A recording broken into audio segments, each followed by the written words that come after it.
Yo, hello everyone, and welcome to the first lower bracket final of the Silver Manipless tournament.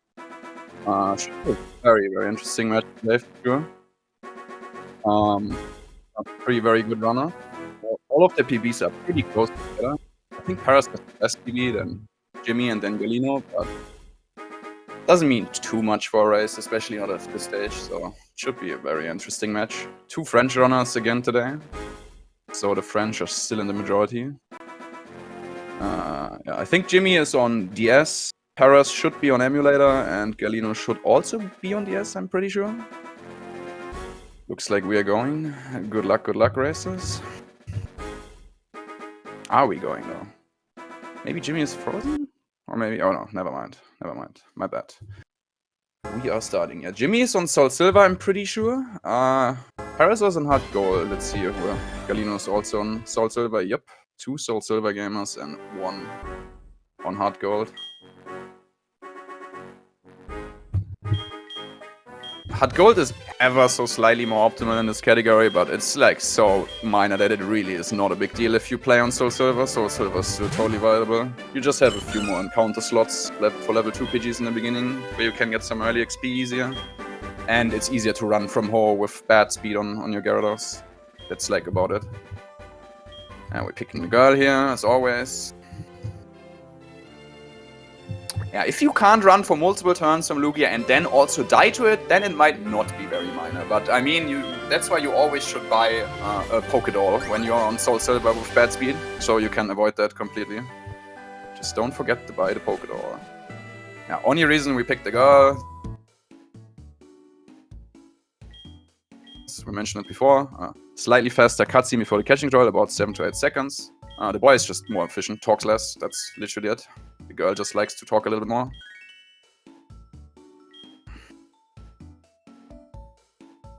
Yeah, first things first, settings, fast text, set battle style. Animations obviously off. For obvious reasons, and yeah, L equals A for easier/faster mashing, because you have a second L button you can use, the L button, and that makes it a lot more comfortable to mash fast. And also just easier. Looks like Paraz is on the optimal starting time, and Gimmy and Galino are not. Maybe just a little bit later. It's also not a very big deal. You just get less, one less text box or something from Elm in the intro. It's like a few seconds of anything. He just talks a little bit less because he's tired and just woke up when you started around 3:55 to 3:59 AM. Gives you one less text box, I believe. Free time save, but very minor. And you know, the evening just looks so good. Yeah, everyone is gonna pick Cyndaquil here, as always. It hasn't changed. Cyndaquil is just by far the best starter. Okay, Galino almost picking Totodile. I was about to think he's actually gonna pick it. No, we actually all wanna pick Cyndaquil. Just by far the best starter to beat the early game the fastest, because A, Sprout Tower is mandatory in this game. Maybe he was just checking if it's a shiny, who knows. Yeah, Sprout Tower is mandatory, a lot of Bell Sprouts. Totodile doesn't have a lot of fun there, and Chikorita is just slow. And also just for Buxy, he has no Cypher, and Fury Cutter isn't as good anymore, and you don't even get it there, so unfortunately, Totodile is not viable anymore in Gen 4. Compared to Gen 2, where you can just skip Sprout Tower entirely, and also get Fury Cutter, and Buxy doesn't have a Cypher. Wait, does he have a Cypher? No, he has a Cypher, he just doesn't lead it, I believe. Yeah, I think that's what it is. Because he just doesn't lead it, and then you can stack up Fury Cutters. I think that's how this goes. Yeah, shiny hunter moment, it looks like. Yeah, going back to Mami, you have to, you get stopped otherwise when you try to leave. We just need our Pokegear. Obviously, we know how that works, so we don't need an explanation here. Last year's tournament, Worcester won. Shockingly, I know. Who saw that coming? Oh yeah, Gen 2 Rage is also just insanely OP. Makes so many fights so much easier with Totodile, which would other be a pain. It's Pikachu Rage just busted. Yeah, Worcester was first, I was second, and Tucker was third last year. That was last year's final. I should have been third, if not the most terrible search of all time for Tucker, but you know, that's just how it goes sometimes.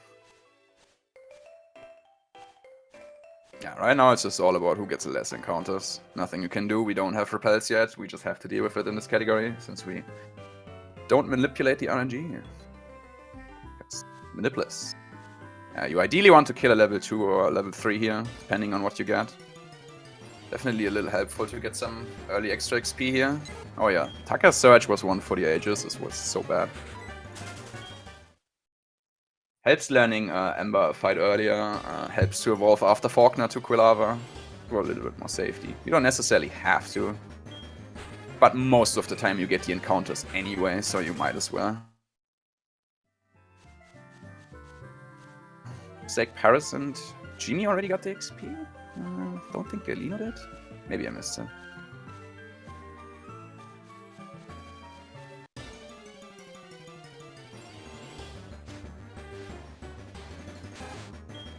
Level 4 rat for Paraz. I'm pretty sure he killed something already. Oh no, he didn't. Doesn't decide to kill a level 4 rat though. And he can't run either. Oh boy. Here we go. Please just run then. Now he decides to kill it. Interesting. Yeah, level 4 rat is definitely can be worth killing because you get level 12 for the Hoothoot later, but it can also be a bit scary here. As you can see, oh boy, is he gonna heal here or is he gonna risk it? Oh, okay. That's death for Paraz. No, dude. Yep, that's also how this can go, unfortunately. He should have probably just attacked immediately. Level 4 rat can be scary, but yeah, I think that's the first wild death we have here in the tournament so far. Because, I mean, it's not the end of the world, he just goes back to Mom. Yeah, he should have definitely potioned on that turn. Not sure why he didn't. Like, he was straight up slower than the rat, so yeah, I'm not sure what we're thinking was gonna happen there. Even if it would be a speed tie, it's like, just doesn't feel worth risking. I mean, yeah, most of the time I don't kill a level 4 rat. Sometimes level 12 for Hoothoot can be nice though. And I think you also... Do you also get level 7 for the first PD on Mikey? Maybe not. Maybe you don't get that. Actually, I think you do. Which I guess is not that helpful, but yeah. Yeah, since we now got the running shoes, you still see the runners running through the walking through the grass, my bad. Exact opposite, because in this game the encounter rate is much higher when you run through the grass, and it's definitely worth on average to just walk through the grass just to not get as many encounters. Unless you get an encounter, then you have immunity for the next 3 tiles and can safely run these without having to risk an encounter. But yeah, until we can buy repels, for the most part the runners will still walk, even though we now have the running shoes. It's just worth on average. Yeah, very, very rough start for Paraz for sure.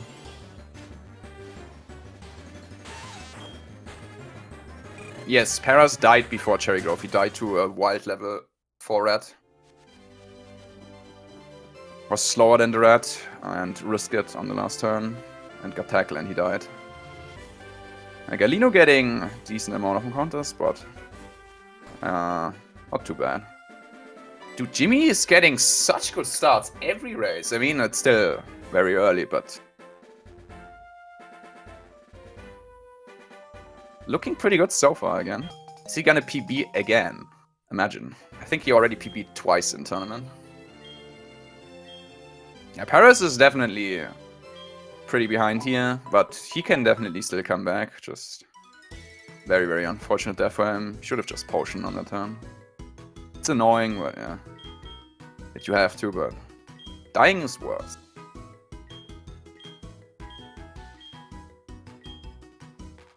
How does Gimmy do it? I need to know a secret.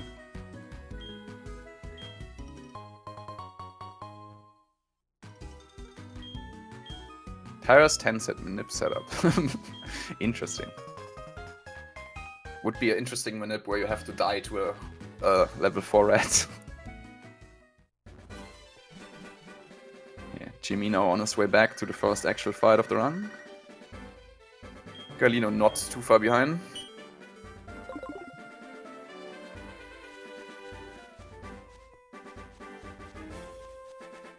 Yeah, Paraz. Pretty slow start, obviously, since he wiped. But he can make a comeback here. Not over yet. Especially not with such a long run. Way bigger RNG factors still coming. Mainly like the carp. Maybe Surge. Yep, Galino first at the rival. This gets less encounters than Gimmy. That's how quickly this can change in the beginning here. Yeah, hopefully we don't see any deaths on this fight. Can definitely happen. This fight is not a big deal to lose. You don't wipe or anything if you lose this fight. You can just continue from here. The guy doesn't care if you wins or not.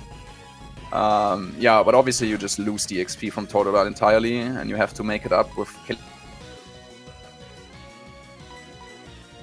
a few more wilds. Mainly you need to make up 32 XP. So you get level 13 for Pidgeotto later on Faulkner, which gives you a damage boost, and you also learn Quick Attack at level 13.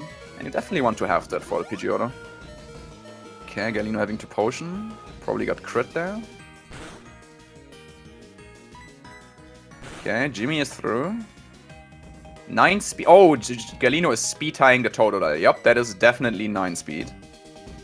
That is very bad speed. Doesn't matter, like, now. The only annoying thing is you speed tie Totodile with 9 speed. And he's guaranteed gonna be slower than Pidgeotto, so it's fine. What an interesting rival fight for Galino. It was very slow. Now Gimmy is ahead again. And yeah, also in this generation, Tackle is not 100% accurate yet, unfortunately. They changed it in Gen 5. But in this game, it's still 95 accuracy. And yeah, if it gets a little bit troll, you can miss a few of those. And yeah, pretty annoying. Just have to deal with it. Or you just play Gen 5 onwards, then you will never have to miss the move Tackle ever again. Fortunately, not in this game, though. Okay, I didn't see much of their stats, so if anyone saw some Cyndaquil stats, let me know. Okay, let's see. I should at least be able to catch Paraz here.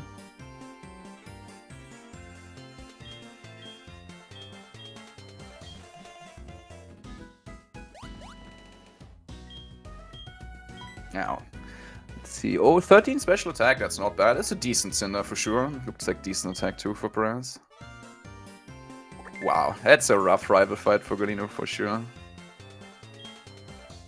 Yeah, we also I didn't mention that yet, but I think it's quite obvious. We name our rival ourselves and our starter Pokemon and our Gyarados later only one character. Just faster because every character to print takes a frame, and the less characters you have, the less frames the game needs to print the characters, so it just saves a little bit of time over the course of like such a long run. It's definitely worth to do that. The only thing we don't nickname is the Sentret we are going to be catching soon. Since we don't really use it in battle and it's just not worth. Galino. Level 6, 22. 11 attack, 11 special attack, 10 speed. Wait. Oh no, 12 special attack. Wait. 12 attack, 12 special attack. Yeah, that's fine. That's pretty average, Cinder.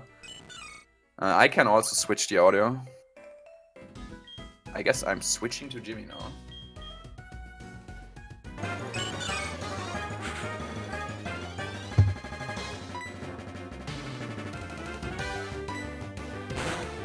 This can definitely still easily change, so I might as well just change back in the next 10 seconds, because I need to catch Central now.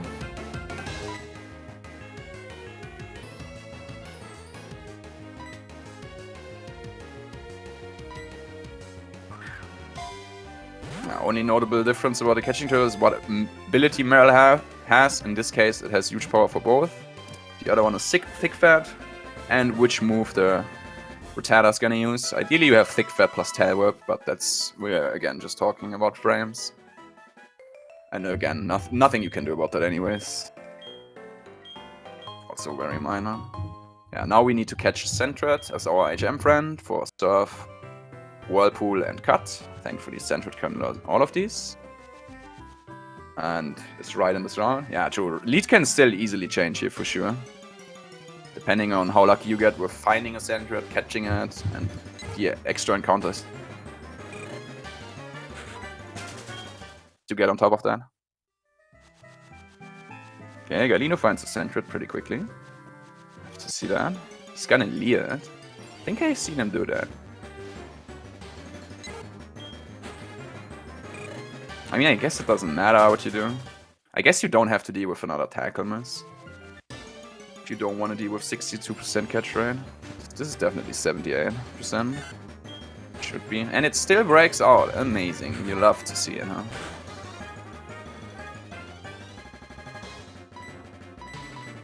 Okay, Gimmy also finding a center to level 2. Nice. Only might be scary if you crit it, since that can definitely kill. Also, there's a 5% chance that Centred has an Oranberry, which would trigger that HP. No, oh, no Oranberries yet so far. Maybe Paraz gets one. It's only a 5% chance to hold one, so not that likely, but definitely can happen.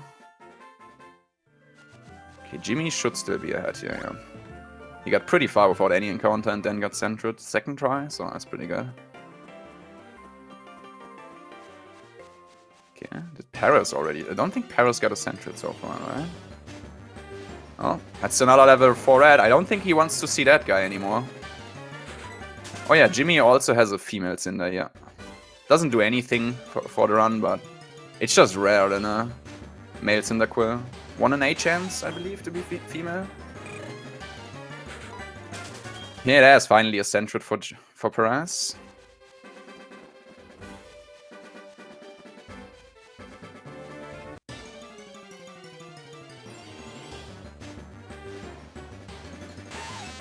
Gimmy gets a decent amount of encounters here before Mikey.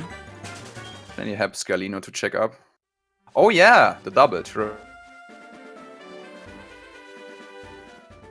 Can't get Q-jumped if you're female. Never mind. How could I forget about that? Good point. Okay, Gimmy the first against Mikey. Looks like his audio is a little bit delayed. Maybe that's just me?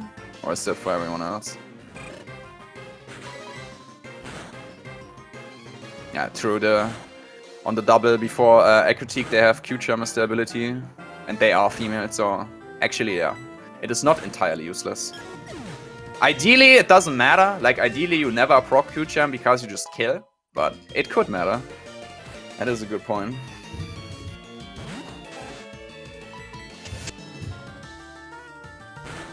Okay, maybe it's just the restream then. If it's just the restream, whatever, I can live with that. It just sounds a little bit delayed for me. Just checking if it's also for the like actual stream. That it definitely is a little bit delayed for me. Yeah, like half a second maybe. I don't think it's an entire second, but yeah. Okay, Gimmy gets through Mikey. Yeah, we had one Mikey wipe so far this tournament, I believe, and I think there was Galino. Okay, it's perfect on your end. Okay, well then, whatever. Then don't change anything. Just checking.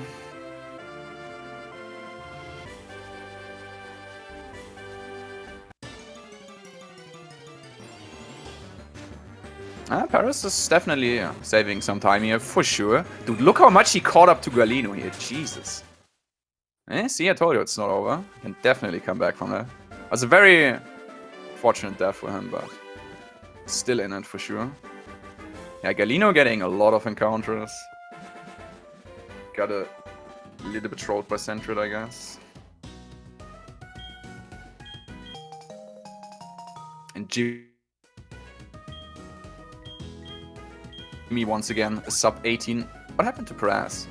Oh, okay, just white flash. I thought you might have accidentally pulled an Alvo. That would have... yeah, let's hope we don't see that again. But I don't even know how you would do that on Emulator, to be honest. Yeah, you see Gimmy now entering the center here in Violet City, just in case something goes wrong in Sprout Tower against Elderly, or mainly Faulkner. Because in case you die there, you would go all the way back to Cherry Grove. And then you obviously would have to go through the grass again, deal with more encounters. And obviously it's also just slower even if there would be no grass.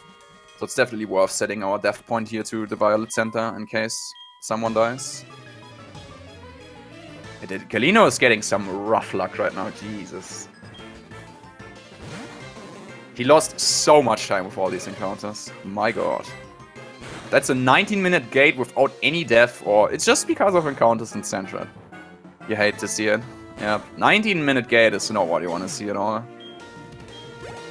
Kinda slow, but yeah, nothing you can do about that. It's just you're just up to the mercy of the game at this point, because you have to obviously deal with the encounters. Can't prevent them yet. And now we're just beating up some bell sprawls. Nothing really can go wrong here. Someone, I think Bill has wiped here to 1 bell sprout in this tournament so far. But yeah, you have to get like super low to like 3 HP at least, then risk it, a don't potion, miss, get a crit or something, then you could die, I guess, but at that point you should probably just potion and raise, so you never can die here.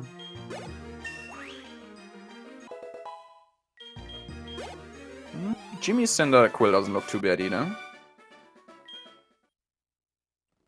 Yeah, they definitely don't have, definitely don't have very bad Cinder Quills here, I like to see that. I think the worst, probably Galino's.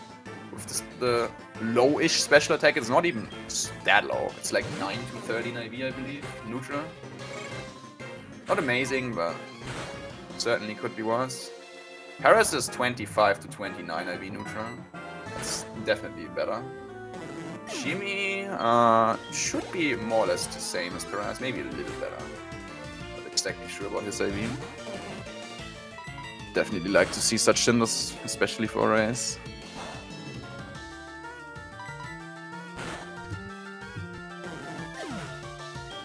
Yep, and Paraz is now ahead of Galino. Oh wait, is he? Galino missing another tackle, Jesus. Yeah, Paraz is now ahead. Wait, no. I'm on the wrong fight, never mind. My bad. Oh wait, no, he is ahead. I'm just confused. Ash is confused. Dude, very, very rough luck for Galino. I don't know, did anyone count how many tackles he missed? Like in total? That was a lot.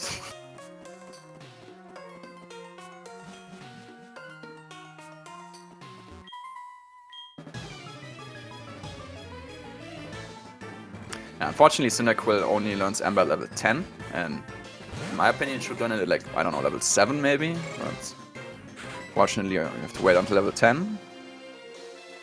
Yeah, Paraz doesn't have any early XP. You would get level 10 here, so you would have Ember for the last spell sport, but since he doesn't have early XP, because he wiped to the thing he tried to kill, yeah, he's not getting level 10 here yet, so he has to tackle 1 more Bear Sprout here.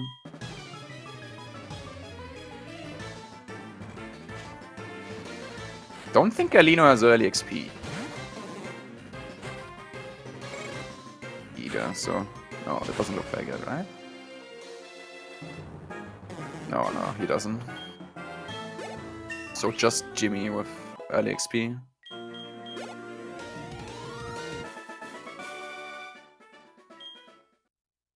Paraz getting a wild red, decides to kill it. Ooh, that's a scary quick attack for 6. Jesus.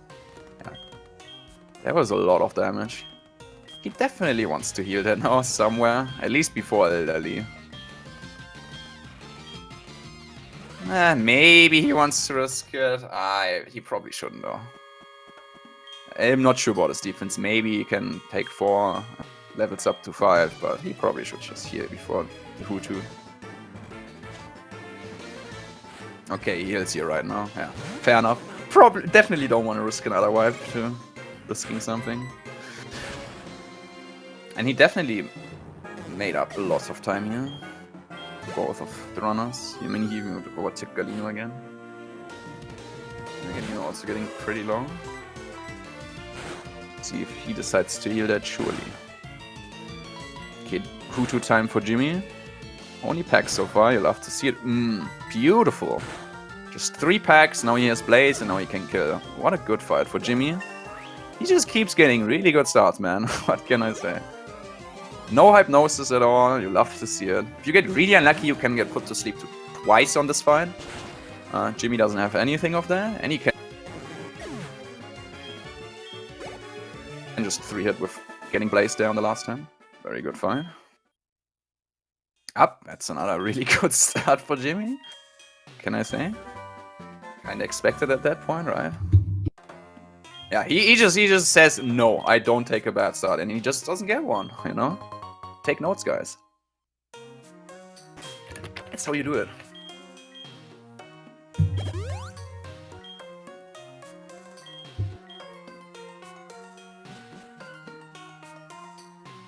Giga chat move, indeed.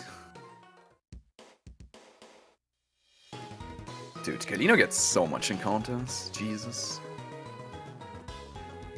Let's see if he decides to kill that. Ah, he does. Yeah, probably doesn't hurt. He doesn't also have any XP. He can't one-hit because it's a level 5 and he doesn't have Blaze.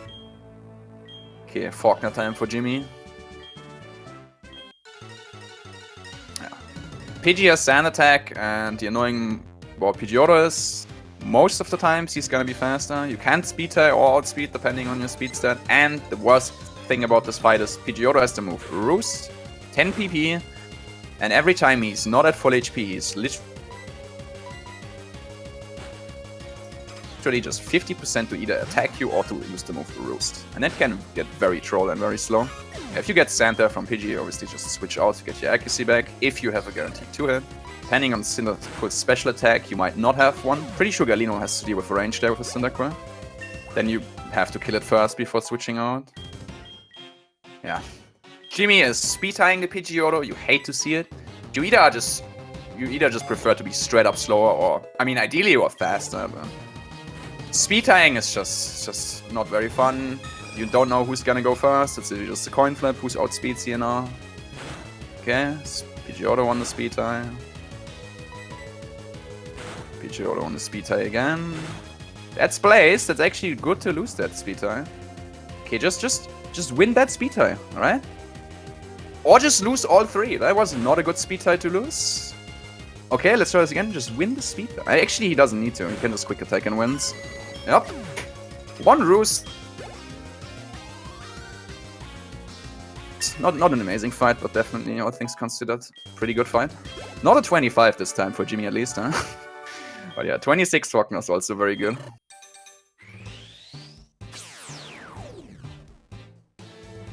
I love how he lost all speed ties against Pidgeotto. 3 lost coin flips in a row.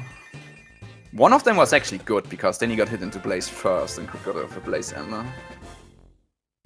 But yeah, if he just wins the last one, he wins immediately, but thankfully only one Roost, so not a big deal. Okay, Faulkner time for Paraz. Galino straight behind. I'm pretty sure Pidgey is a range to die in 2 hits from Cyndaquil here for Galino. Definitely not for Paraz.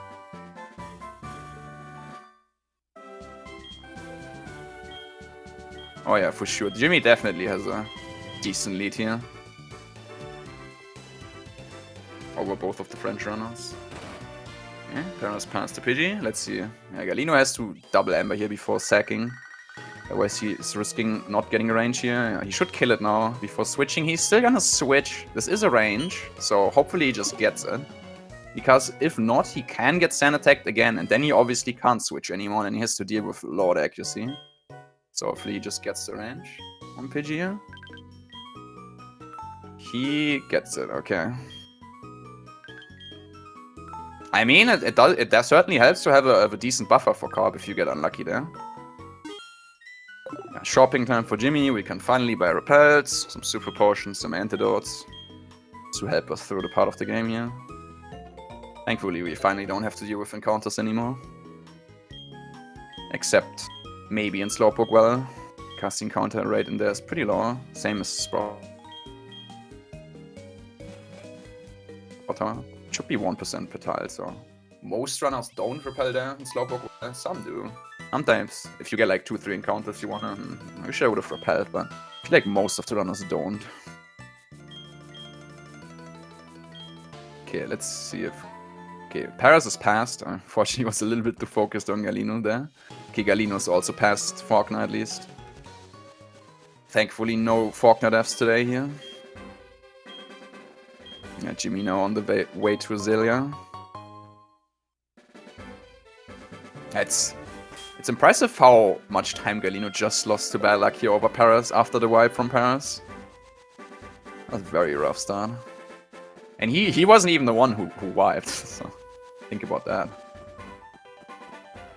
Okay, Gimmy now on his way to Union Cave. First, spinners coming up. Spinners are just trainers which spin in random directions. This guy here is not a spinner with the youngster there. That's a rotator.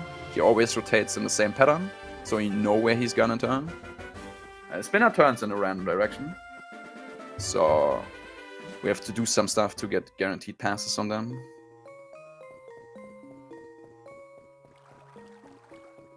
Gimmy has to pick up the X attack here for the rival fight. Not the greatest attack on his Quilla, that makes sense. Yeah, with good enough attack, you don't have to pick this X attack, but you can just skip it. Okay, first spinning here coming up. Yeah, you just walk, step, open the menu, then you just walk past him. It's like the most standard way of passing a spinner. There are different ways of passing spinners. There are setups for certain guys, or run manips, or... which I guess is a setup. You can also just double turn frame instead of walking the step. I definitely prefer to walk the step.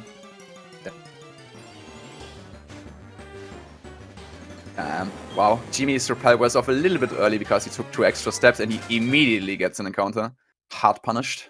Yeah, I think he took 2 extra steps and then you can get an encounter on two of these tiles, I think. Okay, just decides to run past Anthony. Yeah, doesn't want to take the grass, doesn't want to repel again.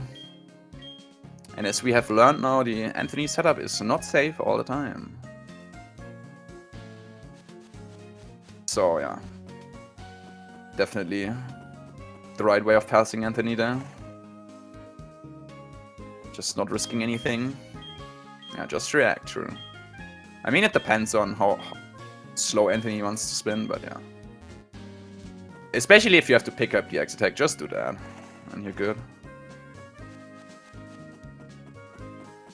Without the X attack, you still have enough repelled steps to take the grass and can avoid a spinner pass entirely.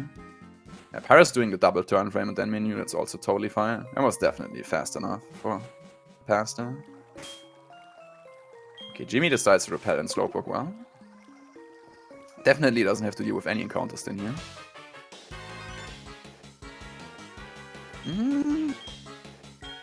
Maybe that was still fast enough. Looked a little slow there from Paraz, but I couldn't tell. He just takes the grass to avoid Anthony. Doesn't have to deal with him seeing him. Or with potentially getting caught after messing something up. Gimmy now on slowpoke well. Blaze here is very, very helpful. Helps to guarantee some ranges here on mainly the Zubats. Whoops. Galino wearing his repel off before the spinner pass. Not sure why he went one tile up again. Yeah. Okay, that was a fine pass.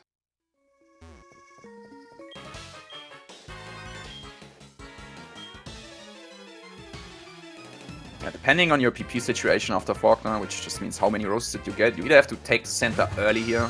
We've got enough ammo PP, you can delay it. But in a race, you might just want to dip your head into the center anyways. I don't think Paraz did. Pretty sure he didn't do it on the way to Kurt. I didn't see if Gimmy did. He definitely didn't heal, obviously, but I'm not sure if he looked into the center. Because you can wipe and slowpoke well if you get really unlucky and then you go all the way back to Violet. And that's pretty rough to do. Gimmy didn't, okay, well that's a little risky, but he is still decently high HP and loses Blaze here, unfortunately. So probably it's not gonna kill the Zubats coming up here, unless he gets a quick attack from this retarder one time. Okay, Galino takes the safety center. Definitely not a bad decision for a race. We have definitely seen people wipe and slowpoke well, and it's so bad going all the way back to Violet. Damn, Gimmy doesn't get a quick attack here, so probably definitely has to deal with some ranges here on the Zubats now, and all the Zubats have supersonic. So hopefully he just gets an Astonish or Leech Life to get back into Blaze. Supersonic hit, that's the worst outcome. Okay, doesn't hit himself at least, but there's one more.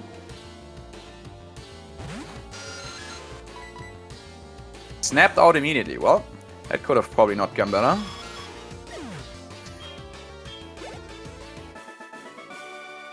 Yeah, everyone is Blaze in here, except Gimmy now. But Gimmy had Blaze for the first 2 fights, so not bad. Paraz is definitely living a little risky here, because he didn't enter the center. And this Ekans can kill you with bite crit. Thankfully he didn't do that.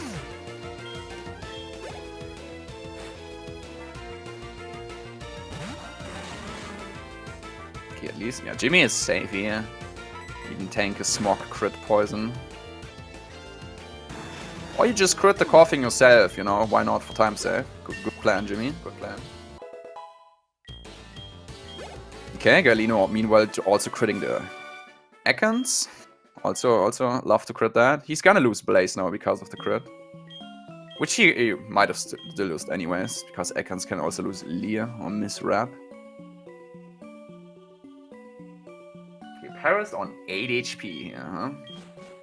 Is he gonna heal for coughing? I wonder. I am not sure if he will, honestly. Where is he? He is... surely he heals after killing the Zubat. Surely. Galino barely doesn't have Blaze. And depending on your stats now after Slowpoke Well, you can either do Rival too early or Bugsy early. Ideally, you have good enough special defense and HP combo. And do the Rival first, because Rival is more optimal to do first. Makes Bugsy a lot safer and easier because of the extra level. And you only have to go to the center once with early Rival. Okay, it looks like Gimmy is doing early Rival here because he's keeping Centred. You want to deposit Centred here if you do Bugsy now, because there is a double battle in Bugsy's gym, which doesn't trigger if you have only one Pokemon. Okay, let's see what Paraz is gonna do. Is he gonna heal here? Okay, thank God. He's gonna potion. I would have definitely done the same. Got Smog Poison. He's gonna heal again? Why?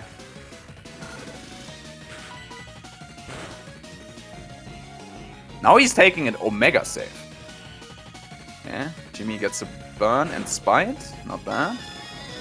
Definitely better than creating Curse there. That's why you need to keep Centred for this fight, in case you get Cursed.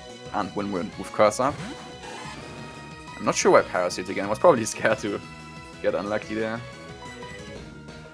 Definitely is time save for Galino. Both know through Proton. Yeah, Jimmy's setting up 2 Leers and 1 extra attack here.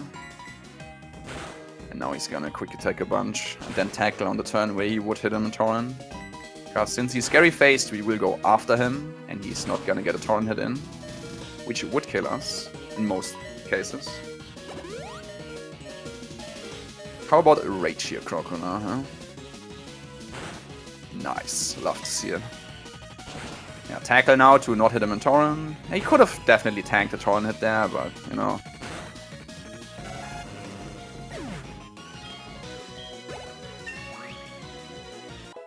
Okay, Gimmy throw Crocodile.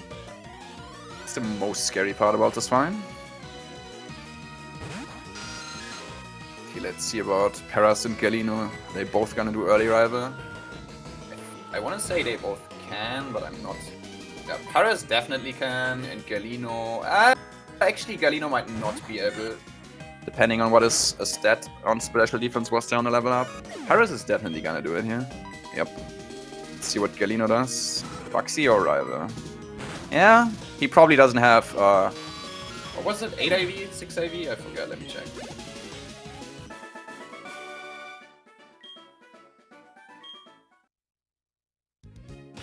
It was at least...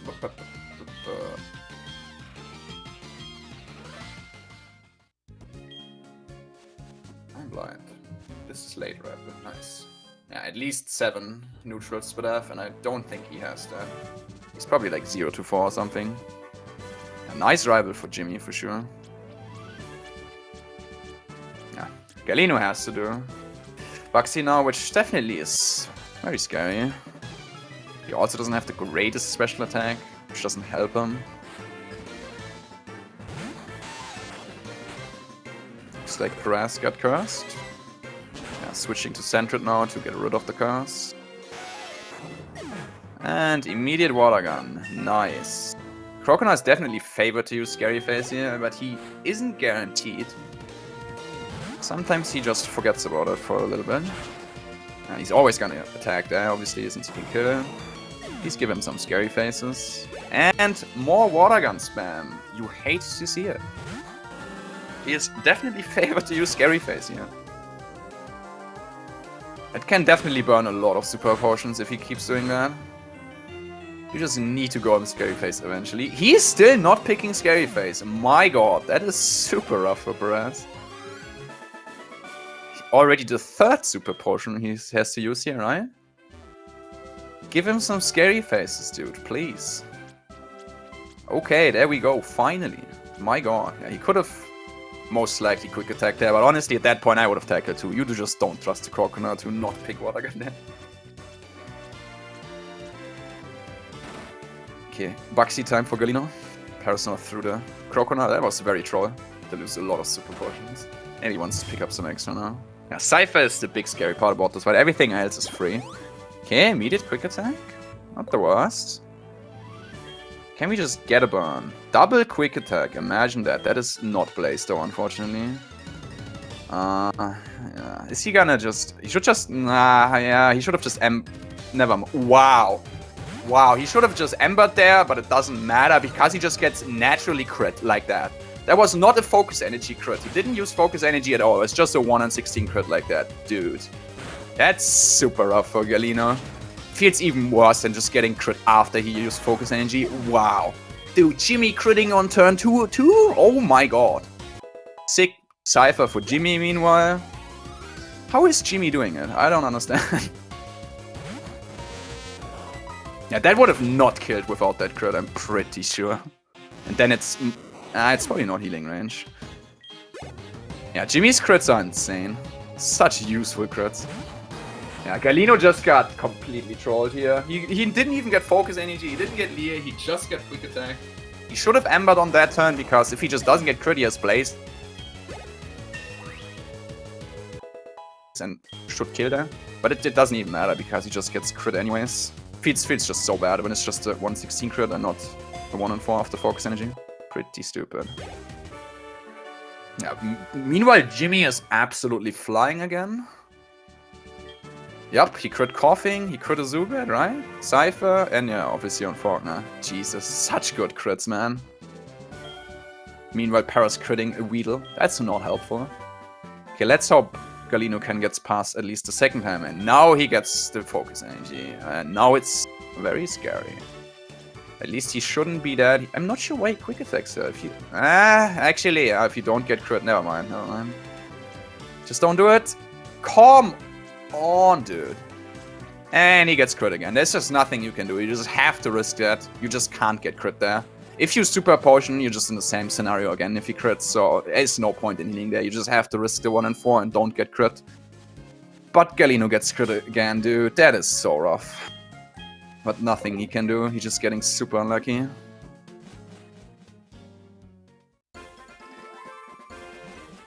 Paraz, meanwhile, is done with Benny and is now starting Buxy. Dude, Gimmy is absolutely fine. 42-20 Isaiah. That's not bad at all. That's actually really good.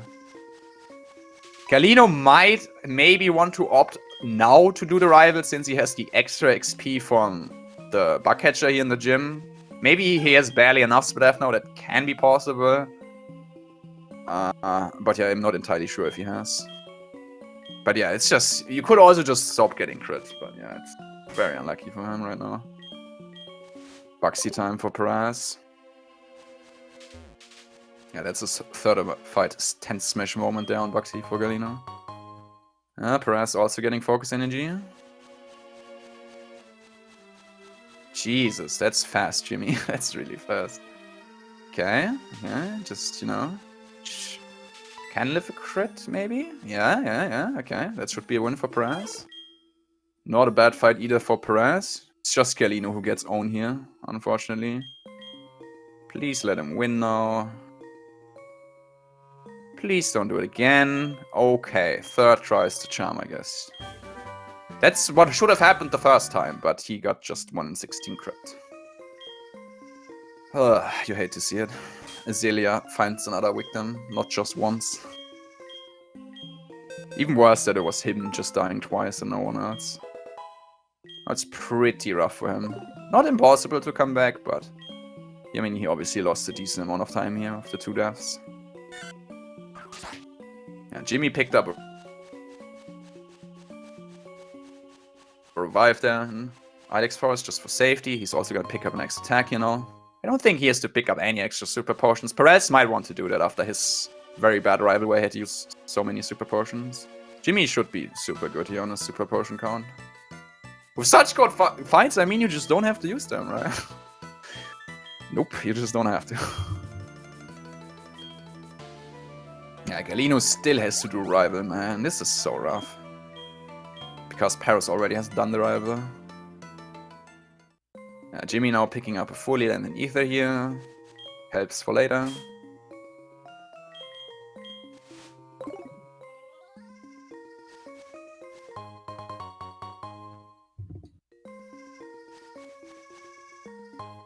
That's the ether. Please just give Galino a good level 2 fight. He doesn't have to. But he died more than twice here.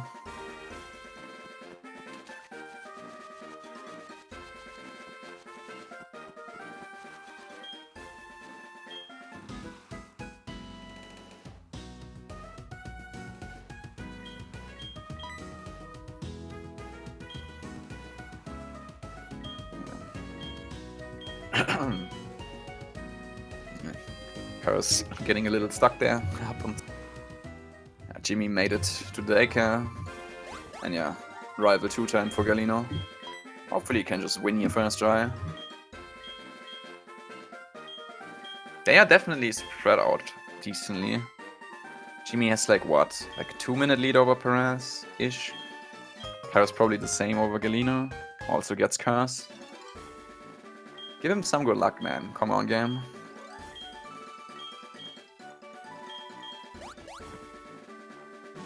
Ideally, you lead here first when you can still tank a water gun plus curse. It's not a big deal. If you just swap immediately.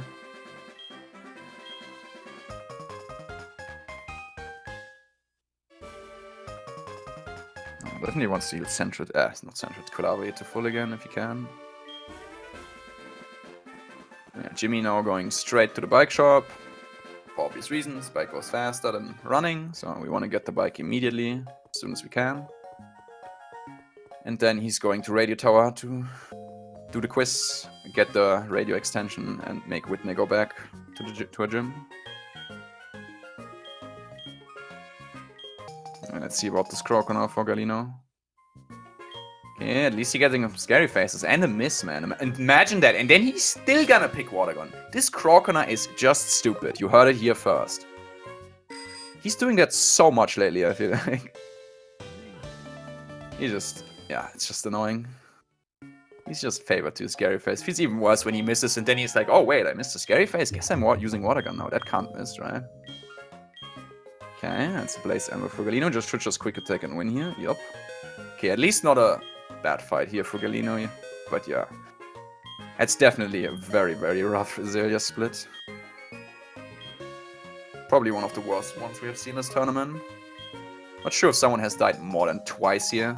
And dying to Bugsy is worse than dying to the rival, because you have to go all the way into the gym again, go on the like spinner rack things, and that's pretty slow. For the rival, you can at least just run straight into the fight again. So Bugsy deaths are definitely worse than rival deaths. Now, Gimmy now getting our new main for the Whitney and the Morty gym.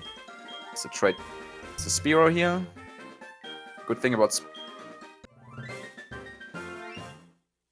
Spearows, his stats are set, so they're always the same stats, same nature. It's female, which helps not getting attracted by the Miltank on the Whitney fight, which would make this fight super rough otherwise. It's faster than the Miltank, which is also super helpful since the Miltank has Storm, and Storm can flinch if you're slower. And it also learns Mirror Move at level 21, and also conveniently evolves straight away into Firo after just getting 1 level, which we get after these 2 fights. And then we can outspeed, don't have to deal with Attractor on midway, and we can Mirror Move Storm to flinch the cow instead. And yeah, I mean, it also has a very good matchup for Morty's gym for obvious reasons. It's a normal type, Ghost Gym can't really get touched. And it also comes with the move Pursuit. Aerolace kills everything Pursuit kills, but Pursuit is just really good for PP. Preservation, whatever the word is.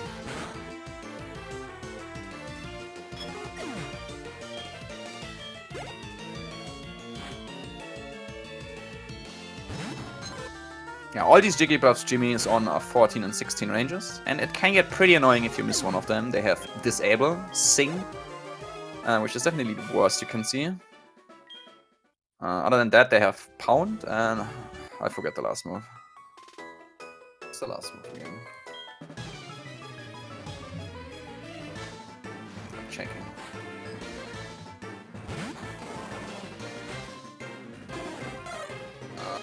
It is... I'm blind sometimes. It is Defense Curl, which does nothing, I guess, but yeah.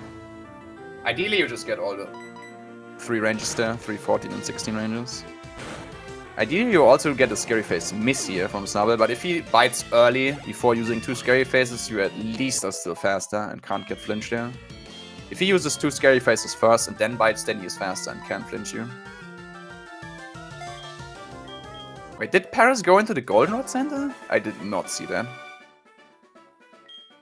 I didn't see much reason to do that. You can die to Whitney, but I mean, that's one of the reasons what we picked the revive up for. He did. Interesting. I mean, you can wipe the Whitney. It is not impossible, but you get pretty unlucky for that.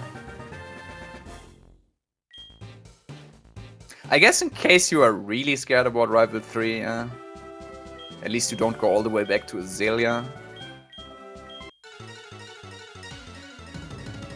Yeah, please don't do Egg Critique, because in Egg Critique you will trigger the build cutscene, and that one is really slow. You cannot just quickly go in and out there. Yep, because Bill is waiting for you. Okay. Gimmy now on Whitney fight. Ideally you get Mimic here. Metronome Hyper Voice. Well, I mean... could have been worse. Not ideal though. I guess he would have to heal anyway, since he doesn't heal to full before the fight. Now he heals on Clefairy. Interesting. Comet Punch! Nice, dude. With some low rolls here from Milting, maybe he can skip the heal, but probably has to Super Potion again. Yeah, I mean, Metronome Explosions is certainly worse. Yeah, you have to leer the Miltank twice, and then ideally you can Mirror Move Storm. If you get low enough here, Miltank might pick Rollout. You don't want to Mirror Move that, obviously. It should never pick Rollout here, though.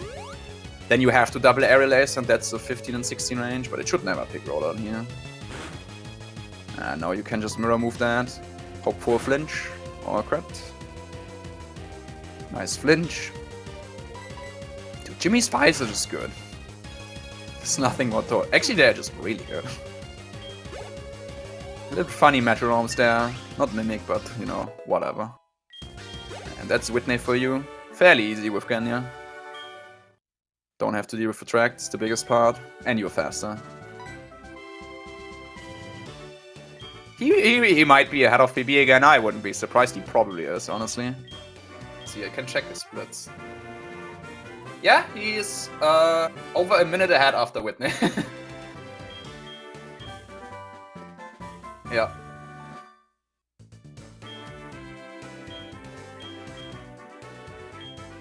Galino also getting the bike now. Paraz. It seems like he also got all the 3 Jigglypuff ranges. Ideally you just crit on this turn. It's just so good, dude. Or now you get a Scary Face miss. Then you can not take any damage. Now he has to deal with potentially getting flinched. Okay, thankfully no flinched. Yeah, Gimmy getting the Squirt Bottle now. Have to get it. We need it for Sudowoodo. You really don't want to forget that one. It's pretty bad. Thankfully you can just grab it immediately in Gen 4 here. I'm pretty sure in Gen 2 you have to go up first, talk to her, make her go back, and then you can get it after Whitney. Thankfully we don't have to do that. Looks like Gimmy is going for the setup here. I mean, he's the one who made that, right? I think so.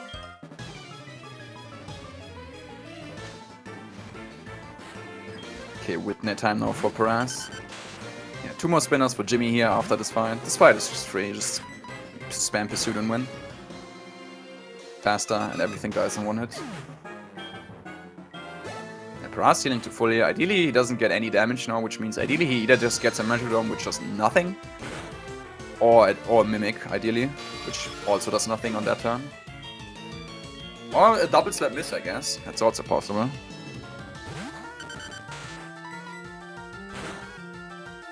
Galino getting Spiro.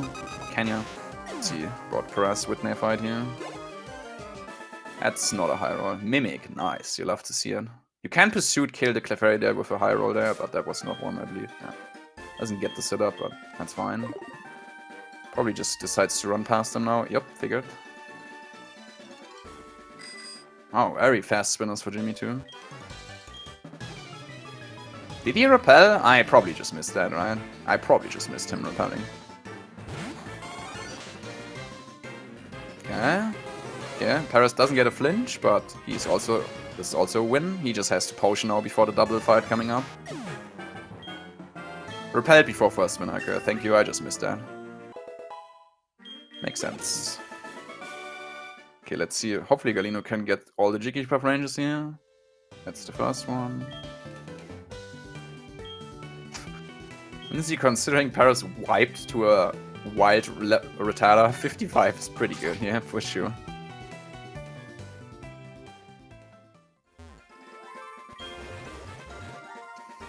Okay, Galino also getting all the Jigglypuff ranges. Not a single miss Jigglypuff range. You love to see it.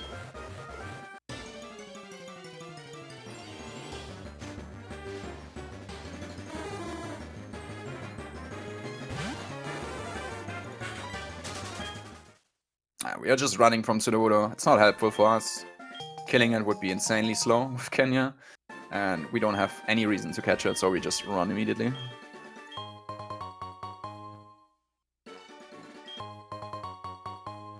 Yeah, no double fight coming up for Gimmy. This fight definitely can go a few ways. They have Metronome, Q-Charm, Growl, Sing. Ideally you don't see any of those. Jimmy decides to pick up the Hyper Potion. Not a bad play, I feel like, especially with his lead. And it's not that it's that far out of the way either.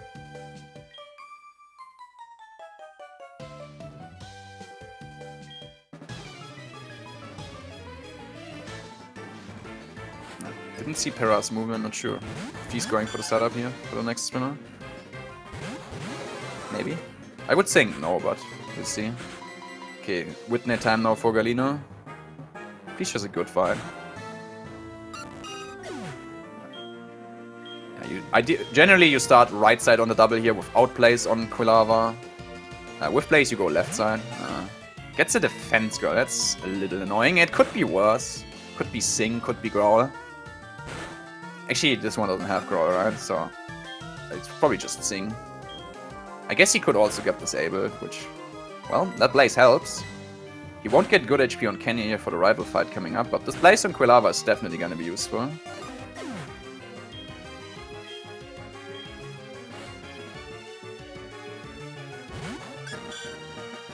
Because it definitely should guarantee this 180 on the Clefable.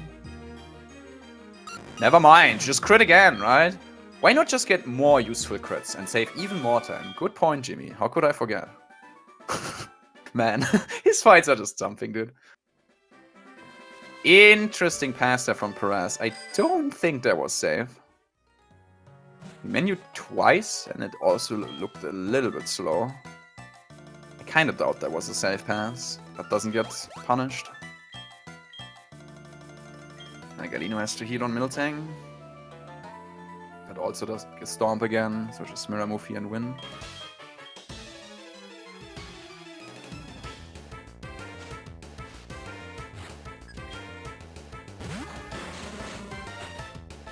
This coughing Jimmy is facing right now is a 13 and 16 range.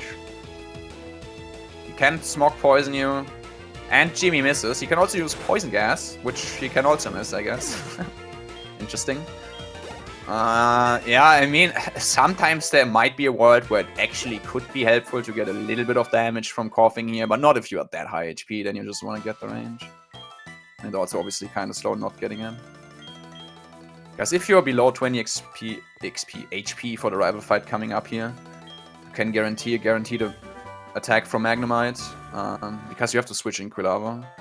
And it has also Supersonic and Thunder Wave, and with low enough HP on Kenya, you can guarantee an attack there and can avoid the status completely.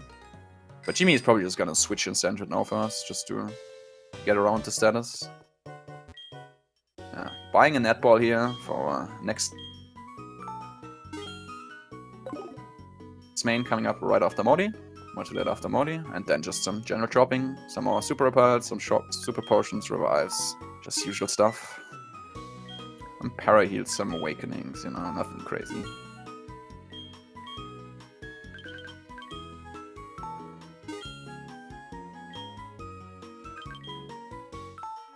Gimmy making sure he gets the 6 awakenings. I think we have seen one tournament race where... Who needed all the 6 awakenings again? Fuck, I forgot who was that. Someone did need all 6 awakenings. Was it March? I think it might have been March. Very unlikely that you actually have to use all of them, but there is a world where you have to. Yeah, Gimmy getting the candy here. Helps for our new main after Modi. Now rival 3 time for Gimmy. Paraz double looks to go decent so far. He also gets Blaze here.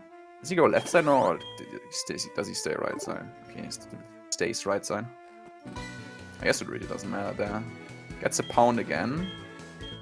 Huh? This should be a win now. Pretty low on Kulaba. Also not low enough on Kenya, but at least he has Blaze for the last would be tough here. Galino just doing the setback method on the spinners. You don't have to, because those 2 spinners are deaf. Most spinners react to your trying to run past them and would instantly turn on you. These 2 guys don't do that. But that looked like a fine pass to me too. Gets past both of them. I guess it's a little slower to do a step back with the menu compared to just reacting to them and running past, but not a big deal. Gimmy is going to switch here because Kenya doesn't have a fun time against this Magnemite. Switches in Central first, makes sense. Because he's probably going to get a status move here, yeah. And now he can just avoid that entirely with Kulava and hopefully just gets a guaranteed 1 hit. Yeah. You either Flame Will or Ember depending on your attack / special attack, but yeah, he should always Flame Will here with his stats. Gets the kill, nice. Paraz gets the coughing range. He maybe wouldn't have minded a little damage after missing it, but we will never know. Probably wouldn't have been enough anyways, unless he gets poisoned, I guess. But yeah, that's also kind of slow, so...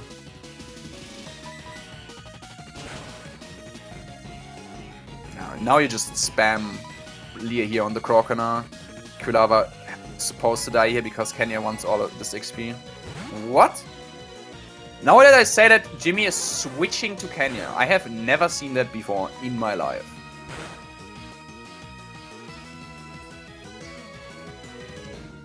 He's just not gonna get level 25 for the Zubat now, isn't he? And Zubat is a range at level 24 compared to 25. Yeah, I'm very confused why he switches there. Because he's not gonna get level 25 for the Zubat now, which would otherwise be guaranteed. Now it's a range, and it also can confuse you, which can be pretty annoying.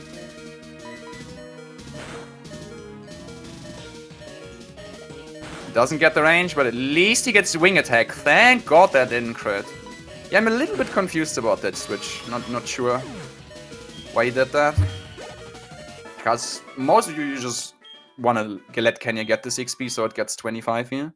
I think he also... Does he not get level 29 for Gengar now? Is this 28 still for Gengar now? Then it's a 15 and 16 range, I think? I will see. Interesting fight indeed, yeah. Can say that.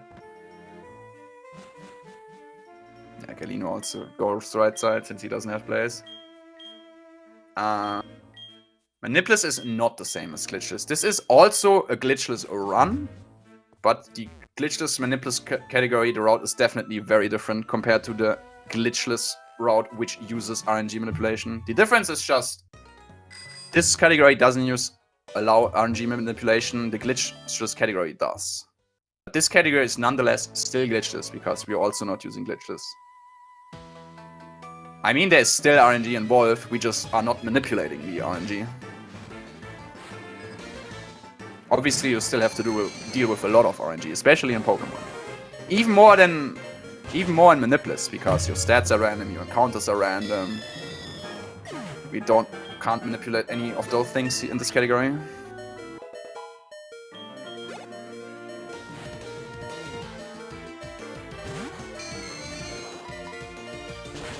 Paraz also switching here to Central since this Kenya is also too high HP to get a guaranteed attack.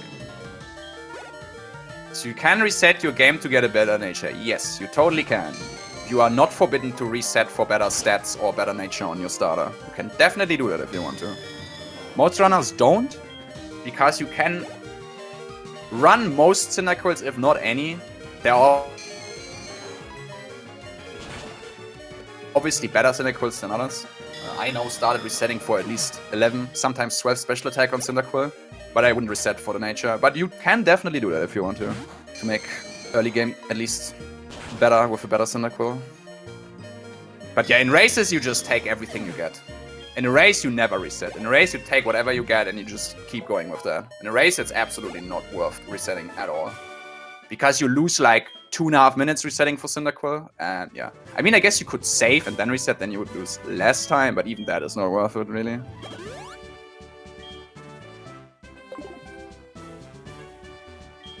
Yeah, Gimmy now in Morty's gym. Pretty tricky movement here, you just need to know where you're going. Especially the part after the next medium coming up is pretty difficult to do while full running. Paraz also through the rival. That's how the rival fight generally goes. I'm still confused why Gimmy switched there, not gonna lie. Not sure what his idea was. Meanwhile, Galino's doing his shopping.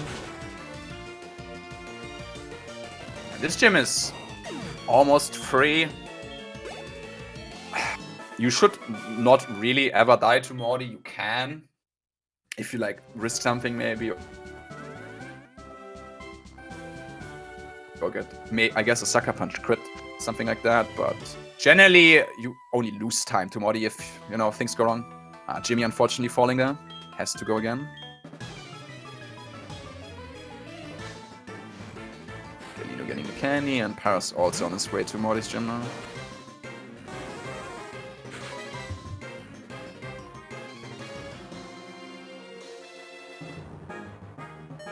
Yeah, as I said, oh wow, he got actually, wow.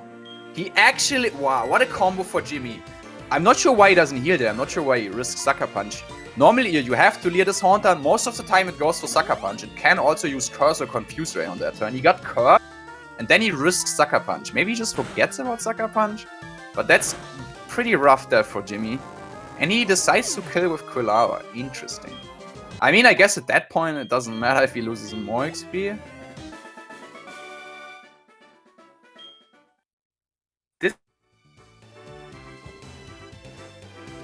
This is why he switched. What? I'm still confused. I don't understand. Please enlighten me.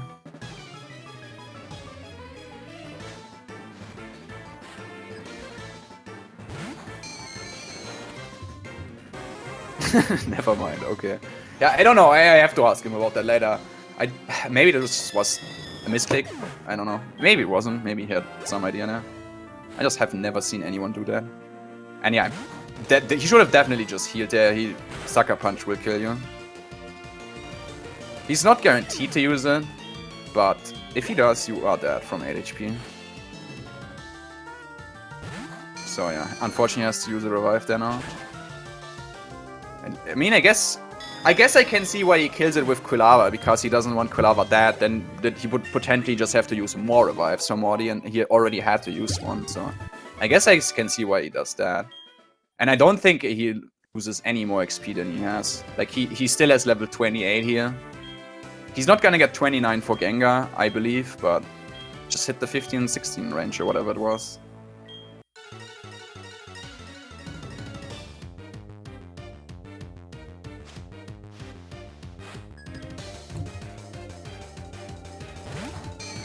Morty time for Gimmy. Annoying part about this is the second Haunter. It's a 50% range with Arrowlace. Ideally you just get it and move on. But yeah, things definitely can use you a decent amount of time if you miss the range, and he also picks Curse on that turn. So let's see what's gonna happen here. Because you obviously can't win with Curse up, okay? Just get to 50% range, nice. Love to see it, don't have to deal with anything here at all if you just get the range. Yeah, now he just has to lead the Gengar once and set up the X attack we picked up then. Ilex Forest. Doesn't get a hypnosis miss, but yeah, that's just peanuts.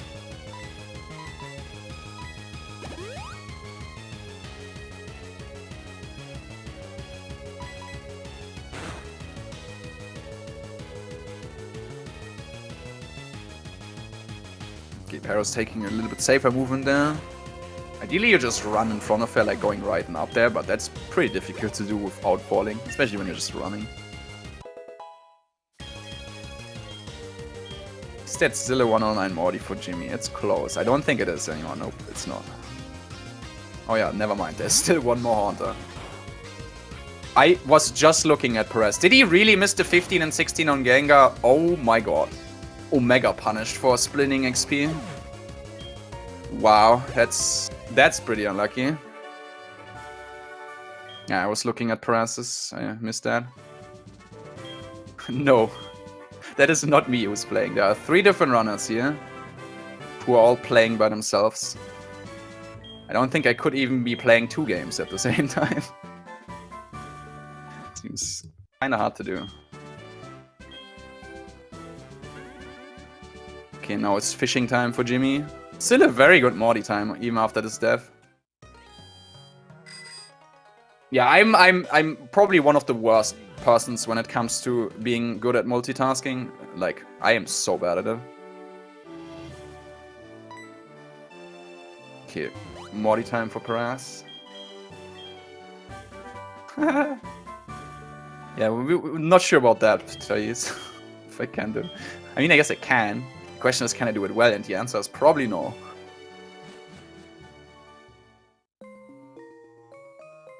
Yeah, Gimmy now on his way to get the actual main of our category and our final main. Thankfully, below Lake of Rage in the water, there's a level 50 Magikarp we can encounter already. And since we have Kenya in the lead in Repel Up, the only encounter we can get is that level 50 Magikarp, because the other encounters are level 25 or lower, I believe. And they just can't show up when we are repelling. Encounters which are higher level can show up, so it's a neat trick to guarantee only getting that encounter. And we're also trying to spin as much as we can on the spot, because that can still generate at the encounter, but it doesn't use any repel steps. And obviously we don't want to burn too much repels here. Then we would have to go shopping again for more repels. And that's not very fast. You can definitely speedrun on Emulator. Paraz, one of the runners here, is also playing on Emulator. Emulator is definitely viable. The allowed emulators are Desmumen 0.9.11 and Melody. Yes, would recommend using MelanDS if you can. Just more accurate and the better emulator overall. But emulator are totally allowed. You don't have to be on console. Yeah. Hunting for the Magikarp here can take about 10 seconds to over 10 minutes. The average is between 2 and 3 minutes, I feel like. Just have to get lucky. Nothing more to that. It's a 1% encounter slot. And it can take a while if you get unlucky. All you can do is try to have as consistent turn frames here as you can. And yeah, just hope it doesn't take too long. But the level 50 Magikarp is definitely worth to get, even though the hunt sometimes might be pretty painful. But it definitely can be a big equalizer. If Gimmy gets really unlucky. Hopefully not. No, I mean, you never want to see anyone getting really unlucky. It also gets pretty tough on the hand eventually, when you have to like spin for that long. Yeah, Carp is definitely a very, very big RNG point in the run. If not the biggest. It's probably the biggest, let's be honest. I guess it just can make such a big difference when you get it in like 10 seconds or like 6-7 minutes or something like that. Paraz is getting there. He's almost there. Jimmy's still looking for the Carp. We haven't seen any Roma encounter yet. No Entei or Raikou so far.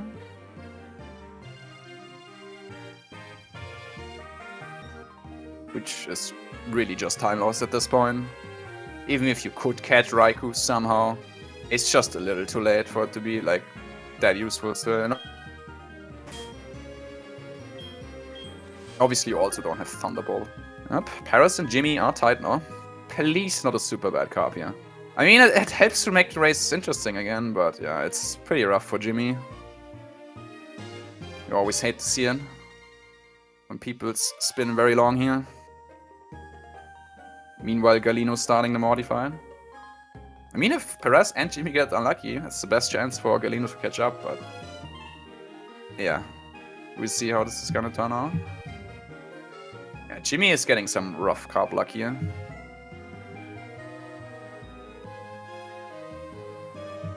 Spinning quite a bit already. Paraz is spinning faster, but I mean, it's not that Gimmy has like horrible turn frames or anything. And it's also way harder to do turn frames consistently and fast on the DSD pad. That's why a decent amount of runners like to play on 3DS, because turn framing with the circle pad is much, much easier. I'm not sure about which controllers are good for turn framing. Not sure what most runners use on emulator, but it definitely also doesn't seem too bad if you like have a control stick, I feel like. It's certainly harder with the DSD pad to be consistent and fast.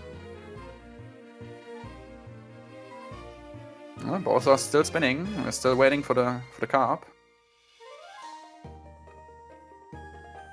I mean, right now that just helps Galino, assuming he can get a carb quickly. Okay, Gimmy finally gets his carb. Thank God.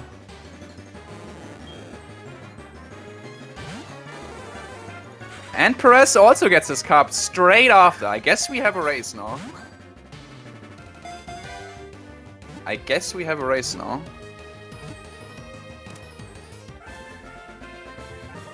Ah, Paraz definitely getting more lucky here. Hopefully Galino can get his carb quickly here, and then you can definitely at least catch up a decent amount to Gimmy and also a bit to Paraz. So that would be nice to see. Yeah, we definitely want to nickname the carb. We use it for the longest part in the run.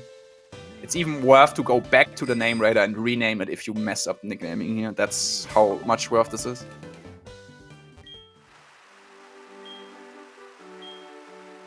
Yep, that is true. Gimmy definitely had a much bigger lead going into the carb split, but yeah.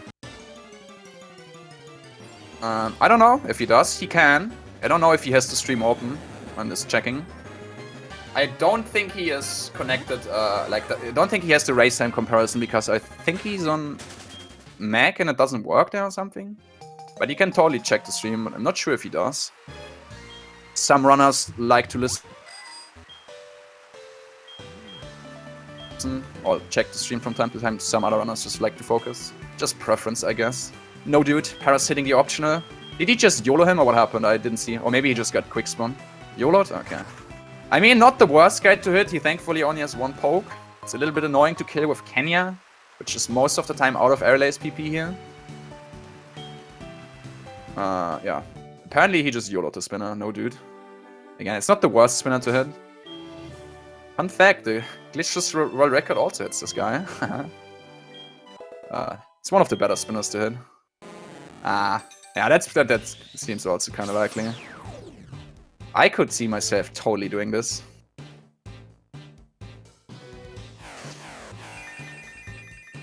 Okay, hopefully Galino gets his carb quickly here. Yeah, you don't want to evolve before triggering the red Gyarados here. Yeah, that's the hard gold soul silver classic. World record just gotta have a spinner, you know. Manipless world record also has one. That's just how it goes. Okay, Galino gets his carb actually pretty quickly. That certainly helps him. Yeah, what else I was saying, you don't want to lead Gyarados yet here, because then you have double Intimidate in the encounter against the Gyarados. So you wait until after that. Kenya's fast enough to be able to run away. And now we immediately dumped the 2 candies we picked up, an Acutique and right here in Lake of Rage into the Gyarados. That is a decent Gyarados for Gimmy. Mild, no? Not the greatest nature, not the worst. Decent attack, decent speed. And probably also decent special attack because of being mild. So, not a bad carb at all for Gimmy. Love to see that.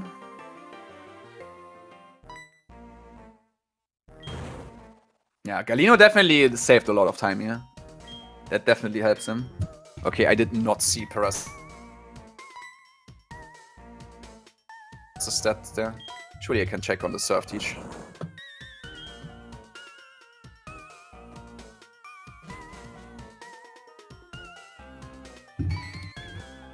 Uh, 105 speed. My god. 139 attack. Yeah, not the highest attack. That is max neutral speed, I believe. 31 IV, I'm pretty sure. Yep, it is. Let's go. Okay, I love to see it. Good speed on both Gyarados so far. Paraz has 6 speed. Attack is not the greatest. It's like 8 to 9 IV, I believe. Special attack is also kind of low. 7 to 8 neutral, so he definitely has a range on Arbok coming up in the hideout here.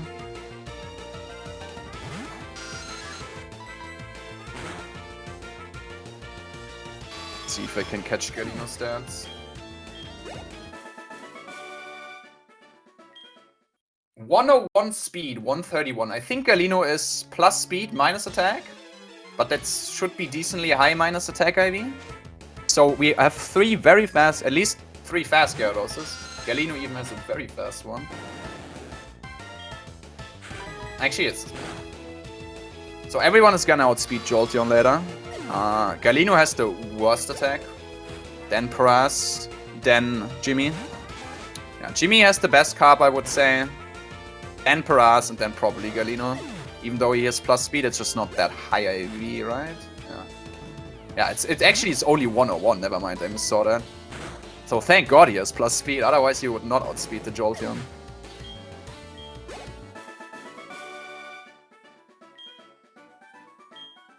Yeah, I'm pretty sure he's minus attack plus speed. So that would be what? Timid, yeah. Timid. Yeah. Good speed on every Gyarados, but yeah. Gimmy has the best attack by far. Not sure about his special attack. He has 76, that's not terrible. Definitely better than what Paraz had. But also still a range on Arbok.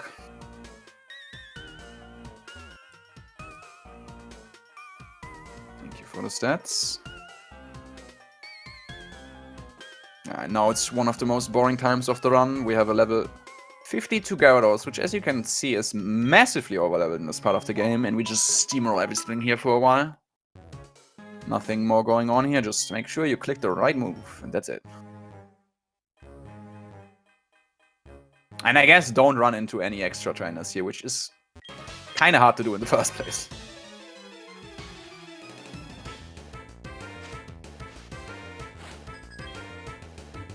Galino definitely caught up with his carp hunt, for sure.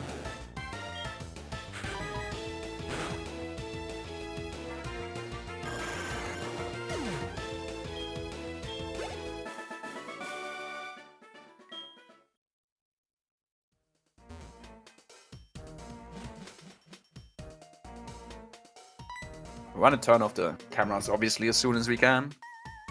Don't want to trigger more battles than we have already.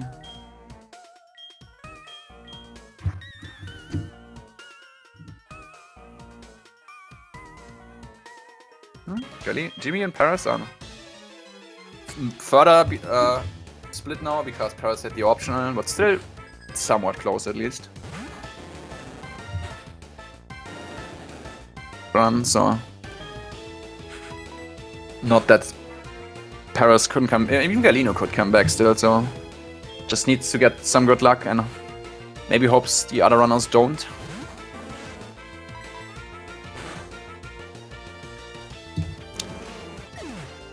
Carp actually equalized, yeah. It would have been closer if Paraz wouldn't have hit the optional there with the Nidoking, but you know, still decently close.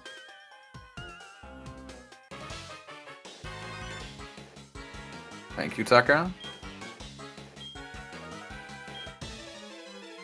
Yeah, all have decent speed. Yeah, Jimmy's is the best, I would easily say. Then Paraz and then Galino, yeah. Just because of Galino's minus attack. At least he has decently high IV, so... Yeah, he has 22 to 23 minus attack. At least it's not single-digit minus attack. That's when it gets annoying. Yeah, Galino definitely caught up a lot of time here with his quick carp hunt. Yeah, Galino is only faster because being timid. He would definitely not outspeed the Jolteon otherwise.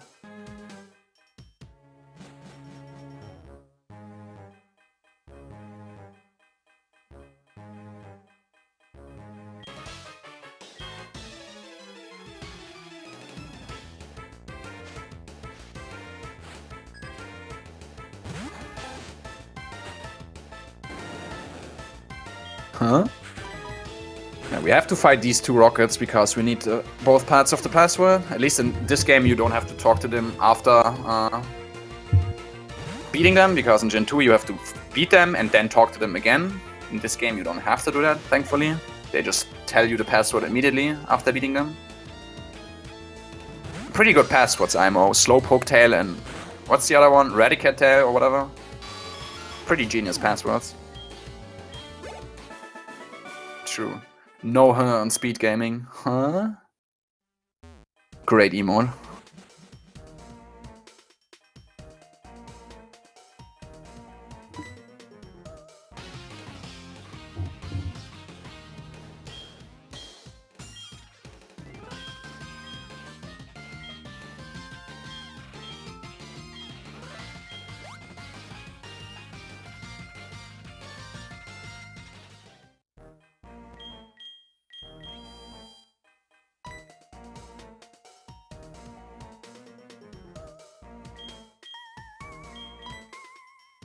I mean, you can see how overpowered we are on the fight Paraz right now, literally using Flay with 20 base power at that HP, and it's enough to one-hit everything. Because the less HP you have, the more damage Flay does, which is definitely gonna come and play later. It's very helpful for the run. But yeah, at that high HP, it's just 20 base power, but for this fight, that's just enough. That's how overleveled we are.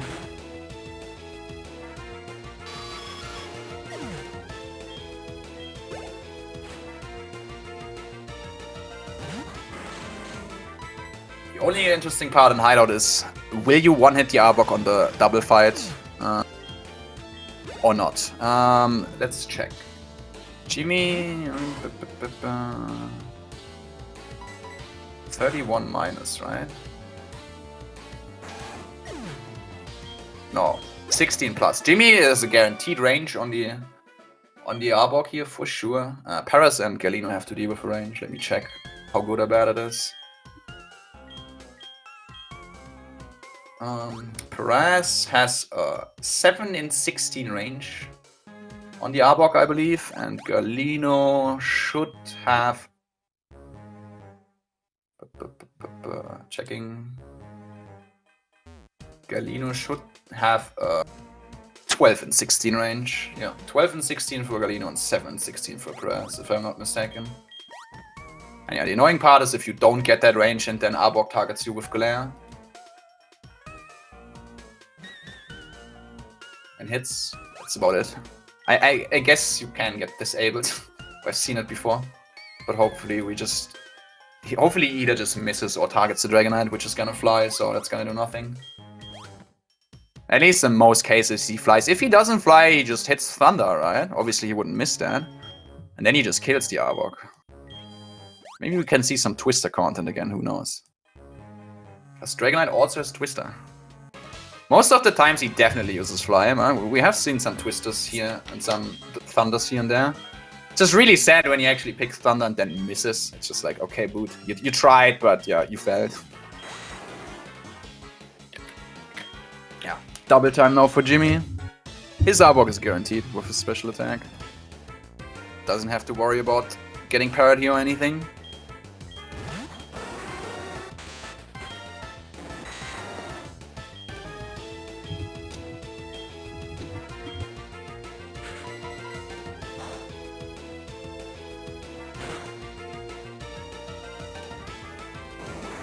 Oh, Arbok just dies for Gimmy. No, it's just free fight. Especially, I mean, the Gloom, the last Gloom coming out can live if you have bad enough attack. It shouldn't live for Gimmy, like at all. Not with his attack. It has definitely a chance to live for Galino. Maybe even Paraz. Should be favorite at least for Paraz, but I feel like, yeah, I think it has a chance for Paraz to live too. It's probably like a 14, 15, and 16 for Paraz or something like that. Very favored, but I can live there. Seen that before.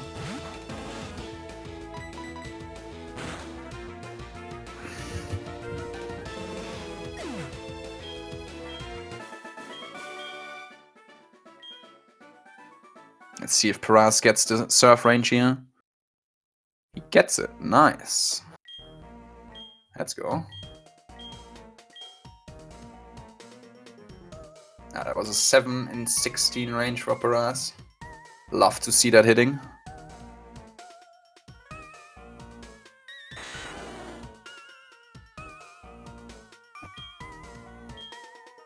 Yeah, now it's unfortunately time to feint some electrodes. Wish we wouldn't have to do that, but catching them would just be much, much slower.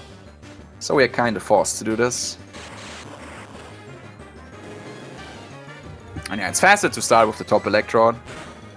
Because after defeating the last electrode, you will automatically start slowly walking to lands. And you just walk less when you start with the top one and go down to the bottom. Because you are just further down already.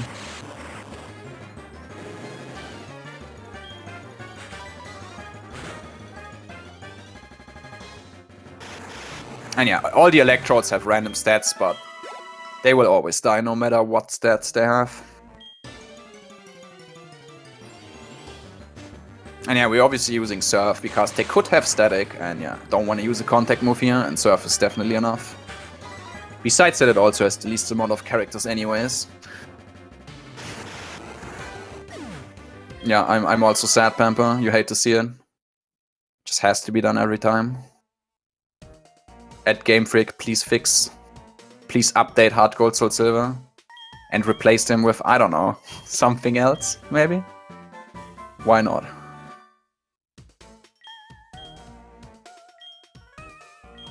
Yeah, Gimmy now done with the most interesting part of the game, for sure. Rotomes, yeah, let's do Rotome. How about Pikachu? I'm down for Pikachu.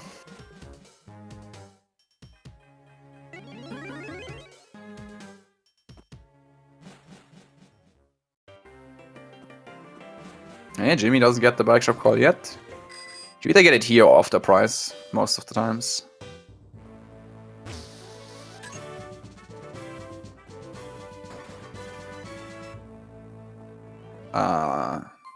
I'm not sure if his Centred was female, but thank you, Tucker, 50% it seems like. I would have not known that.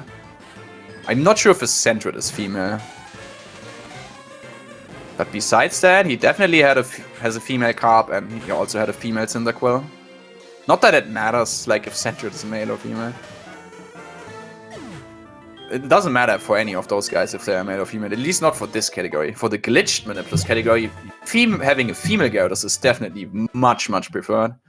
Because you use the move Attract on blue and red, and all of their pokes are male.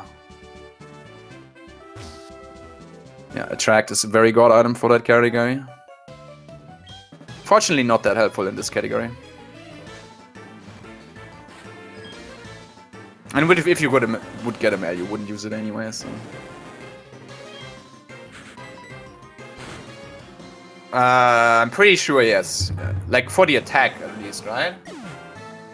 Like, I think males are always on the upper end for, like, attack, and females are on the, like, lower end. Which just gives them worse attack than males. I think that's only a Gen 2 thing. Pretty sure.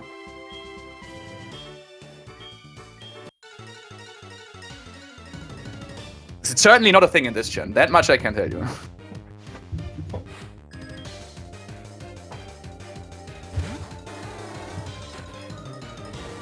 Okay, price time for Gimmy. Only interesting part here is going on which move are you gonna lead against Dugong. Because you don't want to hit it in healing range, and you also want to avoid the half-health text you get from Price, where he talks about his middle name, which is Willow. Fun fact. Gimmy is just gonna lead tackle here. Most cases you lead tackle here and then just kill with strength. What you don't want to see is an Aurora Beam attack drop here, because then you have to tackle again and then kill it with strength. Obviously tackle could also miss. Tackle crit sometimes can be annoying because it could potentially hit it in healing range. I don't think this should have been healing range, but yeah. Doesn't get attack drop, doesn't miss, so he can just kill with strength. Thank you, Taka. Yeah. Didn't know the exact specifics, but thank you.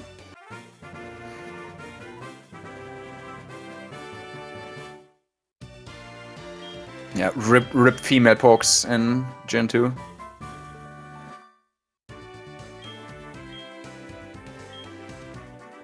This...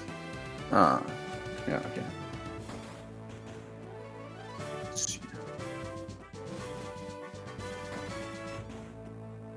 Well, everyone in Price is Jim at the same time. Like to see that. Gimmy is out now, but Paraz is not that far behind.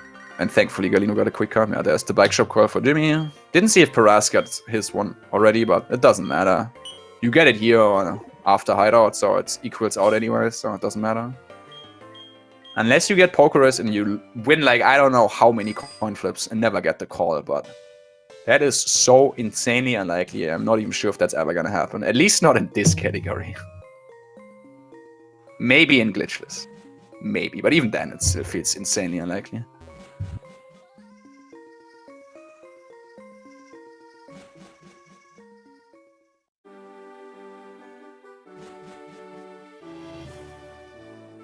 Gimmy now on his way to Olivine. We obviously don't have fly yet, so we have to bike back.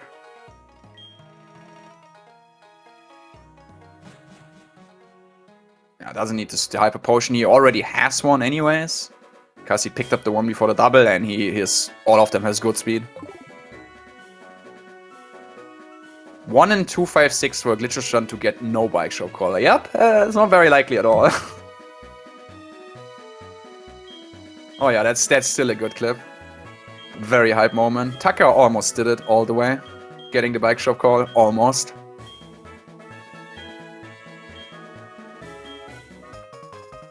Yeah, because in glitches, obviously, you always get Pokerus, and that's like your only chance not getting that. In this category, you can get Pokerus, but yeah, obviously not guaranteed, and Pokerus is not that likely either. Maybe I shouldn't be the person saying that, because I have got it 3 times in this category now, but, you know, it is really not that likely to happen. Like 1 in 20,000 something? Not likely at all. I forget the exact odds. Something like that.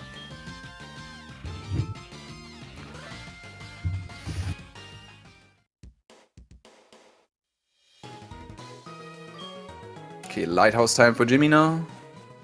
A few more spinners in here you don't want to hit. Especially the first one, which has 5 PGs. Very, very slow spinner to him. Galino also passed prize. Paraz also on his way to Olivine. 3 and 65,536. Thank you, perhaps. Not likely whatsoever. I mean, you fight a decent amount of trainers in this run, so... But still, it's still not that likely.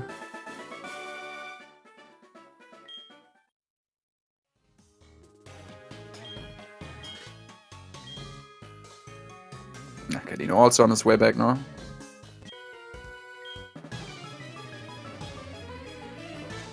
Still definitely decently close.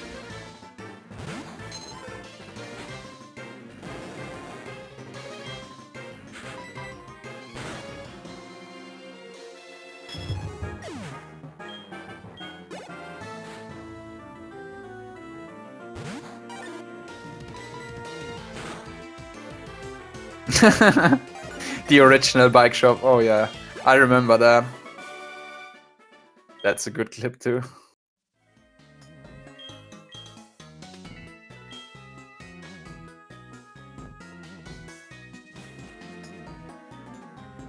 Thank you, Tucker.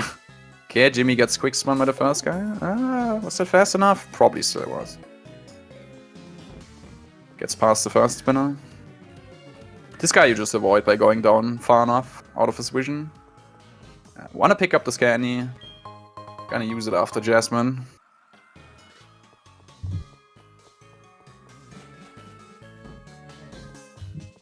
Yeah. See? Gets the setup. Nice. Good job.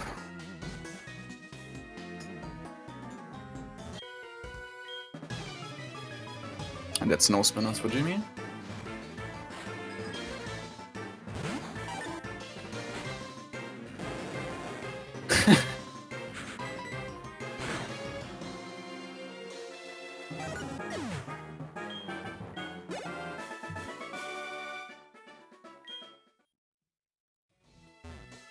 Gimmy got a little bit trolled by the first spinner, but no big deal.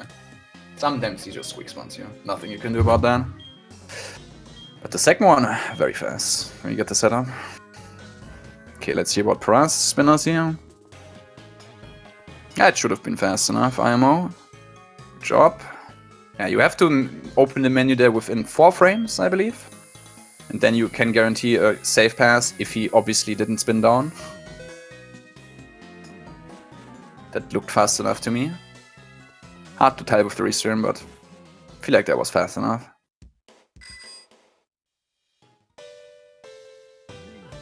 Paraz also getting a setup. Nice. Even faster spinner passes for Paraz. Definitely catching up just a little bit over Gimmy here, because Gimmy got quick spun on the first guy.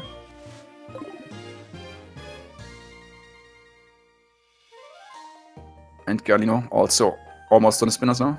Dude, if he would have wiped only once to Vaxi, this would have been so close. No, he just wiped twice. Fucking hell.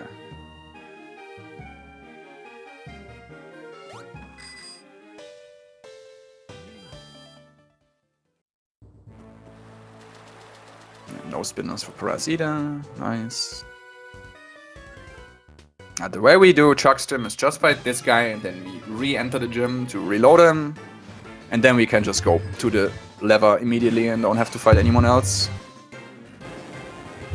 Only this one guy. We just have to reload him once. Looks like Galino also got quick spam. Gets the pass. Nice.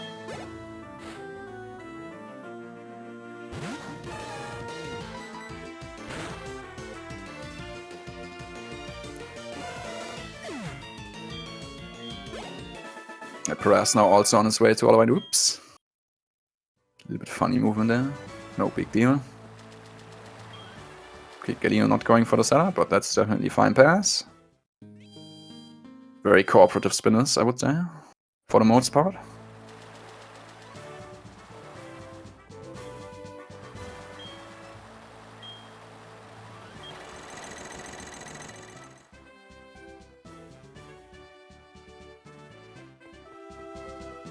Gen wants to the only ones not to fully require the bike. I'm not sure what you mean by that. I mean, in this game you don't have to bike. It's obviously just faster. And like for other example, Emerald, you need the Mark bike to go up Spear Pillar. The second one at least. But in this game you could never get the bike, but that's just slow.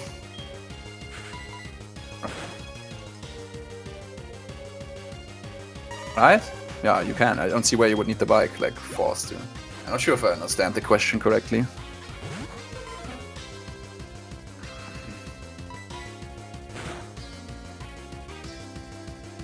I mean, you also get the bike in Gen 1 and 2. So yeah, I don't know. I mean, yeah, if you don't get Ray, then I guess you don't have to have the Mark bike. But Mike Pack is also kind of fast. Oh yeah!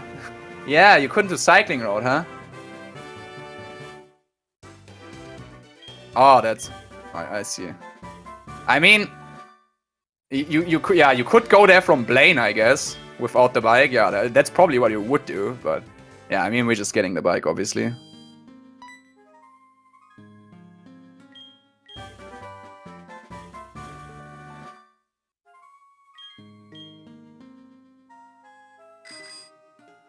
I mean, I guess you could go south from Lavender too, but there are just too many trainers you have to find.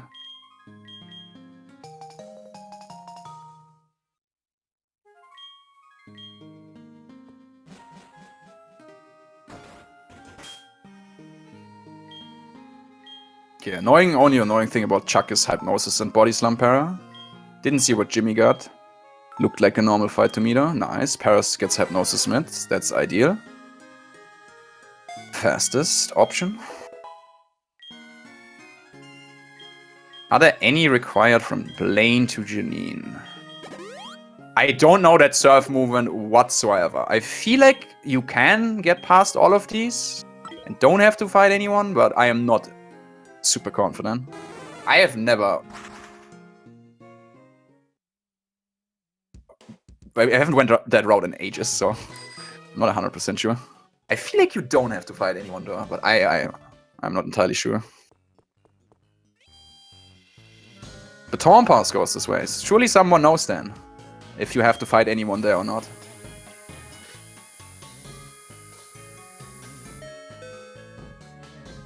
Yeah, I don't think either. I don't think I have seen fight anyone there, and I think you can get past all of them.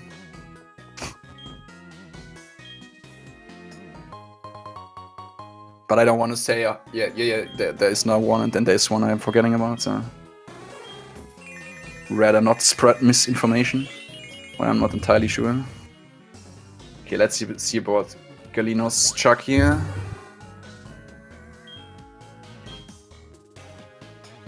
Yeah, with good enough attack, you can also tackle plus strength the Poliwrath to avoid the citrus proc, but I don't think anyone has good enough attack for that. I mean, Gimmy has the best, and he is not good enough, so yeah, no one has good enough attack. Nice, gets a surf. Was maybe it was body slam, no power. Should have been a surf though, I feel like. Yeah, that's Chuck. And now after teaching Fly and using an Ether on surf, we fly back immediately to heal the Emperors and then beat Jasmine. There's no mandatory trainers. Thank you, Taka. Okay, who's gonna reroute HSS now bikeless? Huh? Who's gonna do it? Sounds amazing.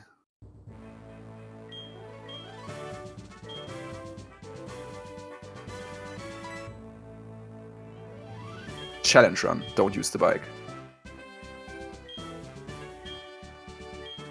New Cantero, Janine after Blaine and up cycling your too nice. That's a good plan crafted. Good plan. Yeah, Jasmine is easiest side in the entire run. It's click the move, serve 3 times and win. That's about it.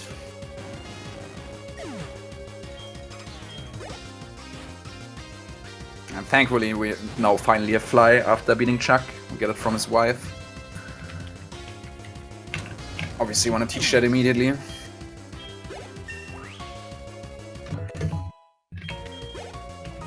Depending on the special attack after Jasmine, you either do Radio Tower or you pick up the Mystic Water first. If you don't have good enough special attack, you have to pick the Mystic Water first. If you have good enough, you always want to delay it just because it means you will be able to repel later for the water you have to surf on to get the Mystic Water. And that just potentially avoids getting an encounter there, which is not very likely at all in the first place, but it just completely avoids that because you just chain that repel from there into Ice Path. Ah, okay, I see. I mean, yeah, you're not forced in this game, but I mean, as a speedrunner, you always would get the bike. Just, yeah. Bike is just fast.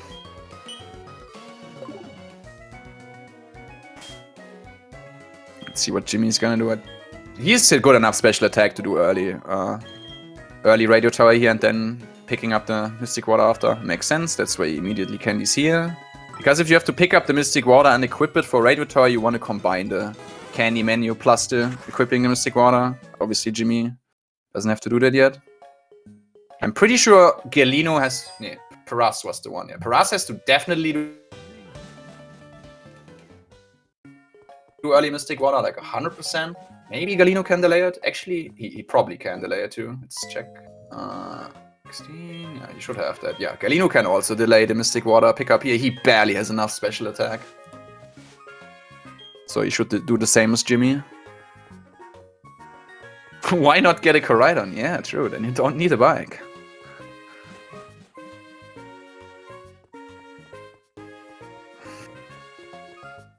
Jimmy getting the uniform.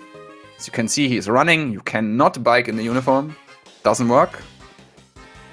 You cannot do anything really with the uniform, unfortunately. You cannot even leave Goldenrod with it, so yeah. So we basically just wait for like, what, 30 seconds maybe? Maybe a little bit more. And then it's already gone again, unfortunately. Looks kinda nice, but yeah. Nothing really can do with that. Can't even bike. Obviously because the uniform is that tight and not because they just didn't bother to like make the animations or whatever, I guess. Wow. Paraz actually getting an Tentacool here. Imagine that. That's super unlikely to happen. Not a high encounter right here at all. Actually getting a Tentacool. Imagine. That's the small benefit I was talking about with early Mystic Water, because you don't have to deal with this with late Mystic Water, because then you are repelled. And it's not worth to repel now just for this water. That's just not worth on average. I'm not even sure when I've seen an encounter here the last time. It's been quite a while. But yeah, unfortunate time loss for Paraz, but just nothing you can do.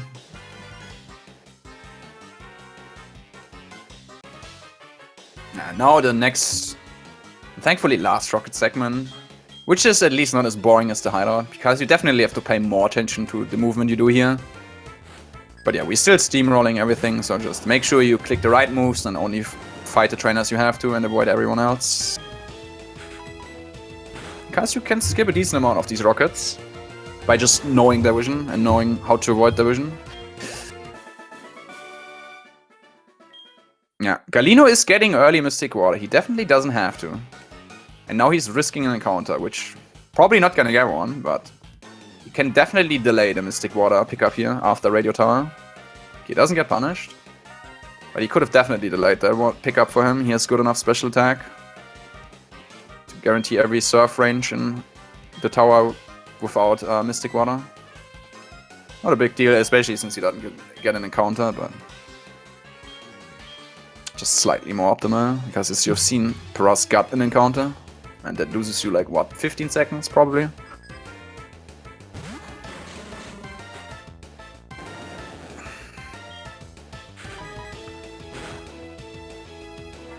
Unless I missed a special attack, but I'm pretty sure he is good enough. Pretty sure. He should have like 17 to 18 neutral, and you need at least 16 neutral, I believe. Or is it 17? Either way, he is definitely barely enough. Okay, you need at least 17. So he has probably exactly enough.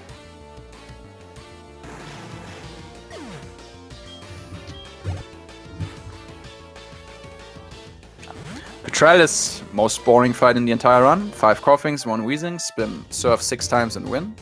Super interesting.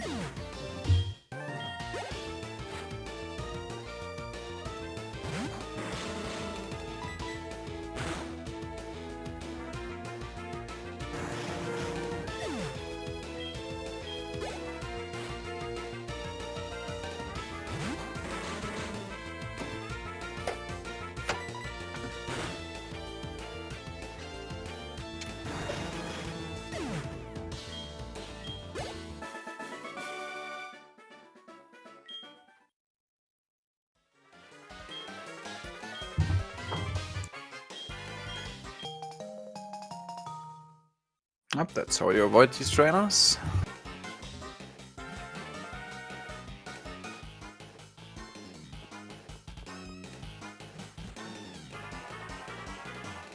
And now off to the underground for Gimmy to save the director, but first he's doing a PC heal here, just to get enough PP back for the next segment. Until E4. Actually until after Claire, because then we PC heal again there, never mind.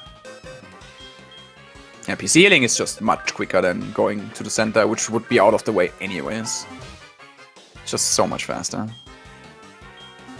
And thankfully in this game, putting a poke in your PC completely restores it, so very, very fast way of fully restoring your Pokemon. Now, it's faster to take the bottom entry, you know, since we only have to go... Since we have to go down there anyways, and we can bike more, so it's just faster than taking the top entry.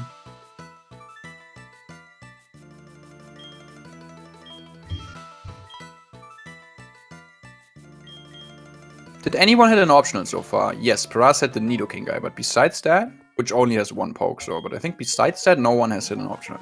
Pretty sure.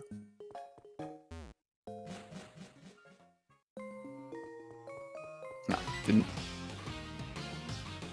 Yeah, rival 4 time for Gimmy.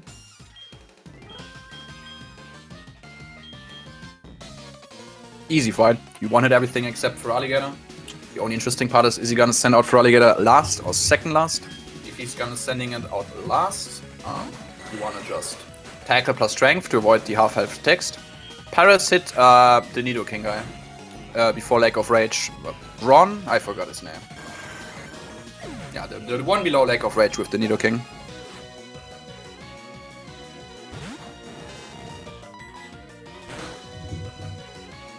But he got a much faster. Jimmy's early game was once again unsurprisingly insane. Very good. Over a minute ahead of PB, I think. But his carb time was pretty bad.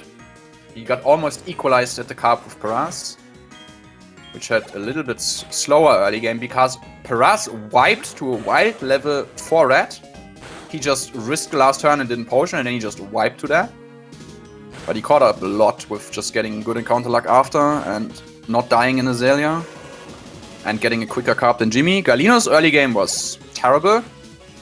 A bajillion encounters, and then he wiped twice in a row to Bugsy because he just kept getting crit. Even worse, on the first fight, he lost by just getting 1 in 16 crit. Not even because of focus energy. He just got crit like that naturally. At least he had a good carb hunt though, but yeah.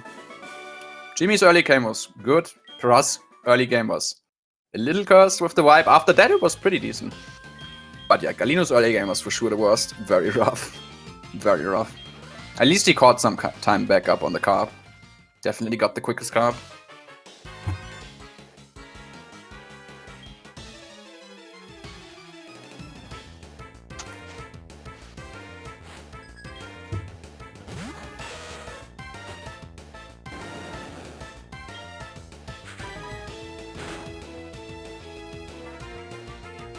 Oh yeah, Paraz also had a really troll rival too, now that I remember.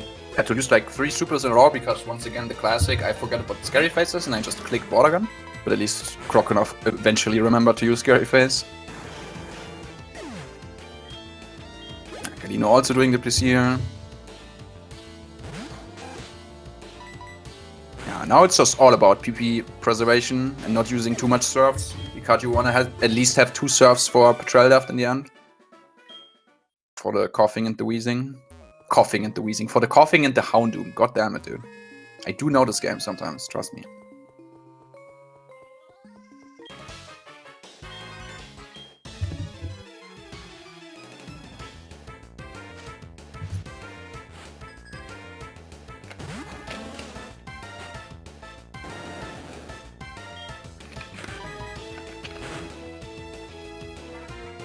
Looks like Paraz is for Alligator getting last, so now he has to tackle plus strength instead of double strength, just to avoid the half health text here.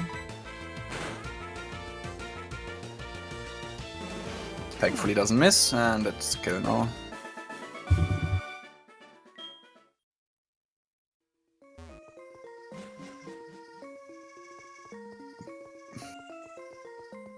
Oh, Gimmy almost the director.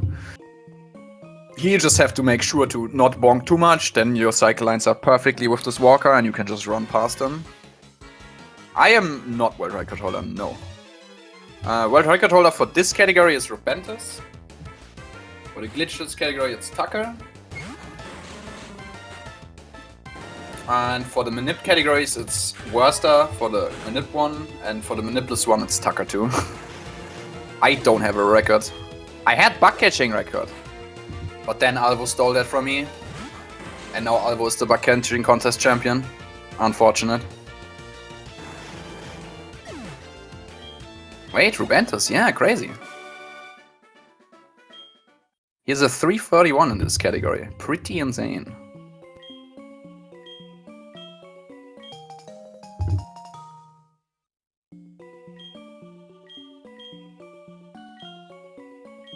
$341. Did I not say 341? Did I say 333? 331? God damn it. I meant 341, at least in my head. Maybe I didn't say 341. But yeah, 331 would be pretty pork. But yeah, that would be insane for glitchless. Yeah, not in this category. Okay, shopping time for Gimmy. Buying the remaining repels we need and X items for the rest of the run, because X items are most OP item for speedruns by far. Helps so much with a lot of fights. To guarantee to be faster, one-hit stuff. Just such a good item for speedruns.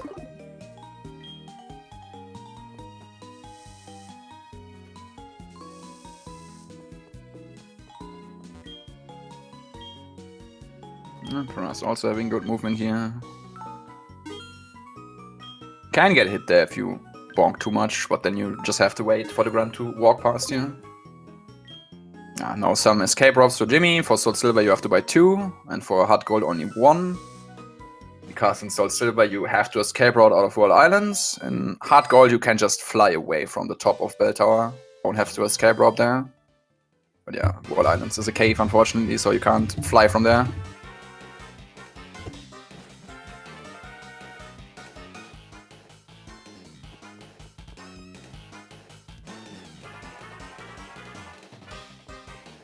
Gimmy finishing up Radio Tower now. Okay guys, I'm sorry, I meant 341. God damn it.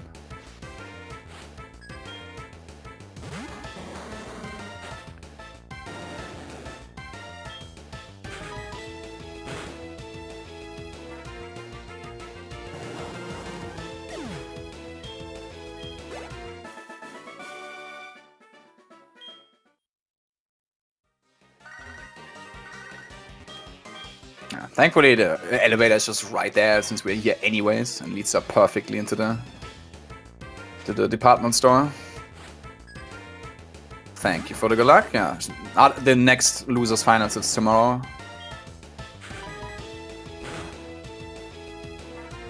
With Rubentos March and myself. It'll also be a very interesting match. And thank you for the good luck. I certainly will need some, huh? For sure.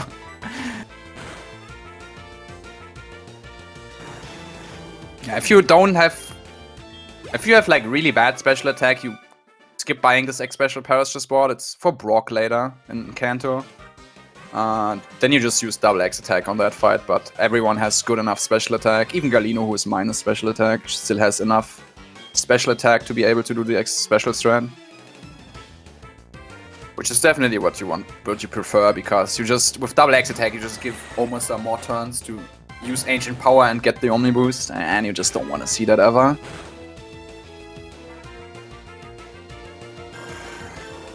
But yeah, with bad enough special attack, there's just nothing you can do about it. Whoops, Paraz having some funny movement, forgetting for a second there to go back to Radio Tower. Gimmy still steamrolling the rest of the rockets. Again, it's just about clicking the right move. And not running into extra trainers here, which no one did so far. And I don't think anyone will.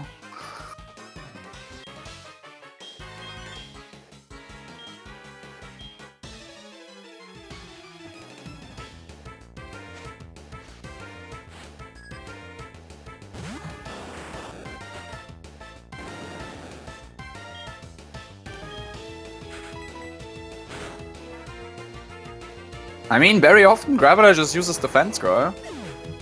But he, I mean, yeah, he also has Rock Slide, which can do a ton. Certainly more than Ancient Power. But yeah, just don't get the boost, right? Or just get Defense Girl. Yeah, I've seen a decent amount of runners set up on Graveler instead. Which I can see why. I don't know if it's a little more risky, even though it can't get the boost. Maybe that's just me.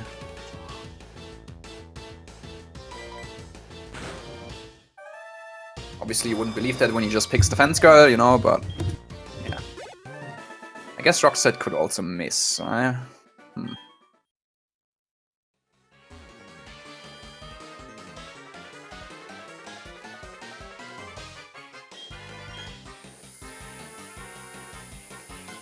Oh yeah, I mean, yeah.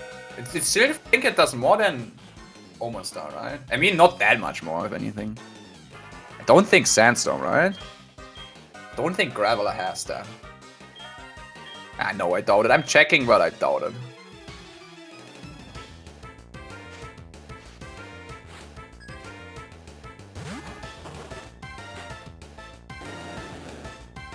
Graveler has Defense Girl, Rock Slide, Rollout, and Earthquake. Those are his 4 moves.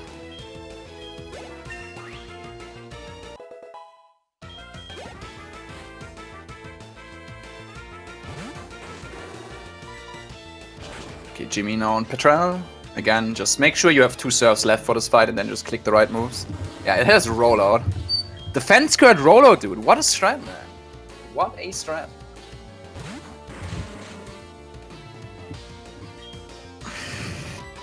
I mean, maybe it's better to set up on Graveler. Unless I'm missing something obvious here. If you're comfortable with tanking a rock slide, I can see why. Can't get the boost at least.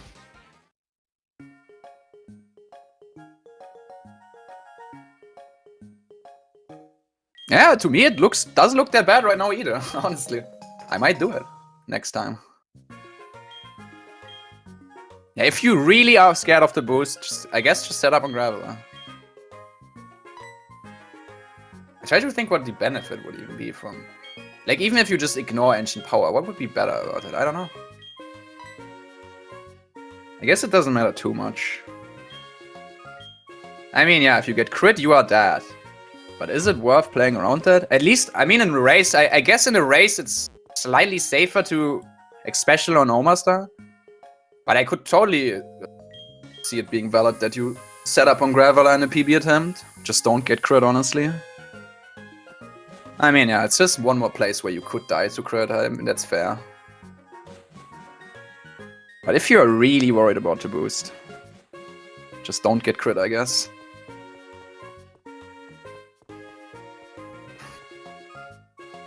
Yeah, Gimmy now on his way to Cherry Grove.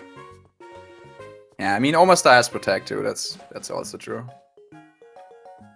But what if he doesn't use it, you know? What if he just goes Ancient Power? Yeah, Gimmy still has to pick up the Mystic Water, so he's gonna... to Cherry Grove now first, before going to Ice Path and then to Blackthorn.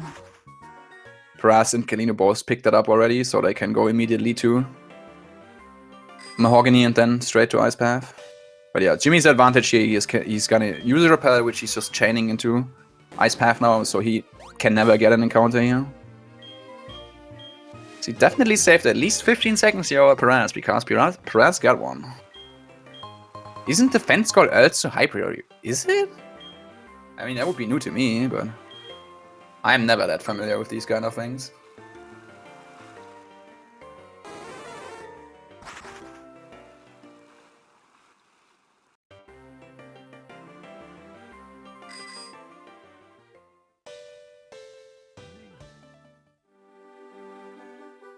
I mean, ideally, you just get Protect from Omastar when you're special and then you kill. And that would be faster than getting hit by Graveler. I can see that, but yeah, he's not even doing that every time.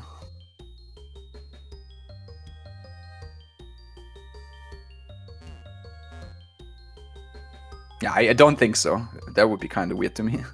Yeah, I don't think anyone is gonna pick up the Max Potion here in Ice Path. They all have good speed. Everyone's faster than Jolteon. No really need to do that.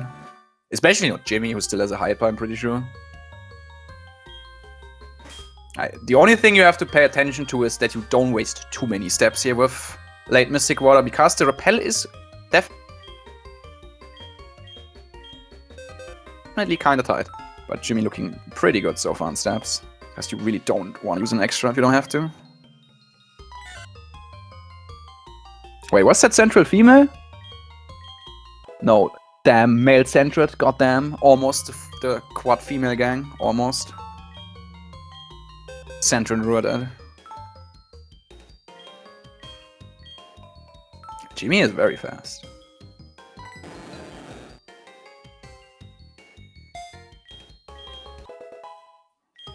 Okay, Paraz now also on his way to Ice Path.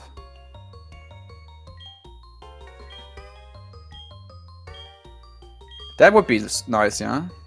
Paraz talking to the tree and picking up the X. I don't know why a lot of the French runners pick this one up. As you see, it's kind of difficult to pick up fast. You can easily talk to the tree, and you don't need it really for E4. You can skip the one later and can do if you... I mean, I guess there is a world where it could be useful in E4.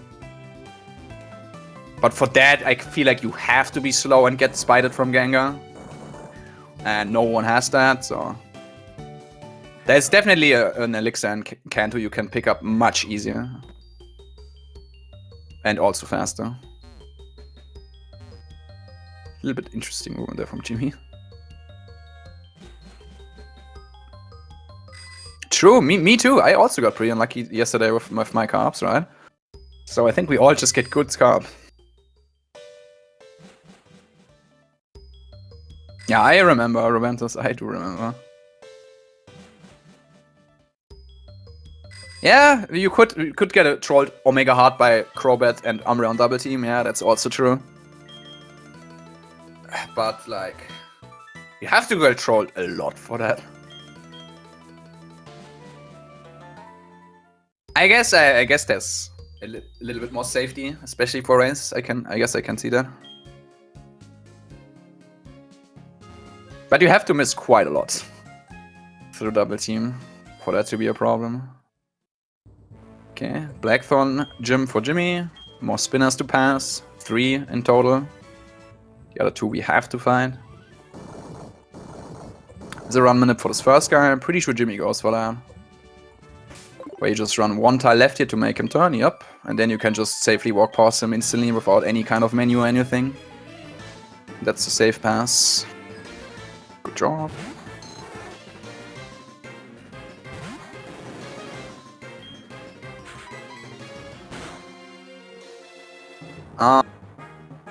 I'm feeling fine about tomorrow's race. I feel like I'm probably not gonna win, but you know, can't win everyone. Can't win every match, I guess. Just gonna see what happens. Maybe I get lucky. Play good enough. Who knows? Maybe I don't get lucky. Maybe just play bad. Hopefully, I at least don't play bad. But yeah, we'll see. Not overly confident that I will win. Definitely not.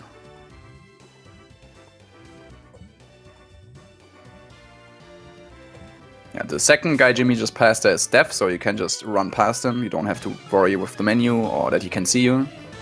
Okay, Jimmy doesn't hit any optionals. Good job. Let's see about Paraz.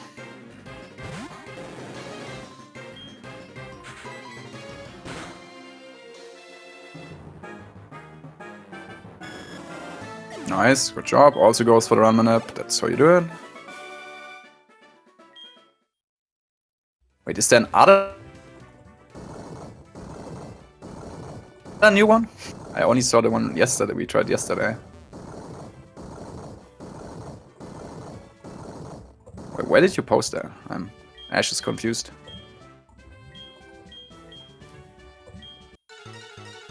Clear time for Jimmy. It's the first time in the run where a Flail is gonna come into play and makes this fight a lot better.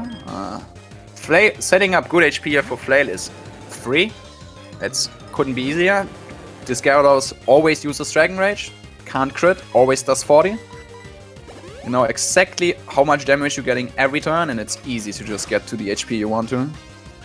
Depending on what Flail you get, you have to set up a certain amount of X attacks, and then you just kill everything with Flail. Jimmy doesn't have to use that many. He could have just flailed like 3 times and then use 1 on the last turn and just do 1 X attack, flail 200, but because using flail over X attack is slightly faster. It's not a big deal. But yeah, this is definitely flail 200 now, and 1 X attack is enough for flail 200, assuming you have more than 7 minus attack IV with everyone else. But yeah, that's also very minor. Spam channel. Yeah. Don't know how I didn't see that.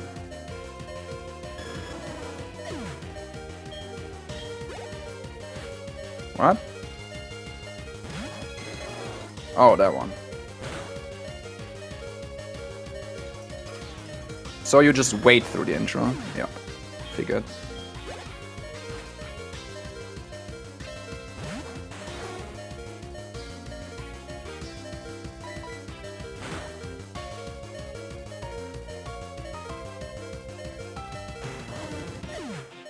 No.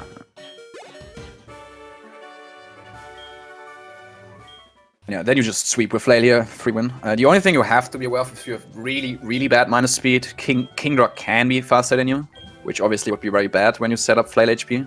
That's what the Carbos on Ice Path is for. Yeah, Galino getting very trolled here by the spinner. Jesus, he really doesn't want to turn, huh?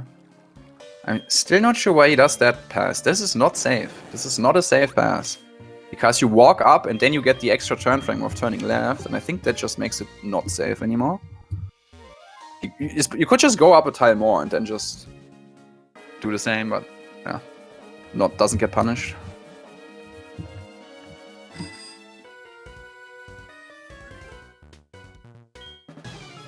Yeah, also easy for L200 for Paraz. Looks scary, but again, Dragon Rage, he always picks it, always does 40, he always know what HP you end up in like at the start of the fight. So never of actual risk of dying here. Yeah, no optionals for anyone in Claire's gym. Good job from all the runners.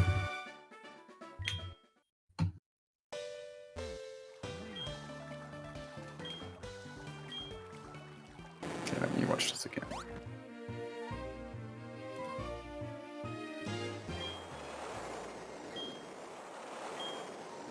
So you turn later. You don't walk in the beginning anymore. No, you just run. Turn second rock. Same there. Then you run that tile. Instead of walking.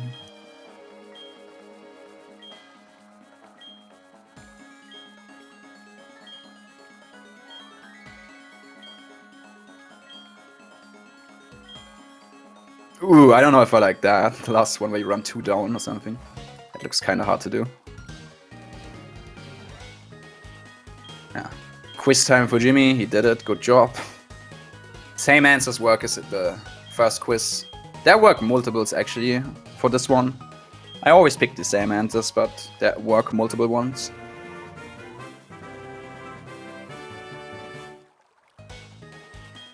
Yeah. Galino also run 1 down. Okay, it looked like 2. I didn't watch it that focused, but yeah, run 1 down. Yeah, I guess run 1 down is not that bad. Still seems a little bit hard, I feel like. Or harder. Shouldn't be too bad. Yeah, Gimmy escape roaming straight out of here. It's the first one we need. Just so much faster than surfing Whirlpool. Back and getting out of here. Instead we just escape rope straight away. Yeah, no kimono got it time soon. Thankfully nothing should go majorly wrong there, since everyone is faster than the Jolteon.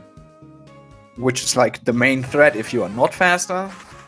Umbreon can always be a troll, because most likely no one is gonna one-hit Umbreon here. I guess you can crit, you can flinch. Umbreon can be a range depending on your attack. Maybe it's like a 1 in 16 for Gimmy to die or something like that. I don't know. Maybe not. But yeah, most of the times Umbreon is gonna live, and he loves to use Confuse, right? But yeah, if you're faster than Jolteon, nothing majorly should go wrong.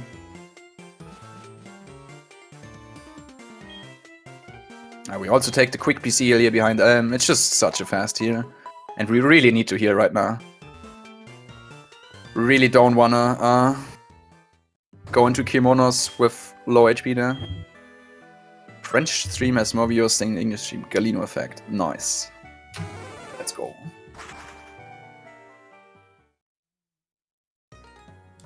True, last year we also had Pokeguy and Worster. I guess that helps.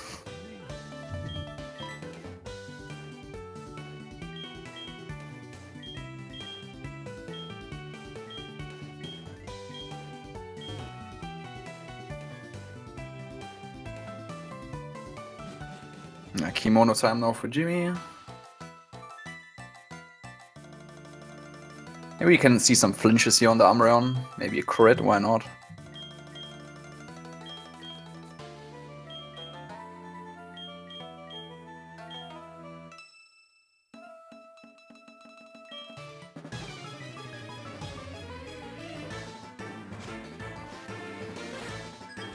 Let's see how Umbreon is gonna go.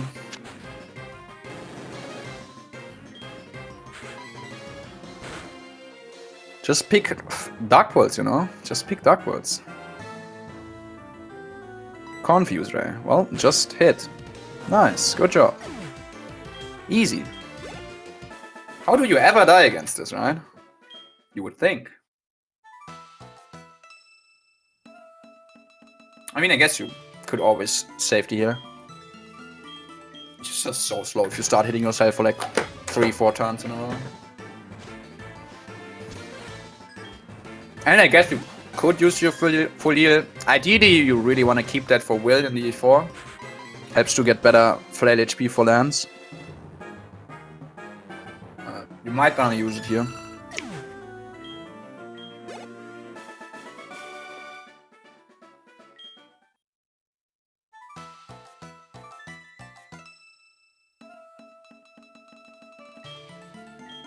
Alright, now the rest of Kimonos is free for Gimmy.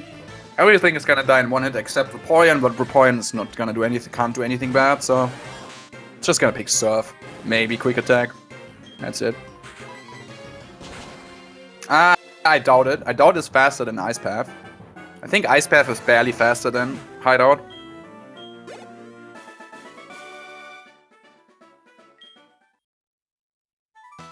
Just because you don't get an extra turn frame and you're on the bike? Maybe not. It's really close, like it's really close. I still would say though, Ice Path is a little faster.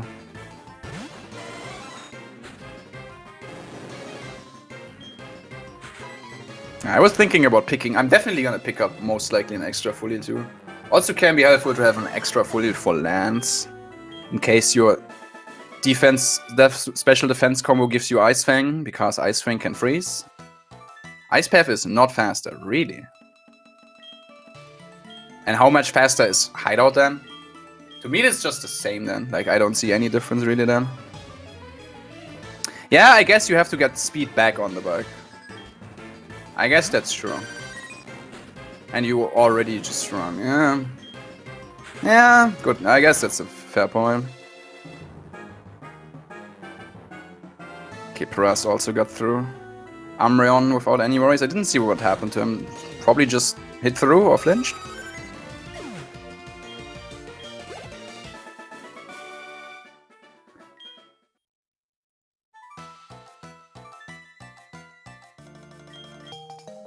Okay, let's see about Galino's Umbreon.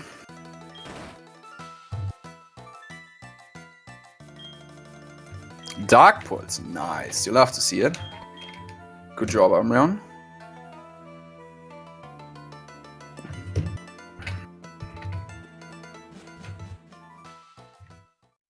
Three frames slower. Oh god. Okay. Yeah. Yeah. Fair enough. I'm definitely gonna most likely pick up one extra. I feel like either for kimonos or lands. I guess there's a world where you want to pick up both extra if you get Ice Fanged on lands and for kimono safety. Guess then you still have the one for Will left. Jimmy, I was about to say, we probably should just wait there. I think he would have maybe gotten caught there if he wouldn't have waited. Now, Jimmy is the... And Galino have to go to Wall Islands here now, and Paraz has to just climb on the top of Bell Tower straight in a critique. Difference between those two is very, very small. I think with like really good movement, Wall Islands is like around 2 seconds faster. You have a longer break with Soul Silver, which is nice. The cutscene is longer than the one in Hard Gold. And yeah, everyone should have good enough speed here. I don't want to jinx anything to be able to run away from Lugia straight away. Galino surely does. Jimmy, no way Jimmy doesn't either. Yeah, after I died the last time there too, I totally can see wanting a full heal for that.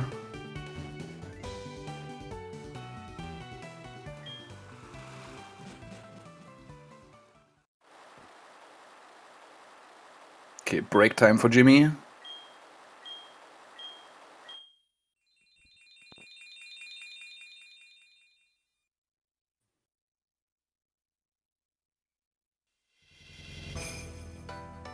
And Paraz now climbing Bell Tower. No trainers in here or anything. Just gotta know where you're going and pick up the max revive on your way. Because, yeah, Soul Silver has to pick up the one in Victory Road instead. If I'm slower, I would 100% probably full heal tomorrow. If I'm faster, I guess, yeah, maybe not immediately. I don't know. That could be helpful too, yeah, if you could get flail, maybe. Honestly, just hit through, huh? But yeah, at least getting flail there is not completely useless. Can definitely be helpful.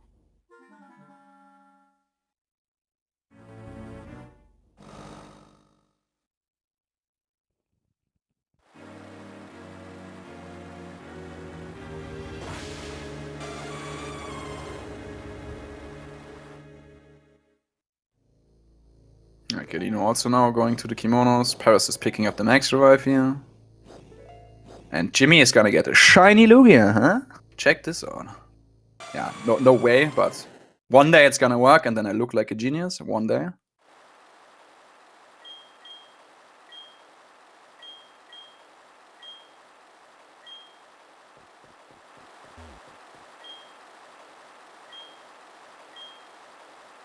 No shiny. No dude. One day it's gonna work. Trust, guys. One day. It didn't work today. Surely he can just run here. It's good enough speed. Nice. Yeah, break time for Paraz. This cutscene is shorter than the one on Soul Silver by like, I forget how much it is. 30 seconds, 35, I forget. Something like that. 40? I don't know. I just don't remember. And that's what the second escape rope is for, because Paraz can fly away here. Gimmy has to escape rope and Galino too soon.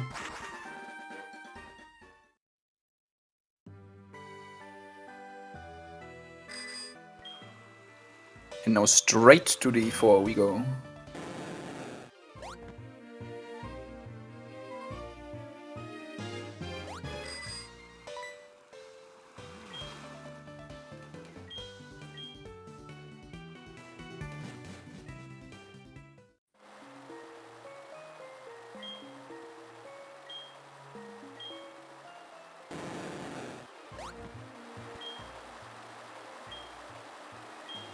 Will we see swag waterfall? Very important question, obviously. Very important part of the run. It matters so much. Nice. Nice. That's swag waterfall doing it sideways. Just looks cooler, and that's about it. Just looks cooler because you do it sideways instead of straight. Maybe it should be, yeah. If someone gets one, maybe they should be forced to catch it, huh? Be kind of funny. Yeah, unfortunately, we need the Master Ball for Snorlax later, so... yeah. You really can't catch Legendary. Damn, no shiny for Paraz either. Come on, game. So boring. A few more spinner passes here for Gimmy. Nice.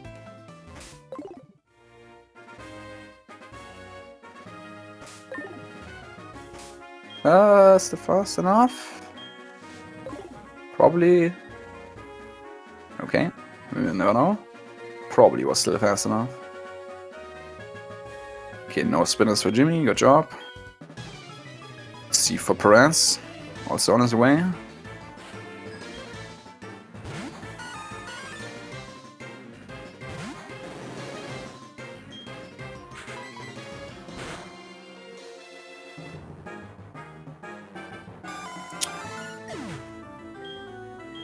Just catch... that's what the fastball is for, right? Yeah, just use the fastball. That's gonna work. Just by Dust Balls, Kappa. No, dude. No swag waterfall Paraz. No, guys. Yeah, doesn't matter whatsoever. Just looks funny if you surf sideways.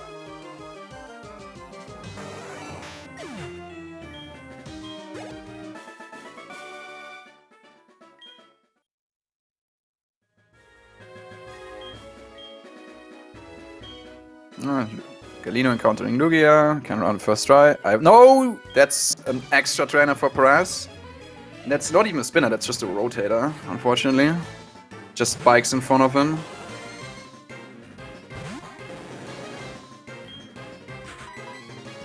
Yeah, that's not an amazing optional to hit. Certainly helps Gimmy to extend his lead. Also helps Galino to catch up to Paraz now. It's not the worst to hit, I guess. But it's an unfortunate one to hit because you just have to make sure not to bike in front of his vision. Because he just turns in a circle.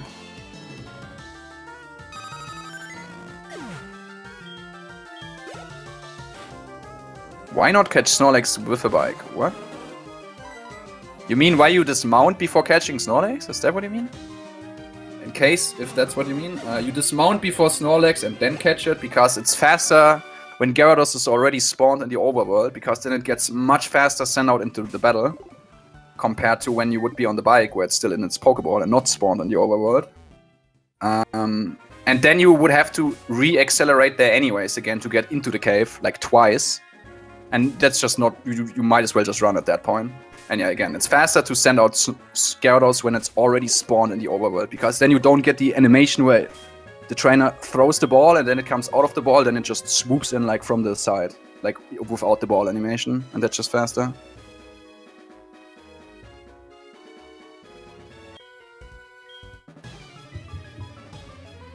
Yeah, Galino gets past the rotator. Time save for him over Paraz. He also decides to take the water, which is totally fair. A little bit slower on average, but you obviously entirely avoid having to pass this lady because she can't walk on water. She's not Jesus. Or Moses. No, Jesus. Jesus is the one who walks on water. Yeah, first Scott pass for Galino. Decides to do it on foot. Yes, that's just runner's preference. Gets also past Scott. Good job. No spinners yet here. Yeah, still the only one. No, actually Paraz now hit 2 spinners. He hit the Nidoking guy and the Psychic Rotator. But no more optionals than that.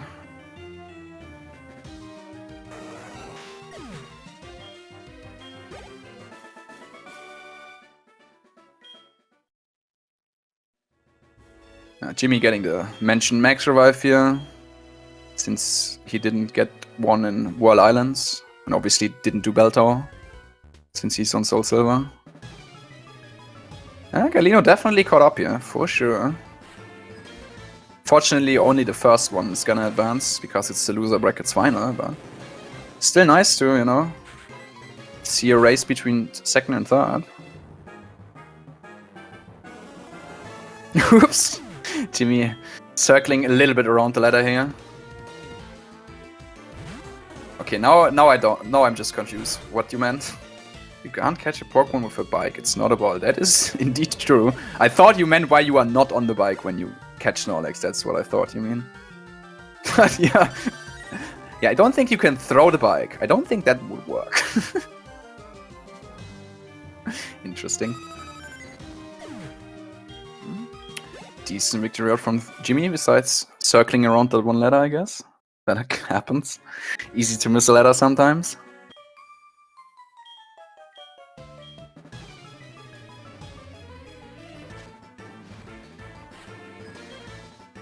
Yeah, now rival 5 time, also. Still an easy fight. This guy just not very smart. Once again, he won't hit everything, assuming you use the right move, except the Feraligatr. In most cases, it's a range to die in 2 hits, but yeah, you should really never die here or anything. I even if I get crit or something, it should be fine.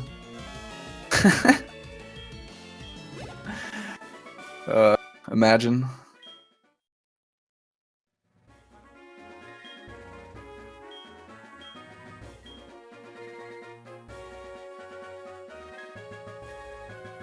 Yeah, but Paraz and Galino are only one trainer apart of each other anymore at this point.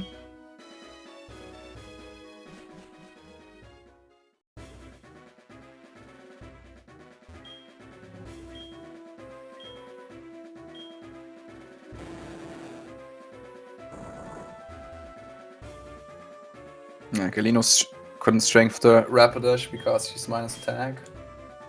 On the surf that, it's probably a range for him. With his attack, with strength. Probably, let me check. Oh yeah, it's definitely, you need at least 28 minus, he doesn't have that. So yeah, makes sense why you use a surf there. Strength would have not been guaranteed. Obviously you don't get the super effective text, but yeah, you don't want to see it live either.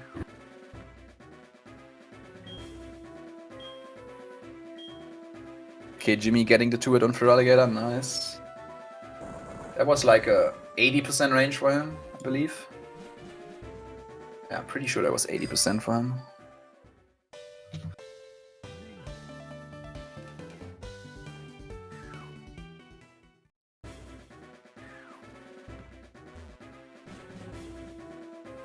Okay, now one more candy pickup for Gimmy and then it's E4 time almost.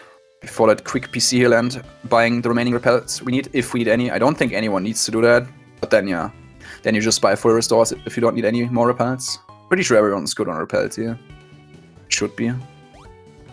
So just full restores. Yeah, you also want to get rid of Sandred and Quilava here, since for the Hall of Fame cutscene, since that's much faster than having 4 pokes there instead of 2. Takes quite a bit of time if you bring more pokes. And then yeah, also PC heal Gyarados just to get our PP back and be at full going in. So we need to set up quite a bit here on Will. And then you also can need to level 62 here, in case you don't forget. If you forget, not a big deal, you just candy after Koga then instead. Just have to deal with a little bit worse ranges on Will, I guess.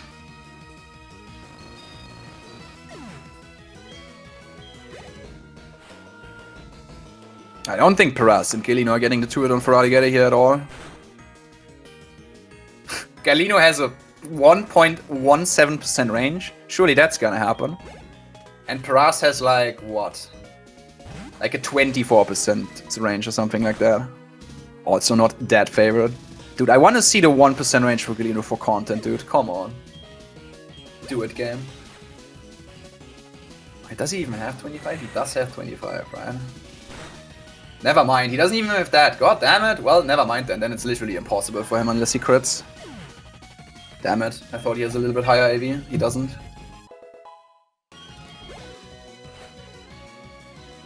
Oh yeah, Paraz has an extra level. He does hit 60, yep. That certainly helps him. Makes the range definitely better. Also get a damage boost at level 60. So he probably gets the 2-hit now. Because yeah, he had an optional on his way to Victory Road. Yeah, look at this damage. That's an easy 2-hit. Extra level coming in clutch, I guess.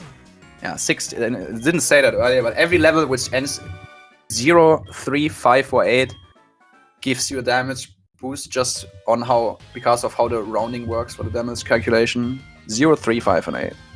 So that level up definitely at least helped him to get the 2-hit. Probably not worth to hit an optional for that, but you know, at least he has some benefit outside of that. Snorlax or Slarking? Huh? I don't know about Slarking.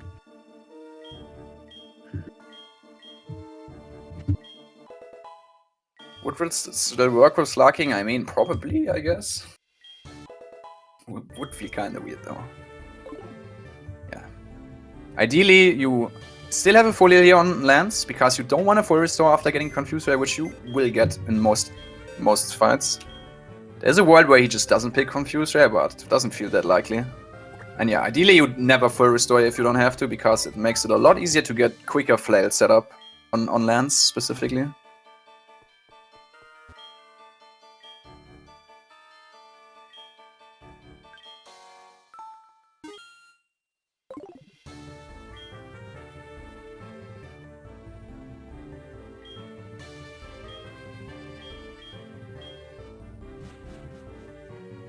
Extra candy for Galino, and Paraz also starting Will now. Meanwhile, Gimmy starting Koga.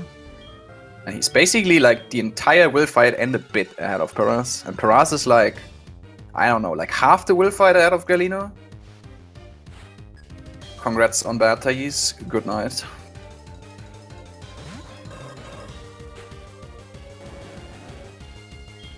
Yeah, in most cases you have to set up 3x attacks here. With bad minus attack, you have to set up 4.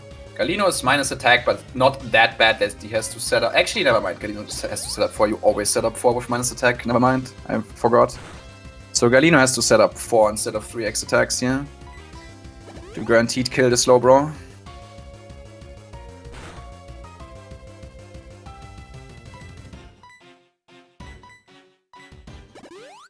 Which is unfortunate, but yeah. Nothing you can do about minus attack.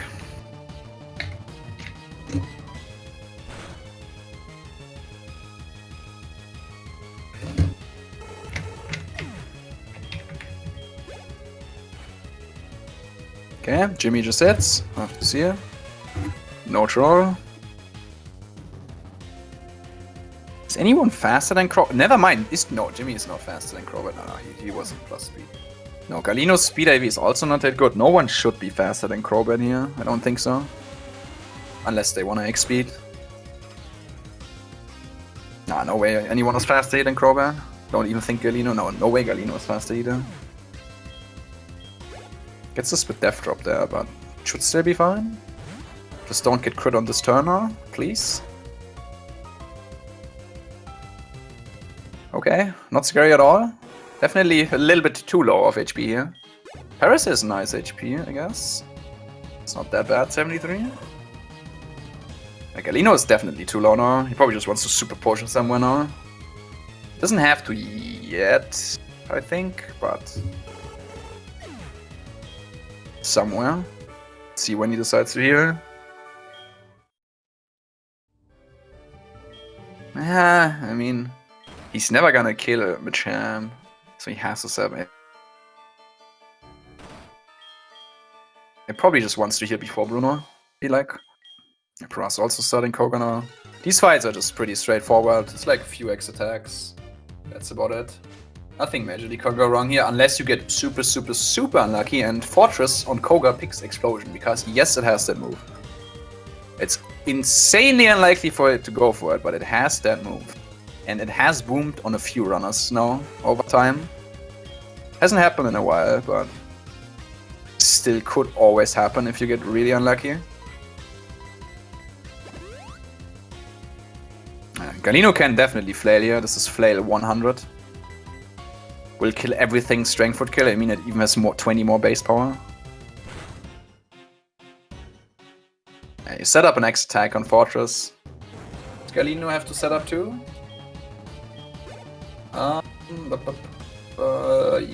Yes. Galino has to set up too. Unfortunate.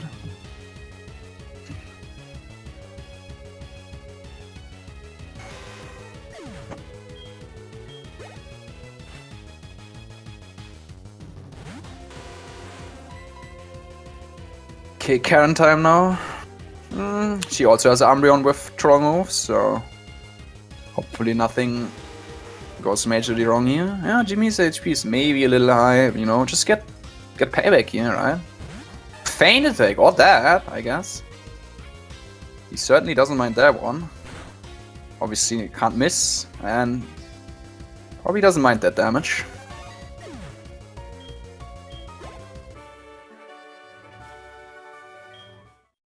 Okay, no booms today, imagine.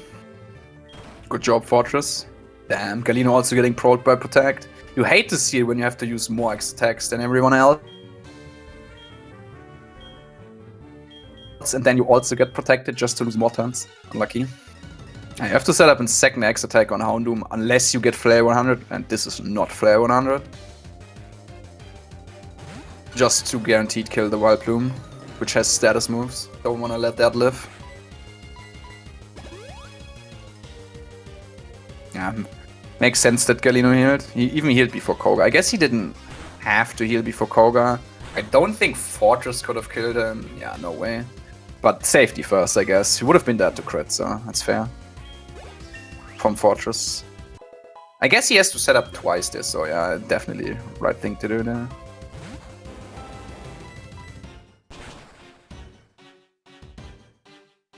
That's Karen for Gimmy.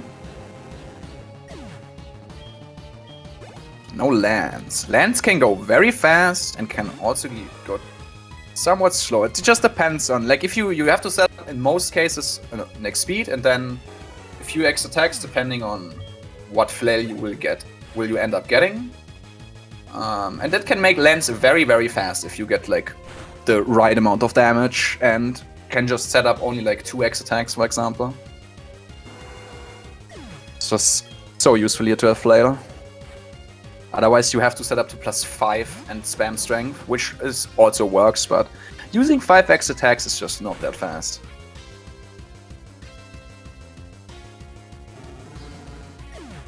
Wait, was it not Gimmy? It should have been Jimmy.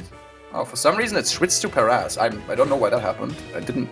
Maybe I did it do it accidentally, my bad. I don't think I did though. Well, I switch it back now. Yeah. Speed, this is 100. This doesn't work yet. Just don't do it, please, Gyarados. This is 150 and should be fine, yep. That's a decent land setup for Gimmy. Considering his somewhat high HP still. But yeah, it wasn't even that high, so definitely like to see a setup like that. And yeah, the worst thing which can happen is obviously if you just get crit there on the last turn of setup and die, to do it over again. Garat's getting double team. But hits, okay, good job. I don't know why I switched the auto actually. Misclick, maybe. Whatever, be back.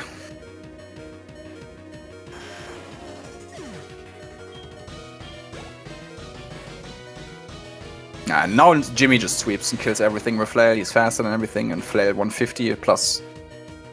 Was it 2x attacks or 3? Both are fine here with his attack. Either or, he's gonna kill everything. It's not close.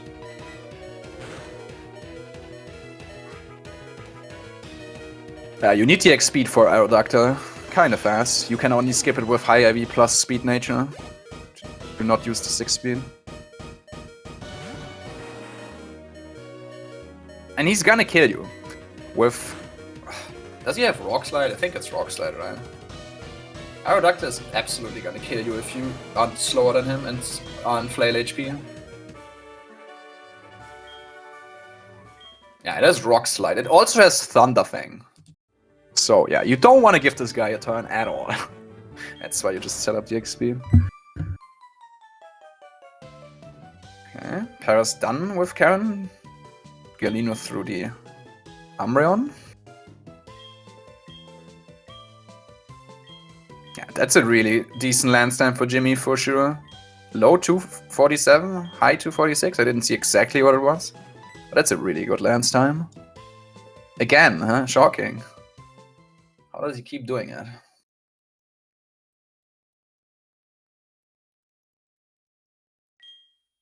And now lance time for Paraz.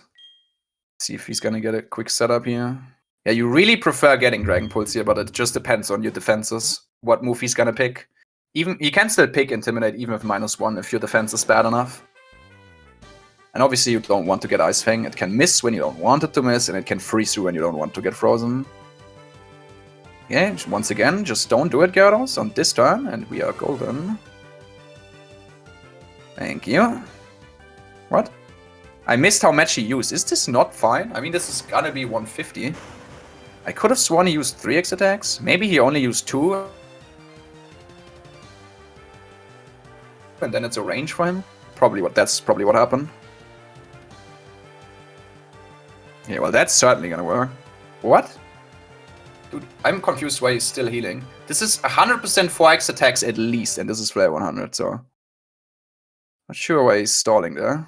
Unless I'm missing something, like... Unless I'm unable to count to 4. But I'm pretty sure there should have been +4 there. Maybe it was +3 and I missed one. Let me know if someone saw how many he used.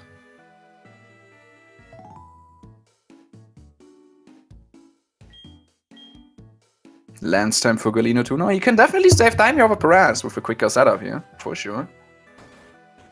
Paraz had to heal twice, or not sure if he had to, but he did heal twice. Maybe he had to. I just missed 1x attack. This could totally be possible. Hard to keep track of 3 feats alone, you know?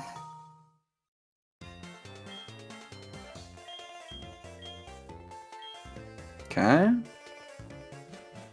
It's gonna be 150. Is it gonna be still 150 after? He probably wants to Oranberry here.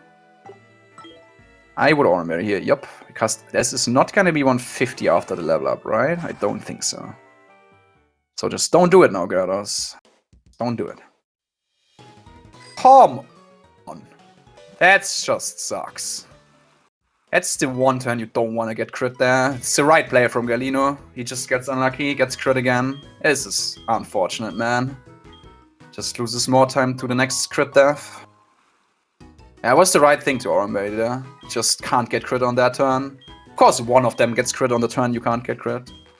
Of course. Fun fact, Kenya can live a -1 waterfall. Yeah, very cool fact, I know, but it can actually live that, which is kind of funny. At least when Gyarados is at -1.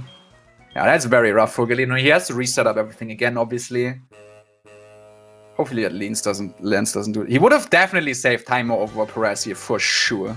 If he just doesn't get crit on that turn, he can just go. Man, that's unfortunate.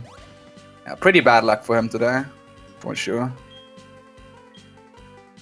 Happens in races, I guess, but still sucks.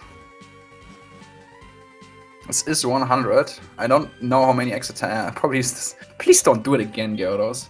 Please don't do it again. That would just be insulting. Okay, thank God. Well, that's a win now, but yeah, obviously lost him a lot of time, that crit. He had to Oranberry there in the first attempt for sure. Always annoying. Lance has just a talent to crit you on the perfect turn, you know. He just knows when he has to crit you. I fully believe that.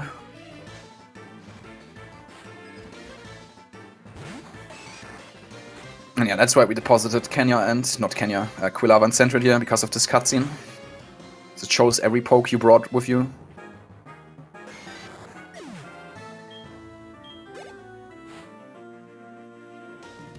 As soon as this saving text box starts appearing, runners will hold their soft reset buttons to immediately soft reset as soon as the save is done, even though it might not look like that the save is done. As soon as this box appears, you are good to start holding soft reset. Then soft resets as soon as it can, while still having the save. Because obviously we don't want to watch the goddamn credits. I missed the word credits. Obviously we don't want to watch the credits. Kind of slow. And in English, you don't have to watch the credits. In Japanese, you actually have to watch the credits. It's different in Japanese, but in English, you are not forced to watch the credits. So every time you spend extra in there is your own time loss. So you just want to reset as fast as you can.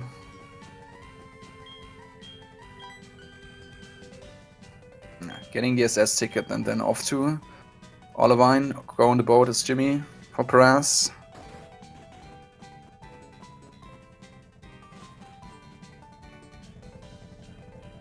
Dude, this would have been so close between Paraz and Galino if he just doesn't get crit. That's unfortunate. Would have been really nice to watch. Yeah, Gimmy talks to the little girl here from above. She only walks one tile when you talk to her from above. Because when you talk to her from like the right, she walks 2 tiles instead, and that's just slower, even though we take more steps. Our steps are just much faster since we are running, and she's walking kind of slow.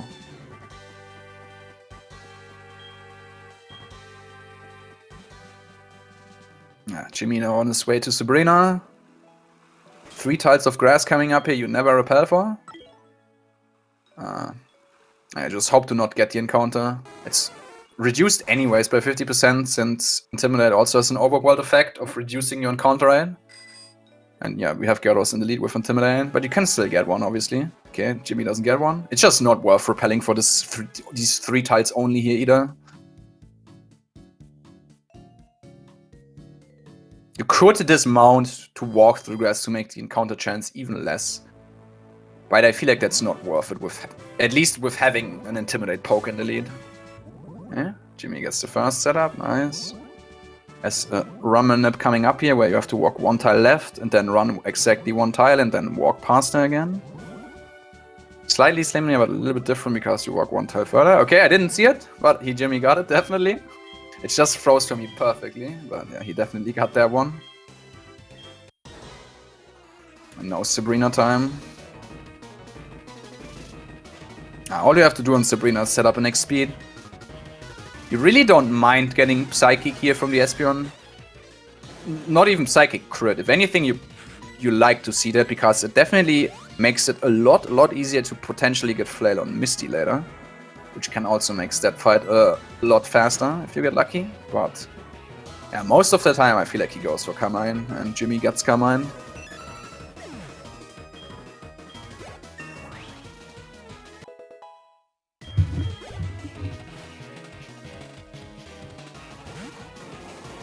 Yeah, you are slower than Mr. Mime and Alakazam. Mr. Mime is just gonna use Light Screen, but Alakazam has Reflect, and yeah, you don't want to waste more turns there, just by just stick speed. Because you're not gonna kill when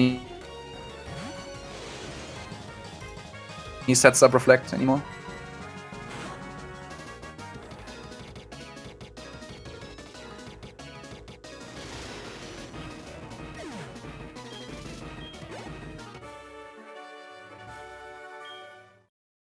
That's Sabrina.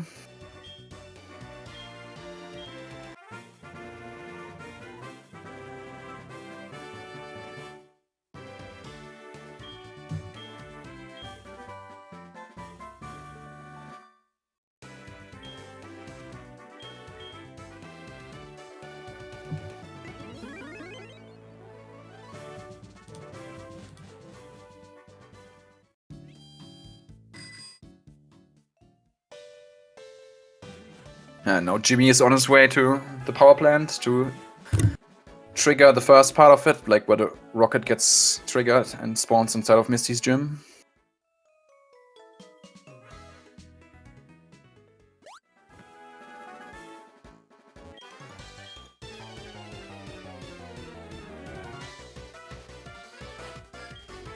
Paraz also now on his way to Sabrina. Hopefully no encounter or spinner here either.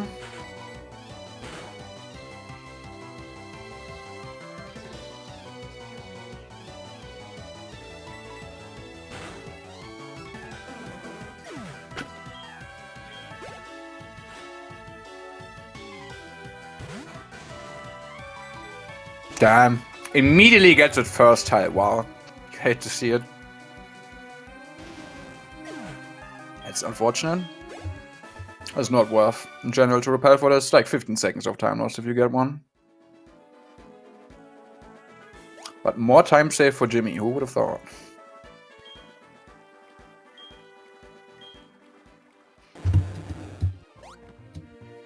Okay. Spinner time now for Paraz.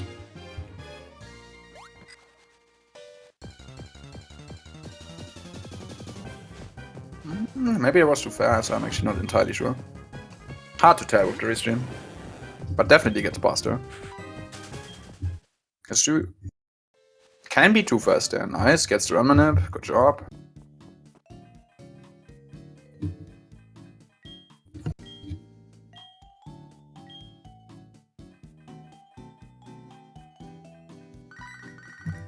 And yeah, Jimmy's now triggered the rocket, and then he's gonna fly immediately back to Cerulean.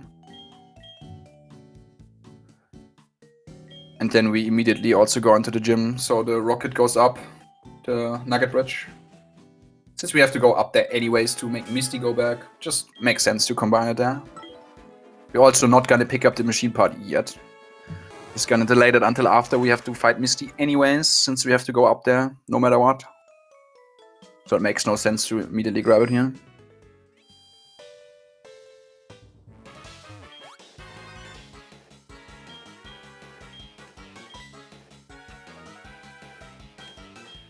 Paraz also got Carmine. Not a single Psychic so far. Kinda boring. Can at least Galino get a Psychic? Why not?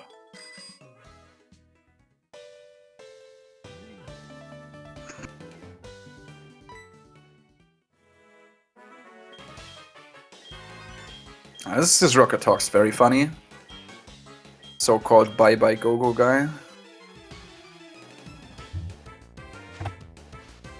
In his homes, he also is in Gen 5. In Icarus City, fun fact. That's where he goes back to. That's his home country apparently. Okay, no encounter for Galino. Let's see about those spinner passes.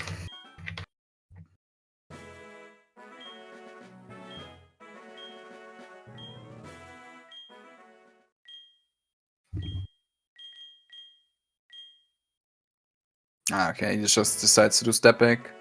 I think he got... Nah, he got quick spun down, but that's a fine pass. It's a little slower compared to getting the setup. It's definitely a safe pass.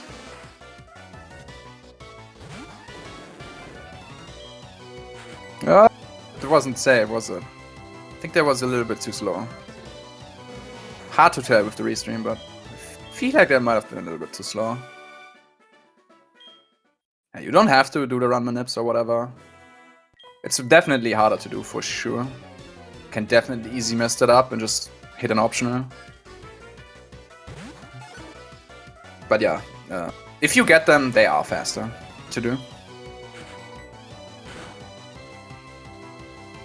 Since you don't have to wait for them to spin on that specific pass, or on the second one in the Blackthorn gym. Because you just make them spin and know it's a safe pass.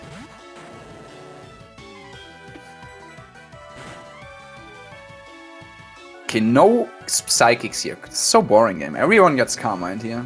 Very boring. I mean, it's still not impossible to get Flail on Misty, but even more unlikely now than it already is. Because Golduck also just loves to spin disable anyways, even if you are somewhat lower HP. Not every time, but very often.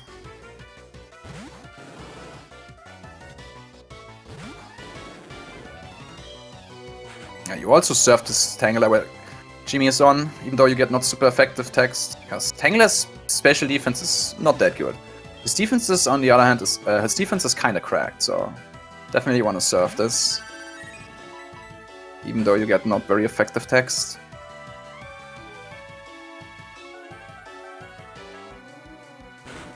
Damn, Gimmy almost getting the one hit on Vaporeon. That attack drop doesn't matter.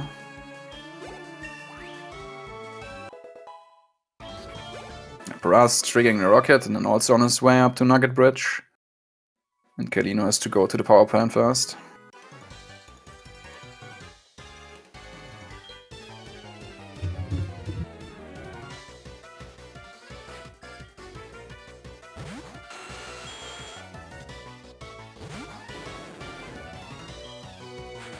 The only thing the only interesting part here on these fights is the double fight coming up for Gimmy.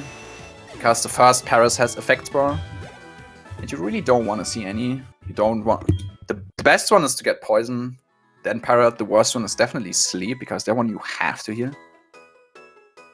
I guess you kind of want to heal Paraz too, probably, but yeah. Ideally, you just don't get any effect spore here. Thankfully, only the first Paraz has it and not the second one. So that's at least that. Because Kenya will kill that one with LLAs. Actually, one more fight where Kenya is useful, besides the red fight itself, where we just abuse it for wall tackle recoil. But more for that later. Definitely is still good enough to kill some stuff here, even at level 29. And the extra levels help to get, like, more wall tackle recoil on red, which could maybe matter.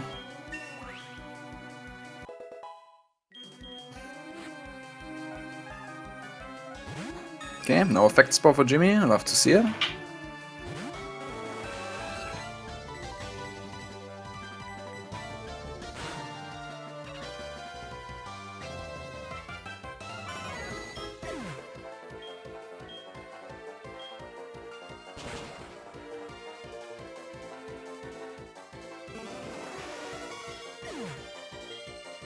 Yeah, this one doesn't have it, thankfully. It's the other ability of Paraz. Fine. It's dry skin. Oh yeah, how could I forget dry skin?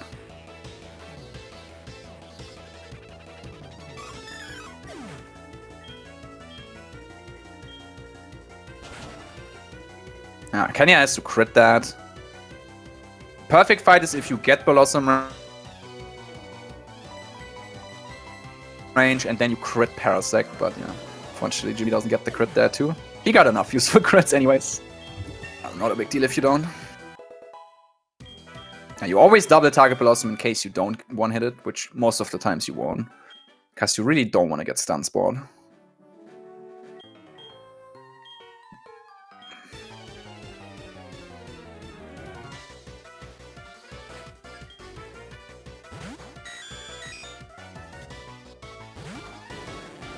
That's this game's version of Nugget Bridge. There's also a guy here which gives you a nugget. But only if you actually talk to him yourself. And then he fights you too, but yeah. We don't need that money, and we obviously don't want to fight him, since we don't have to, so we just don't do that and just spike past him.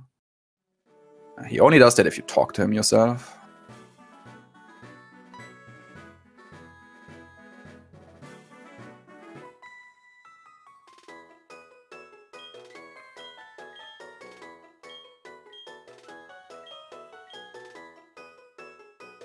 It's also slightly faster biking back here instead of flying. Now that I said that, he's gonna fly. I mean, makes sense, his Kenya got damaged. He could also just heal it on some kind of repel menu with a full restore, I guess, but the point of removing the mail is you can't put Kenya back in the PC with the mail still being attached. It just doesn't work. You have to remove the mail first. And if you remove the mail because you want to PC the Kenya, it makes sense to just fly from there. But most of the times, if you don't have to heal, you just spike back. It's a little one tile too low here for Gimmy, but totally fine. He just has to go up one more tile, and then he can just surf past them. Yup. Now that's how you avoid all of these swimmers. And then we conveniently grab the machine part right here where we have to go anyways. Yeah, most of the time you just set up 4x attacks on Misty with bad attack 5. This fight can be a lot faster if you end up getting in flail here, but this Golduck loves to spam disable, and especially at that high HP, you need a lot of psychics, some drops, some crits. That's probably not gonna happen, but you never know. At least he's gonna pick psychic, but gotta crit one of those, or at least to draw up. Oh, nice. I love why he's only using psychic now after. That's a crit, okay. 3. Who are you, sir? Yeah, there we go. That's what he normally does. Disable. Which obviously just does nothing. That's not gonna be enough, though.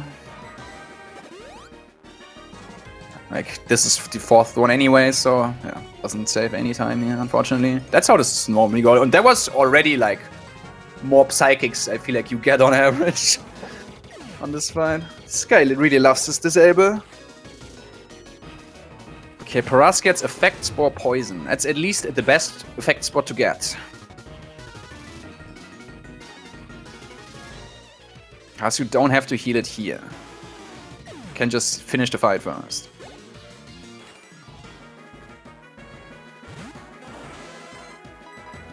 I mean, I would just probably bike back now, deal with the poison, and just full restore Kenya somewhere. I guess you can do the same as Gimmy, also remove mail, fly back, and just PC heal it and radio tower. See what he wants to do.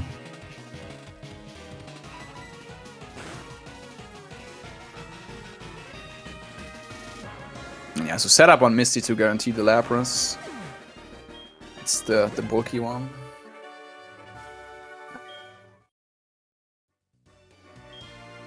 Yeah. 4x attacks strength is very standard. That's how this normally goes.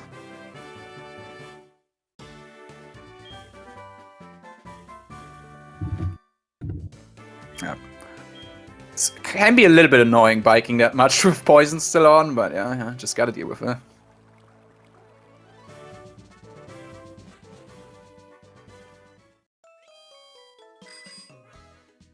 Gimmy now finishing off the second part of the power plant quest. So we have to fix it. Okay, did he remove the mail there, Paraz? I didn't see. He probably did, since he's flying now. But I didn't see if he actually did.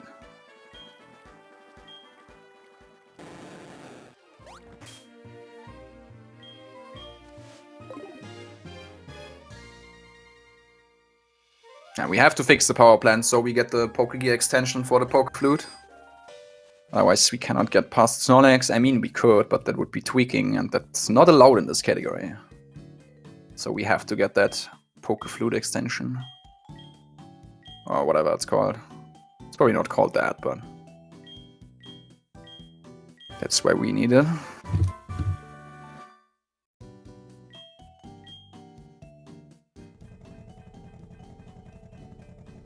No, it's Rock Tunnel time for Gimmy. Yeah, Galino didn't get any effect spore. time save for him over Paraz. Ah, a little at least, I guess. Poison is at least the best one to get. Yeah, we obviously don't teach Flash. I'm not even sure if he could teach Flash to anything.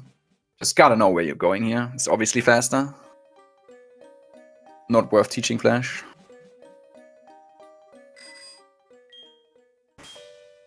I never count bonks in Rock Tunnel from other people because I bonk enough myself. Well, so far I've seen none, but it also kind of lagged for me, so hard to tell. It looks pretty decent for sure so far. It's like, what, 2 there? Damn, misses that ladder. Pretty good move on overall, for sure. And yeah, perfect Rock Tunnel is, I want to say, near impossible. Whoop! Whoop! Yeah, just go on the ladder. A little bit of extra movement there. Yeah, I mean, missing the ladders happens. It's like, you're still in the dark and still a 1 tile. But yeah, as I was saying, I feel like a perfect Rock Tunnel is near impossible, if not impossible. That shit is so hard. So many like perfect tile adjustments you would have to do. To me, it seems impossible. I know I couldn't. Maybe one mad lad one day can do it. And yeah, now... Thankfully, there's also a convenient PC right here, since we have to get back Quilava and center it anyways. And we also want to PC heal Gyarados. And yeah, now Gimmy just PC heals the Kenya again. And yeah, now it's it's probably the worst time in Kanto. It's close. Like, depends on how blue and red go, I guess. But yeah, Search is never a great time. In this game, it's not worth saving for the second can if you find the first one. Saving in Gen 4 is insanely slow. On average, it's just not worth to save. When you get really, really unlucky, which hopefully no one gets here, you might think, oh, well, you should have just saved. And yeah, in that case, it could have potentially been worth it, but, you know, just don't get really unlucky. And yeah, also the search file itself can be really bad if you get trolled by statics and double team misses. But let's see about those cans first. Can definitely be an equalizer if it goes really poorly for one runner. Can lose a lot of time here, like a lot. I think the world record for like worst cans is like 15th, 16th try or something like that. Okay, it's a 50-50. Doesn't win it, come on. Corner cans are just so nice and then you still lose it anyways. Come on, game.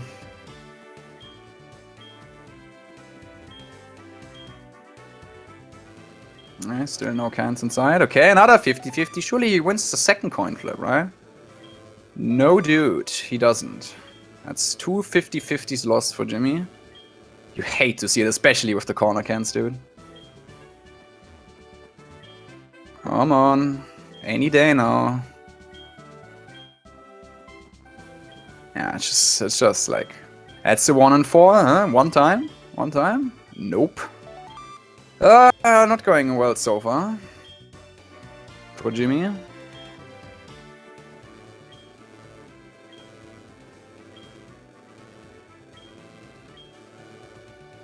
Still no can. Whoops. Jesus, game. Come on. That's a 1 and 3. Can you win that one, please? Thank God. Okay. Well, that wasn't amazing at all. It certainly could have been worse, but yeah. Definitely not what you prefer to see here. Not the greatest cans. Kinda bad. It was like always like one of the later ones too. Okay, what happened to Galino? Why did Kenya just die to an Ice Beam on Starmie? Did he forget the X-Speed maybe? I was too focused on cans, I'm sorry.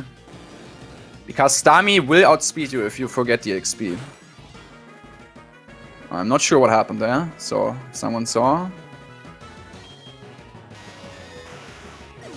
Yeah, that was really slow for Gimmy for sure, and yeah, he also gets immediate static. Everyone on this fight on Search here has static except the Magneton. And it can get really annoying if you get static a lot here. Especially now, because now he has to set up the X speed on Magneton, and now he has to hit.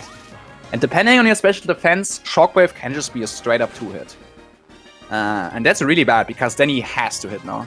Okay, he at least has good enough to tank another one here. It doesn't matter, he hits anyways, but yeah.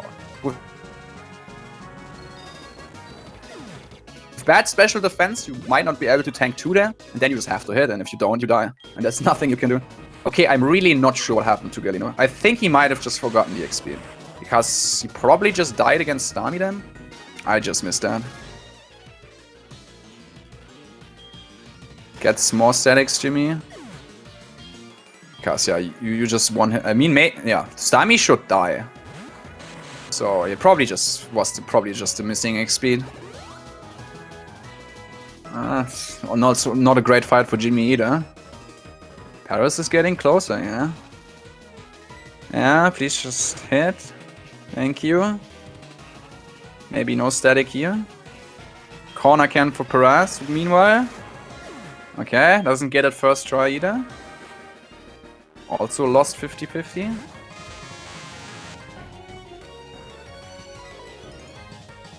And Gimmy just gets even more statics. At least he hit through here.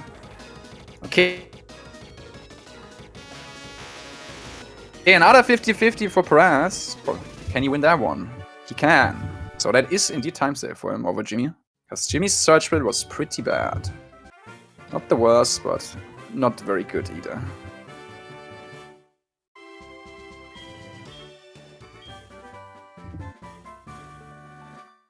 If someone saw what happened to Galino, let me know. I think he forgot the XP, but I'm just guessing.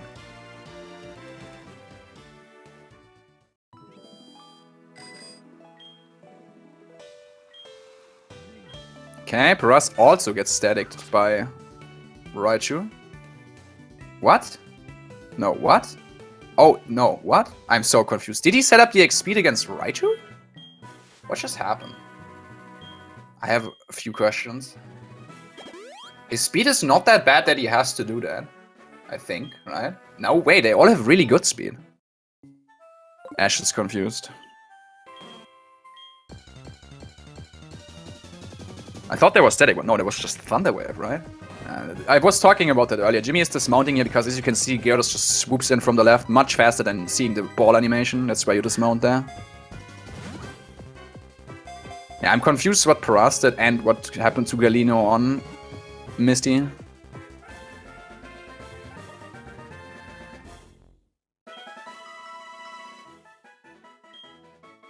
Now, and we need 100%. We need to catch Snorlax. We needed to get past.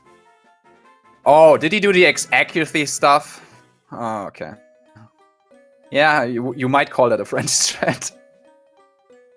Never seen anyone else using an X accuracy on search. Bill Bonza has been doing that. Yeah, think hip indeed. They somehow use an X accuracy there. Don't ask me why. I don't fully understand. Actually, I don't understand at all.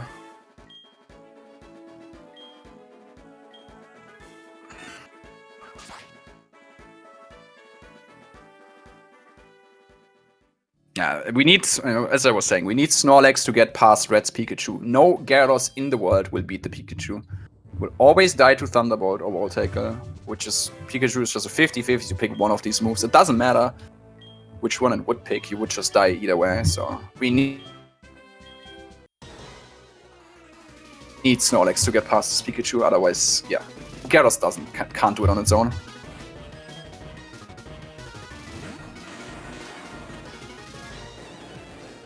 Okay, let's see what Jimmy decides to do here. Is he setting up on Graveler? He's not.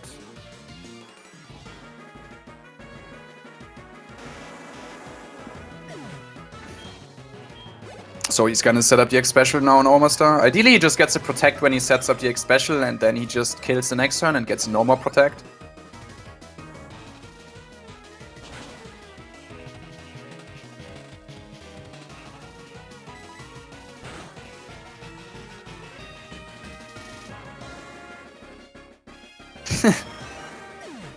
Okay, that looks like a good fight for Jimmy. No Omnibus, yep, that's always when it gets scary. Okay. Galino got some decent cans, I feel like. I wasn't too slow at all. Is that second or third try? Probably something like that. Yeah, Paraz also catching Snorlax.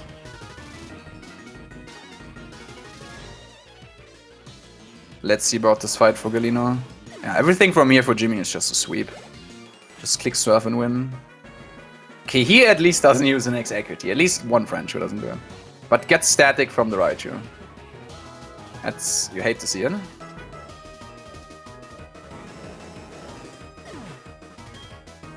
Okay, now he has to set up the X speed here and then full restore or full heal. You want to definitely set up the X speed first before you do that, because Magneton can just do it again. No. He's not setting up the X speed either. Interesting. Please just hit. Yeah, he should have set up the X speed. I mean, yeah, if he does it. If he para-heals there, he should kill, but yeah. It's why you set up the X speed first and then kill. At least he finally hits. But now he still has to set up the X speed on the first Electron.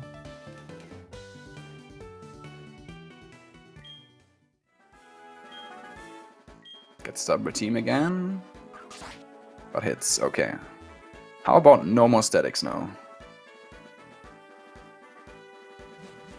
Okay, that's one without. Looks like Paraz set up on Grappler.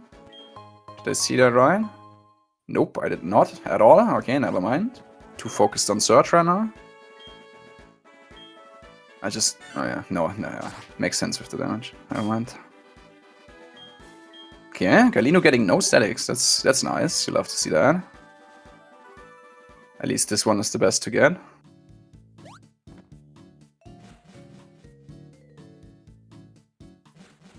I think Jimmy's the only one I've seen go that way.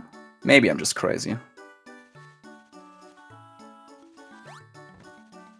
I feel like he is like the only one who goes like that way there. Definitely helps to get not blocked by these NPCs there. There are two NPCs which like to block you sometimes.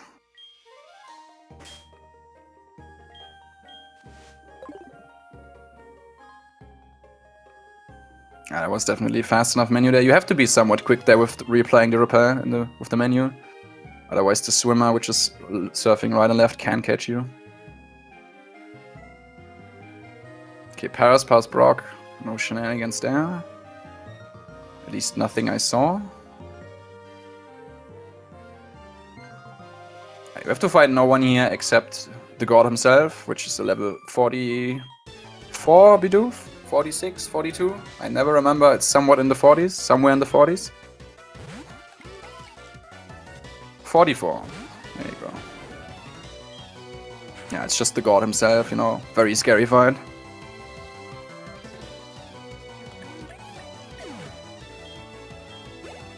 Galino also catching Snorlax.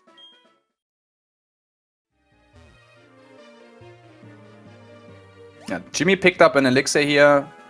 Paraz should just skip it now since he already has the elixir from before Ice Path.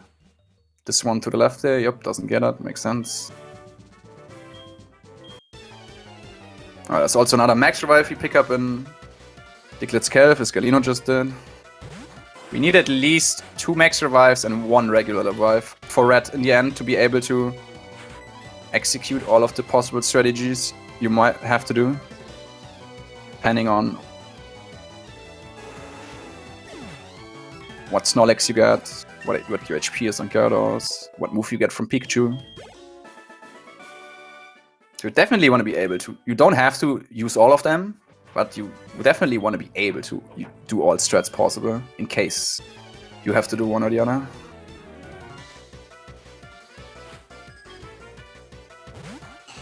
Yeah, Blade Shim is easy. You surf everything. The only thing which can be somewhat of an issue is the Rapidash. Gimmy is definitely faster than Rapidash, so he can just surf and kill. You might have to Waterfall with not good enough special attack, but Gimmy absolutely has that, so perfect Blaine for him, because he's just gonna click Surf 3 times and he's gonna win immediately. The annoying part about Rapidash is if you're slower, which you are most of the time, because you need at least 26 IV neutral, I believe. Maybe 25. It's 25. 26. Check. Should be 26. No, should be 20. 25 should be the speeder, and I think 26 outspeeds. Because, yeah, Rapidash has Bounce, which is a 2-turn move and can also paralyze you, and most of the time it picks Bounce, I feel like. It has also Flare Blitz, overheat, and Quick Attack. Sometimes you get a content quick attack when you are like at fullish HP, which is always very funny. Makes no sense, but sometimes that does happen. Ideally, if you're slower, you just get overheat and miss. But overheat, I don't know if it's super rare. I feel like it's most of the time just flare blitz or bounce. I think in all my runs I've seen 1, maybe 2 overheats. But yeah, ideally you're just faster than Rapidash, like Gimmy. Paraz faster than Rapidash. Let's check.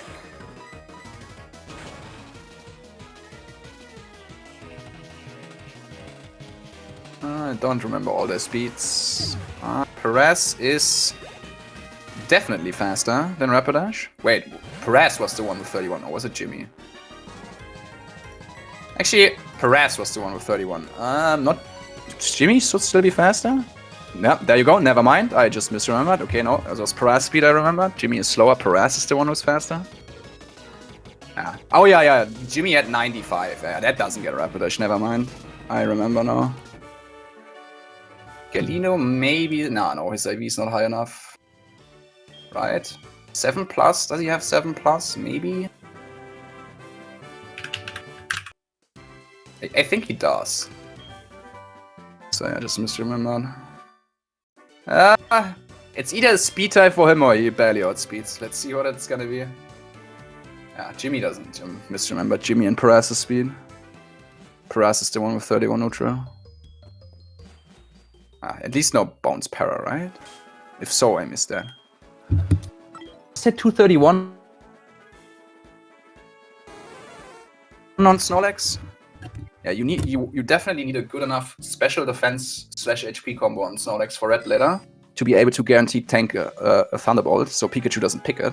Otherwise, you don't have a lot of fun in that fight if you don't have a good enough Snorlax to be able to guaranteed live a Thunderbolt. Most Snorlaxes do have that, but there are some troll Snorlaxes which have really bad special defense and can't live that, and then it gets very, very annoying, that fight. Because you just don't have a guaranteed strat, since you do not know for sure which move Red is gonna pick. Especially since we want to manipulate Wall Tackle to get the recoil we want, to get it low enough so it kills itself on Snorlax. Oh yeah. Anyways, no Erika time for Gimmy. You have to fight no one in here, just have to know where you're going. It's not that obvious, I guess. Erika can also lose you a lot of time. Worst combo is probably Deep Seed into Sunny Day turn 2. Ideally, you don't see any Sunny Day because all of them have Chlorophyll, which doubles their speed in the sun. And then they will outspeed you. Without X speeds, at least. Jumpluff can even outspeed you with just bad neutral speed. At least no one has that. But yeah, ideally, you don't see Sunny Day at all. And if you see it, you definitely prefer to see it on 10-1. And yeah, worst combo probably Leech Seed into Sunny Day here. If Leech Seed hits, I guess. That's at least Sunny Day turn 1. Not what you want to see, but at least not turn 2. Yeah, now you set up a few X attacks and then you just have to go eventually. You can set up an X speed to outspeed Tangela while the sun is still up, or you just full restore and wait until the sun is down. Looks like that's what Jimmy's doing with the X speed. You don't outspeed Jumpluff with the X speed in the sun, but you will outspeed the Tangela. Sun does go down next turn anyways. I guess yeah, makes sense actually. Yeah, I mean that's Flail, what, 100 now? Is it? No, it's not even 100, right? I think it's above. Yeah, it should be 80. I mean, it's 80 at least, so definitely faster to click Flail over Strength since it has less characters. I just don't think that's gonna help him against Janine. I don't think that's low enough for him to be helpful there.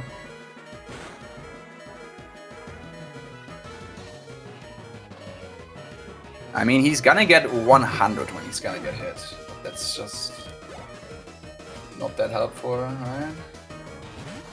Yeah, you need 150 for Crobat or Weezing.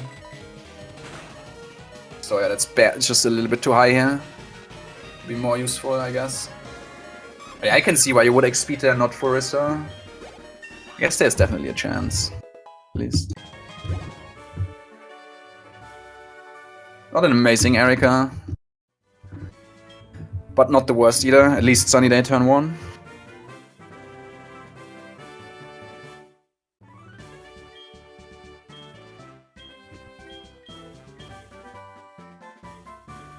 Okay, Erika time now for Paraz. Yeah, they are basically the fight apart. It's definitely not over yet here for Paraz.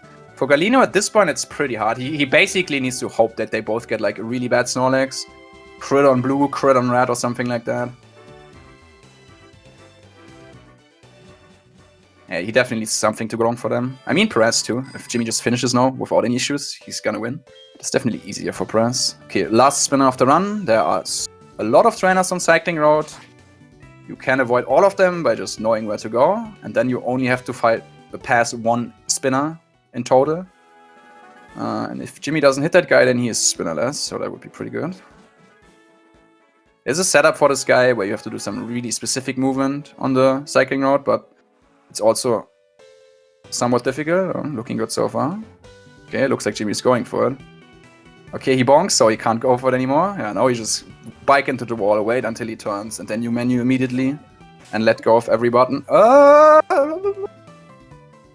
sure about that.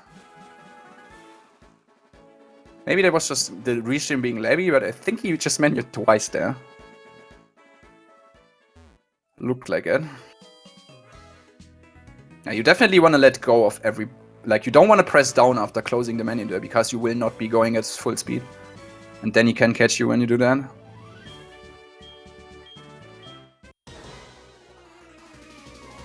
That was the last spin after run for Gimmy. So he is indeed optionless. Good job.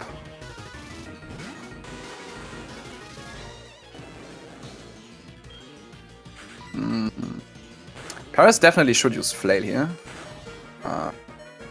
Looked like... I don't know what... I honestly don't sortify it. I was too focused on Cycling Road. It's Flail 100, so... Okay, that's already the last one. Maybe he didn't get no Sunny Day and could set up on it. It doesn't seem fast enough for that. Yeah, not entirely sure this fight went. I'm sorry.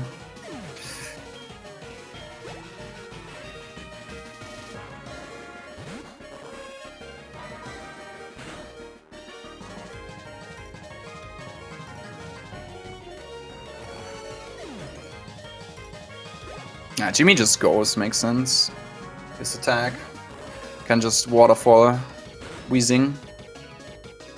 And his special attack is also good enough that he can surf the Ariadoses.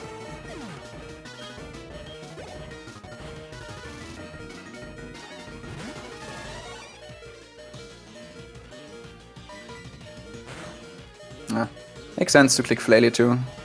This is Flay 100. And obviously also less characters than Waterfall. Yeah, only 2 more fights left for Gimmy. Definitely one of the most scary ones. Blue and red. Okay, let's see about Galino's Erika. And Paraz is Cycling Road. Dude, it is so hard to keep track of 3 feats alone, let me tell you. So much things going on simultaneously. Okay, Paraz doesn't go for the load line setup, that's totally fine. This is a very tough movement to do. That's the same pass as Gimmy. Yep, good pass. Okay, looks like Leech Seed turn 1 for Galino. That's definitely not what you want to see. Please don't. Okay, well, I mean, he should just go now, right? Oh no, never mind. Was that Sunny Day Leech Seed? Okay, I missed the first turn then, because I was looking at Cycling Road. Okay. So it was Sunny Day Leech Seed. Okay. Well, I guess that could have been worse. Could have also been better. Again, ideally you just don't see Sunny Day on the first 2 turns, then you kill Jumpluff. Or you get Flail from Jumpluff and no Sun. And then you just either...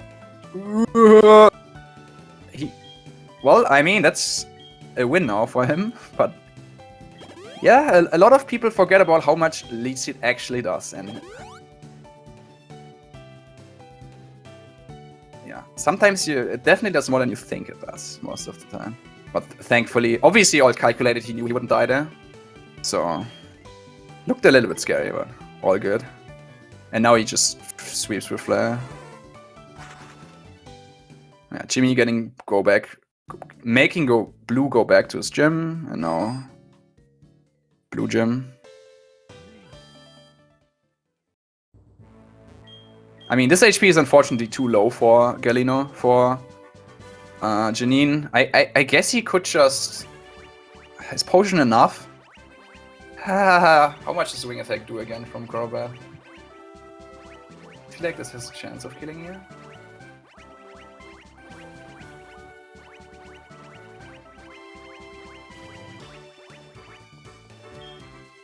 Oh, I'm entirely sure. I think he would live, but...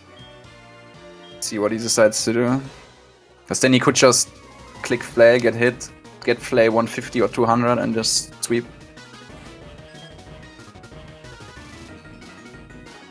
If he can live a wing attack, which I think he should be able to live here.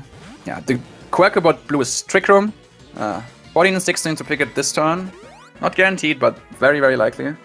And you don't want to kill Executor with Trick Room being up, because Rhydon is going to come in next and is... Yeah, he has Stone Edge, and it's not a fun time if you're slower than Rhydon going in that. You definitely have to wait now until the Trick Room goes down. It means you set up to +4, and then you hopefully get put to sleep during that, because then you just full restore after that, before the last turn of Trick Room, before Trick Room goes out, and then he can't put you back to sleep, and you just go as soon as the Trick Room goes down. If he misses here, he has the chance, yeah, I see you, Executor.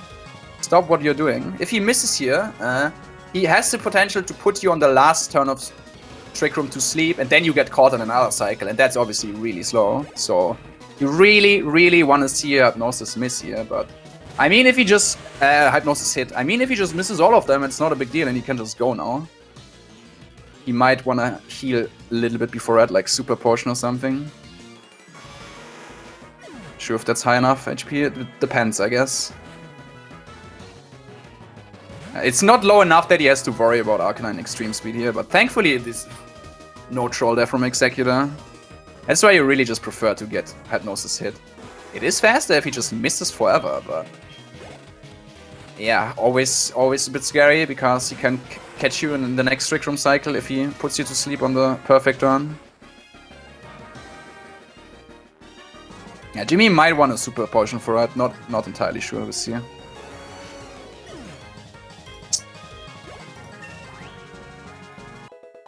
This could be a little bit too low, potentially. Let's see, okay, Galino for restore. Let's see how much Crobat does. I don't think it does 22, but I don't remember. Well, it doesn't do anything at all. We will never know.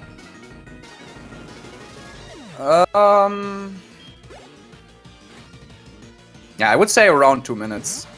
Sounds about right to me. I'm not 100% sure, but sounds about like... It's like almost the entire blue fight, so it should be like 2 minutes seems about right. Yeah, Paraz just started blue, like just a second, so... Almost the entire blue fight. -1 turn.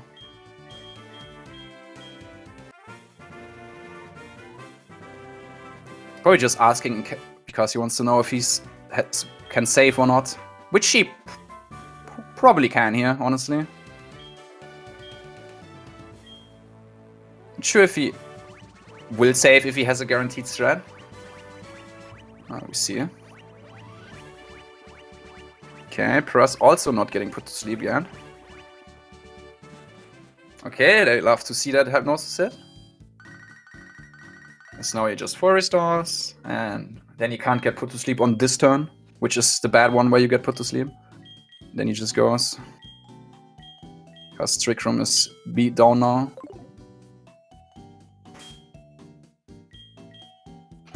Okay, I think Gimmy has 231. It's so hard to tell, man.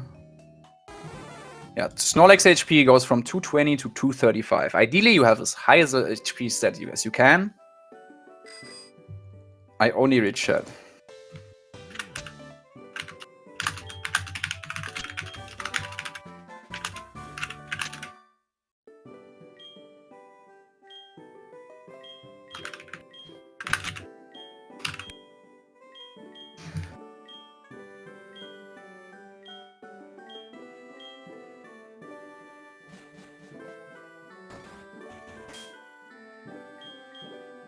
Now, how much does the blue fight take? Like 2 minutes-ish?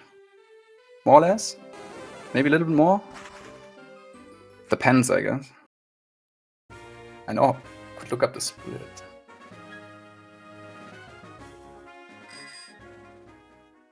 Okay, let's see if I can catch some stats here on a Snorlax.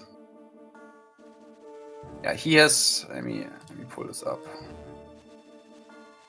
If he has 231, which hopefully I saw that right, he needs at least 111 Spread here. To have a guaranteed strat against red. Okay, 223, never mind. He needs at least 114 special defense here. For elite, he needs at least 86 defense or more. Show me 111 or no, 114 or more. Show me 114 or more. Come on. 107. Oh no, dude. That's exactly what you don't want to see. This is a Trollex, and it's not close. He is not gonna get guaranteed get wall tackle now. Oh my god. You hate to see it. That's a really bad Snorlax, by the way. It's really bad. Now I feel like he definitely wants to save. Like, this Snorlax is bad, and it's so bad that you don't have a guaranteed strat now. Because red can kill with Thunderbolt. And that makes him not guaranteed to pick wall tackle.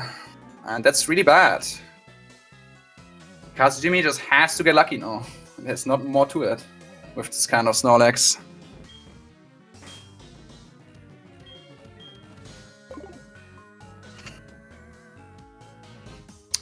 That's really, really bad Snorlax. You hate to see it. That's not at all what you want to see. Also can't Lilet. Gimmy. Gimmy is minus special defense, 223 HP, 107 SPDF only. Also low defense. I mean, he could at least... Yeah, no, not that matters. Yep, Gimmy. Gimmy is the one with the minus special defense Snorlax. Worst nature ever for Snorlax in the speedrun. 223 HP, 107 SPDF. And he needed at least 114 SPDF with this HP. That might be right, Jimmy.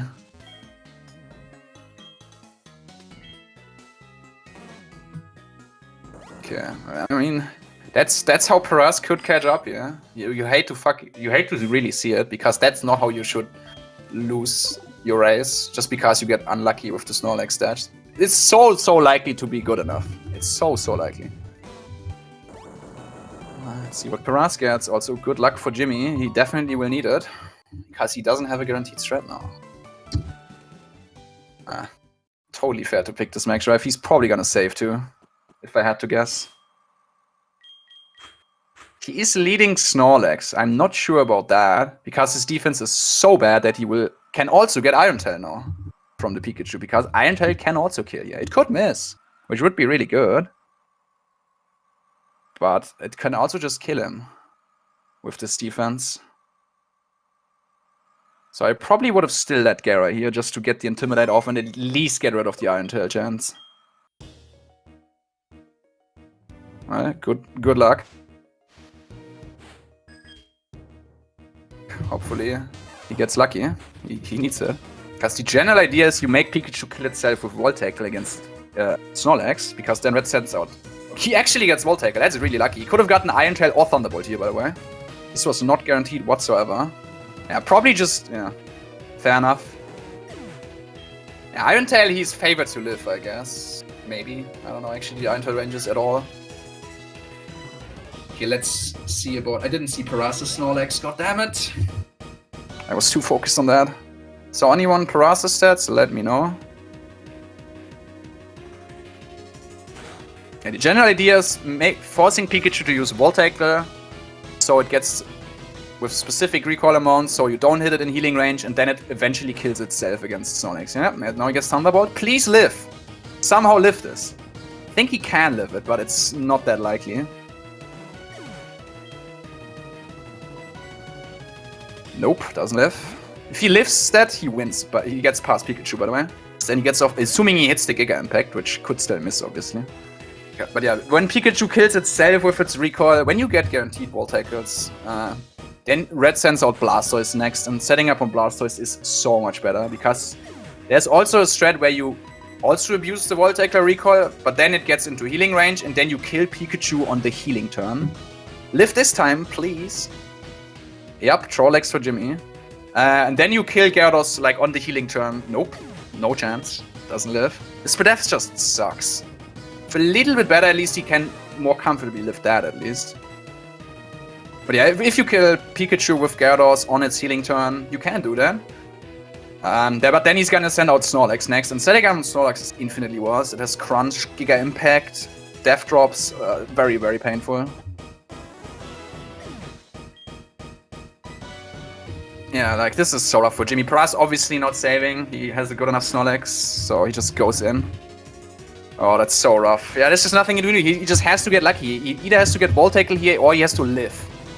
But he just doesn't live, and he just doesn't get Volt Tackle. And there's nothing he can do. That's why bad Spadef on your Snorlax is so bad. You just have to pray and hope. Because Paraz can guarantee Volt Tackle here, and he knows exactly what he has to do to get the amount of recoil he needs here. And that's just so unfortunate for Gimmy, dude. Volt Tackle, okay. I mean, that's gonna be... this is healing range, right? This is not even helping him. Because obviously he can't kill now. Because Gyara is dead. Giga Impact this turn and crit? Smile? That's my plan? Click Giga Impact here while he heals and crit? Yeah, this is just so rough for Gimmy. There's nothing he can do. Wait, what happened to Paraz? I'm too focused on Gimmy. Why is Kenya at 1 HP? What? Dude, you really need a second commentator for these matches, man. If everyone is simultaneously at red, it's so hard. Yeah, at that point, Gimmy just kind of has to reset. Oh, he forgot to heal the poison. Yeah, you're right, Alvo. He never healed that. Oh, yeah. I think that's what happened. And that's also not good. Why is Paraz getting Thunderbolt? He definitely... I'm very confused about what's happening here. Like, Paraz has a good enough combo, right? And this doesn't kill either. So, this is also not helping him either. He's doing Paraz strat. Yeah, I don't like this strat, honestly. There was not enough recoil there to kill with Giga Impact. Yeah, and now Gimmy gets Iron Tail. Please live. Nope. He doesn't even lift the Iron Tail. Oh my god, the Snorlax is so bad. Jesus. Dude, this is just so dumb. I mean, Paraz having to have some problems too. I don't understand why though. Unless the Snorlax is good enough, which I didn't see, but considering he didn't save at all, I feel like it should be. Like, I mean, at least he's not gonna heal Pikachu now. Why is he crunching now? I'm so confused. Yeah, Red has multiple full restores, but he only heals Pikachu once. And he gets crit there too. Oh my god. Well, I guess it doesn't matter what he clicked then when he gets crit. Yeah, Gimmy gets a Volt Tackle. At least he has a way now, assuming Gyara is alive. I didn't see if it is. Please tell me Gyara is alive. No, dude, it's there. Oh my god. Yep, Jimmy's Snorlax is one of the worst I've ever seen. It can't live Iron Tail, it can't live Thunderbolt. There is a world where it can live, I feel like, but it's probably favored not to. Oh, it's just so bad. I honestly don't know. Maybe Paraz has a troll too? Is this the comeback for Galino, guys? Is it happening?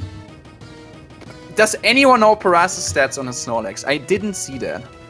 But looking at this damage, there is no way this can just die to Thunderbolt. So I'm just confused what he's doing.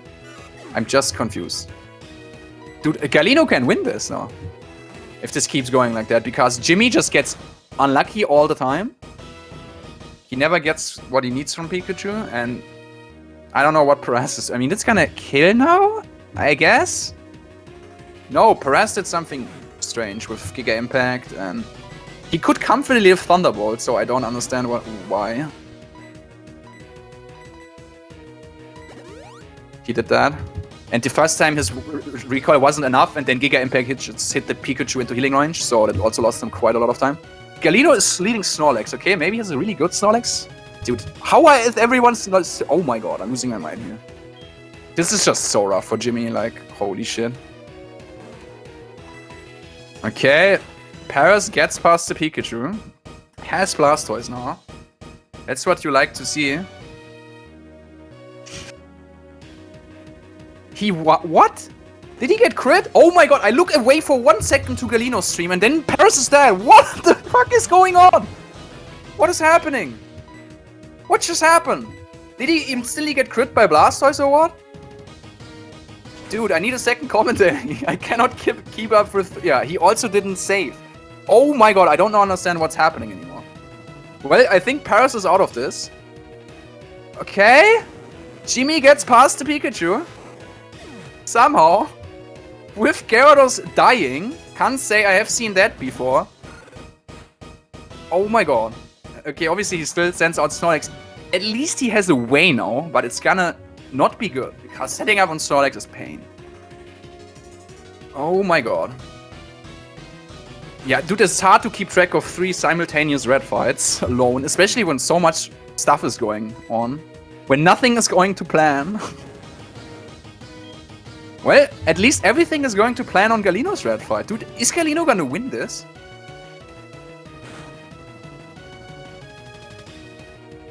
Yeah. Yeah. Gimmy has to set up on Snorlax now. It's slower to set up there and it's also way riskier. But Gimmy could literally do nothing else. He just had to get lucky with his really, really bad special defense.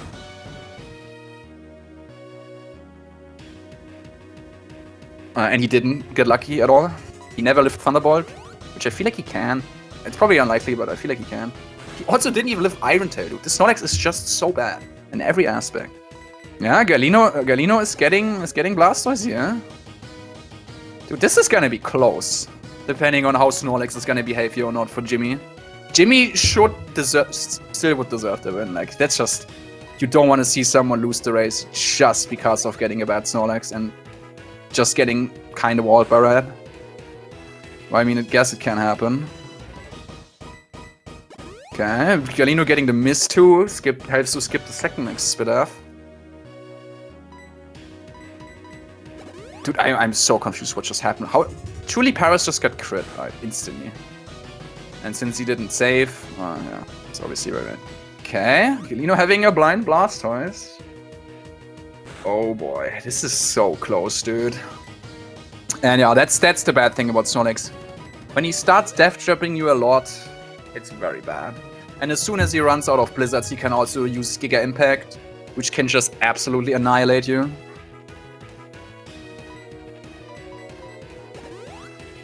Man, that's so rough for Gimmy.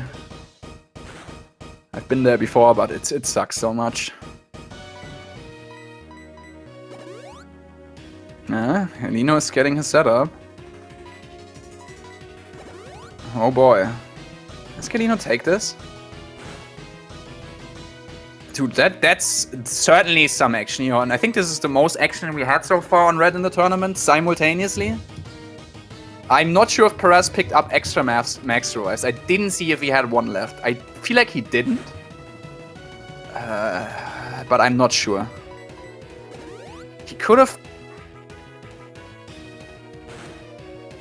picked up one extra at least in Monster, if not 2, but I'm not sure if he did. Gimmy is killing Snorlax, meanwhile Galino is killing Blastoise. This is gonna be so close, dude. I guess it kinda depends on what Lapras does. Holy moly, is this close? Okay, wait. Does Paraz have a troll too? It's so hard to keep up with this. What? I don't understand what Pikachu is thunderbolting. I mean, I guess it's barely not good enough. But look how comfortably he lives there. I'm so confused.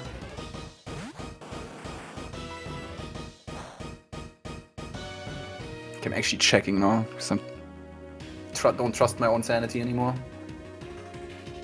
Okay. Does Galino get the para? Gets the para, no dude. Oh, dude, this is so close. Okay, I think Gimmy has that still. Don't do anything stupid, Venusaur.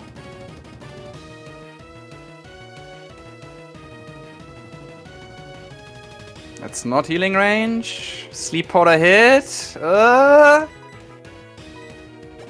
It should still be for Gimmy. Not if Galino crits. It should still be for Gimmy. I mean, that's the only thing I can think of right now. That's why I'm currently checking his stats, because I really want to know and I just didn't see it.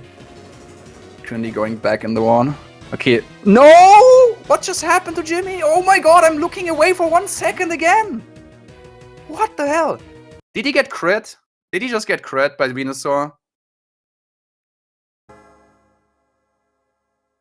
Oh my god. I have no words either. Jesus Christ, dude. That is... I'm sad too, dude. That's not what should happen. That sucks, dude. Wow. Oh my god. Yeah, that's not what should happen here. Gimmy should have won that. If he just gets a good enough Snorlax, which is so likely to get. Yep. Galino surviving the apocalypse, and actually he's gonna take it. GG, man. What a comeback. But yeah, dude, so rough for Gimmy. Looks like Paraz is not finishing anymore. Fair enough. I still need to know his stats, dude. I'm still checking.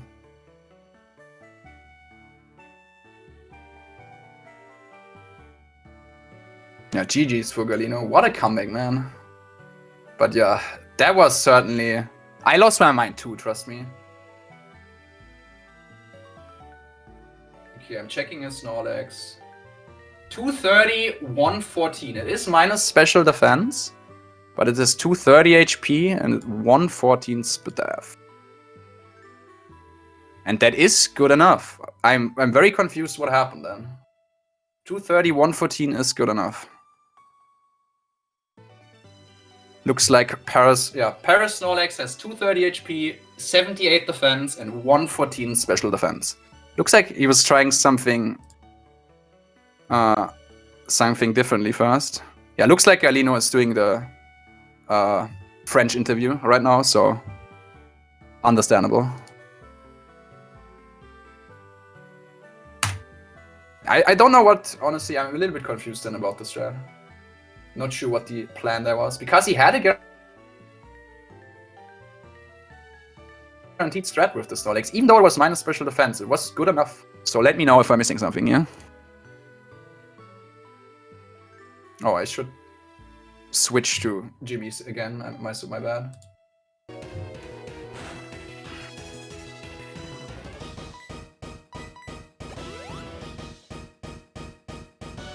Yeah, I don't understand what Paraz's plan was, honestly.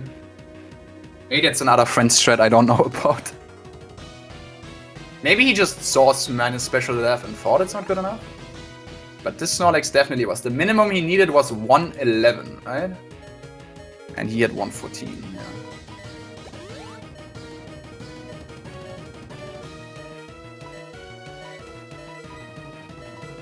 Was very sick race to watch. Okay, looks like Paraz forfeited, yeah.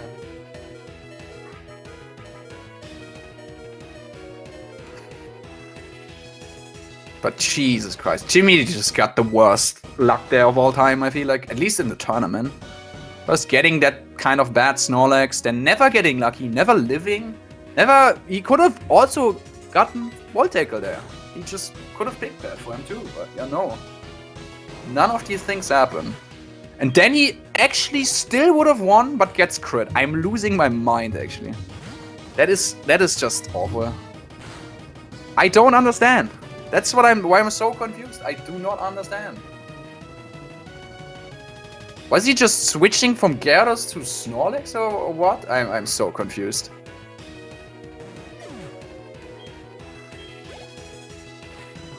I still have his stats open. This is 100% his correct stats. 230 HP, 114 special defense, 78 defense. That's why I'm saying, like, it would be so nice to have a second commentator for this. It's so easy to miss, like, small stuff like that.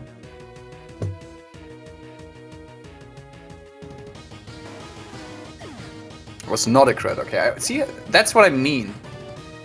But it was Overgrow Frenzy Plan, right? Yeah. God damn it, bro. Ugh. Yep. Okay, wow, dude. That's even... Honestly, that's even worse. Even worse.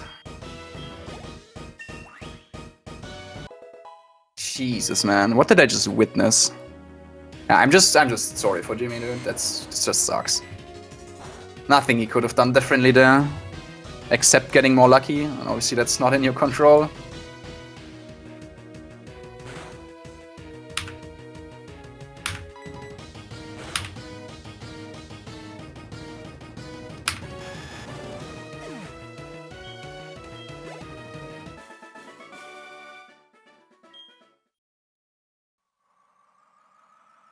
Okay, GG's Jimmy, man, but my god, I'm sorry. That was certainly something else. Done. Yeah, not a Snorlax you ever want to see ever again, let me tell you. Terrible. Actually terrible.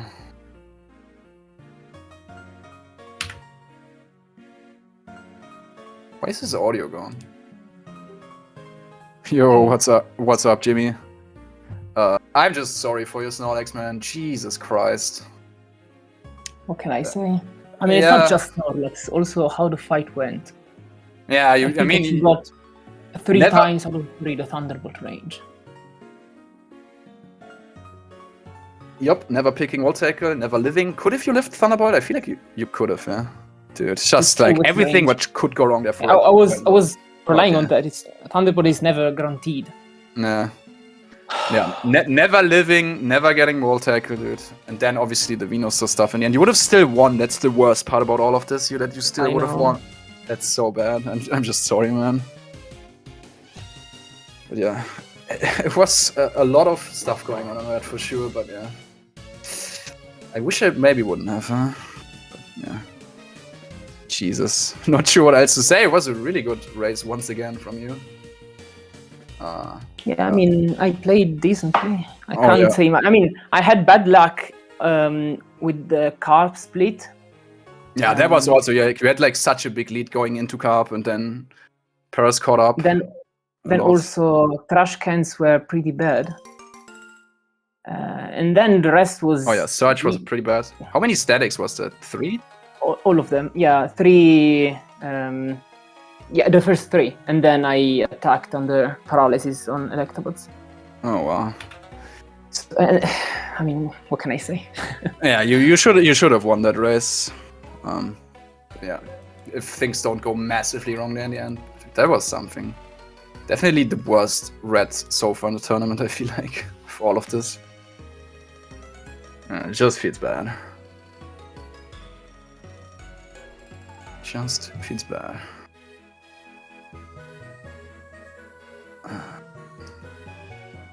Yeah, I'm still confused with what happened to Paraz. I don't know what he was doing, but... maybe they come after the French interview, I don't know.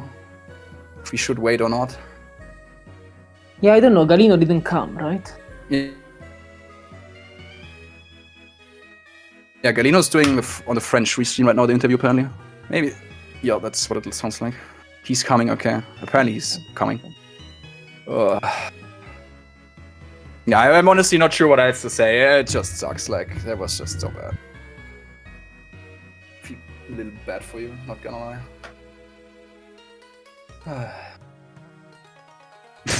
Apparently he has tech issues too. Interesting. Ah, okay. Thank you, Alva. Yeah, still GG's, Jimmy. It should have been your race. Thank you. Well, I mean... this is Pokemon, so this can happen. That's true, yeah. Can always happen, but yeah, you just hate to see it happen. It doesn't feel great now, but... yeah, understandable, yeah.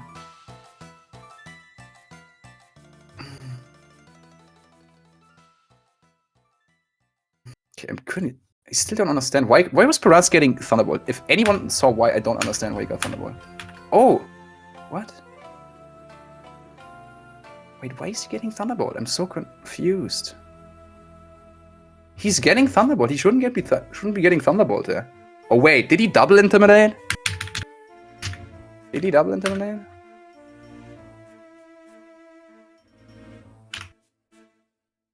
Yep, I think that's what he did. Yep. That explains everything. Yep, he went for double Intimidate, but he had a troll Snorlax after 2 Intimidates. His Pikachu thinks it does more with Thunderbolt than Volt Tackle. And that's what happened here. Because he went for double Intimidate even though he shouldn't have. Because he wanted to do Giga Impact strats with Snorlax. I'm pretty sure that's what happened. Well, don't do that. Lesson learned, I guess.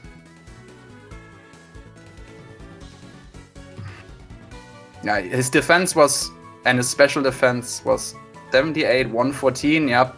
I'm checking the troll's chart, but I'm pretty sure without checking this is a troll. Okay, at least that explains that. But oh my god, that red fight was something. Sitting here alone, so much stuff going on. It was so hard to keep track of everything. And just madness after madness, like every single turn. Unreal. Well, I can't wait too much longer if that's coming. Fair enough. You probably I can say a couple of more minutes. You probably don't want to sit here for too long either. When after that red, totally understandable, man. No, I mean I'm not angry. I definitely would be a little angry, not gonna lie. Yeah, I mean of course it doesn't feel great, but I mean part of the game. Yep, 78. Yeah. Yeah, 78, 114 is Thunderbolt after double Intimidate. It barely is. So that's what happened. Okay. How big was no, how far ahead was sorry, never mind. I have to go now. Sorry. All good, man. Yeah. Still GG's, man. Take care. Thanks. Well, I'm gonna wait a little longer. Yeah, that's why I don't like this strat. It can be really fast and it can work really well, but it definitely is not the play at all if your Snorlax is a troll. Like, not a troll, you know, a troll between this defense and SpitF at -2, that's what I mean. Because then you get Thunderbolt. You will never die to it, but Pikachu will keep picking it because he thinks Thunderbolt does more now. And yeah, that's just what happened. And then, yeah, obviously no save, and then it was just over. My god, what did I just witness? I mean, it's. I'm fine with if they don't want to get interviewed. I can totally see why the French restream makes much more sense for them to get interviewed, since they are French runners. Just take a Quagsire. I mean, yeah, it's just the problem is just finding one and catching it. But yeah, I mean, you have a guaranteed strat with Quagsire. But honestly, Gimmy just had to win one of these, where he just got Thunderbolt all the way. He either had to get one of these Volt Tackle, or he just has to live one of them. I mean, he definitely could have. There was a crazy end of the race. I'm sorry for Gimmy. He should have had that. GG's for Galino, honestly. That was a really sick comeback. Don't see that every time either. So congrats on final. Yeah. Yeah, I guess they are not coming anymore. Fine by me. So yeah. Thanks for watching, guys. There's one more lower bracket final tomorrow between Rubentus, March, and myself. So stay tuned for that. And yeah, thanks for having us, SpeedGaming. What a finish, for sure. That was definitely interesting, to say the least. Definitely the craziest red fights and finish we had this tournament, I feel like. But yeah, thanks for watching. Thanks for the setup help. And yeah, I think that would be it for me. Yeah, see you tomorrow. One more lower bracket final match, and then we only have the grand final left. That should be very exciting. So yeah, stay tuned for that. Anyways, bye bye everyone. See ya.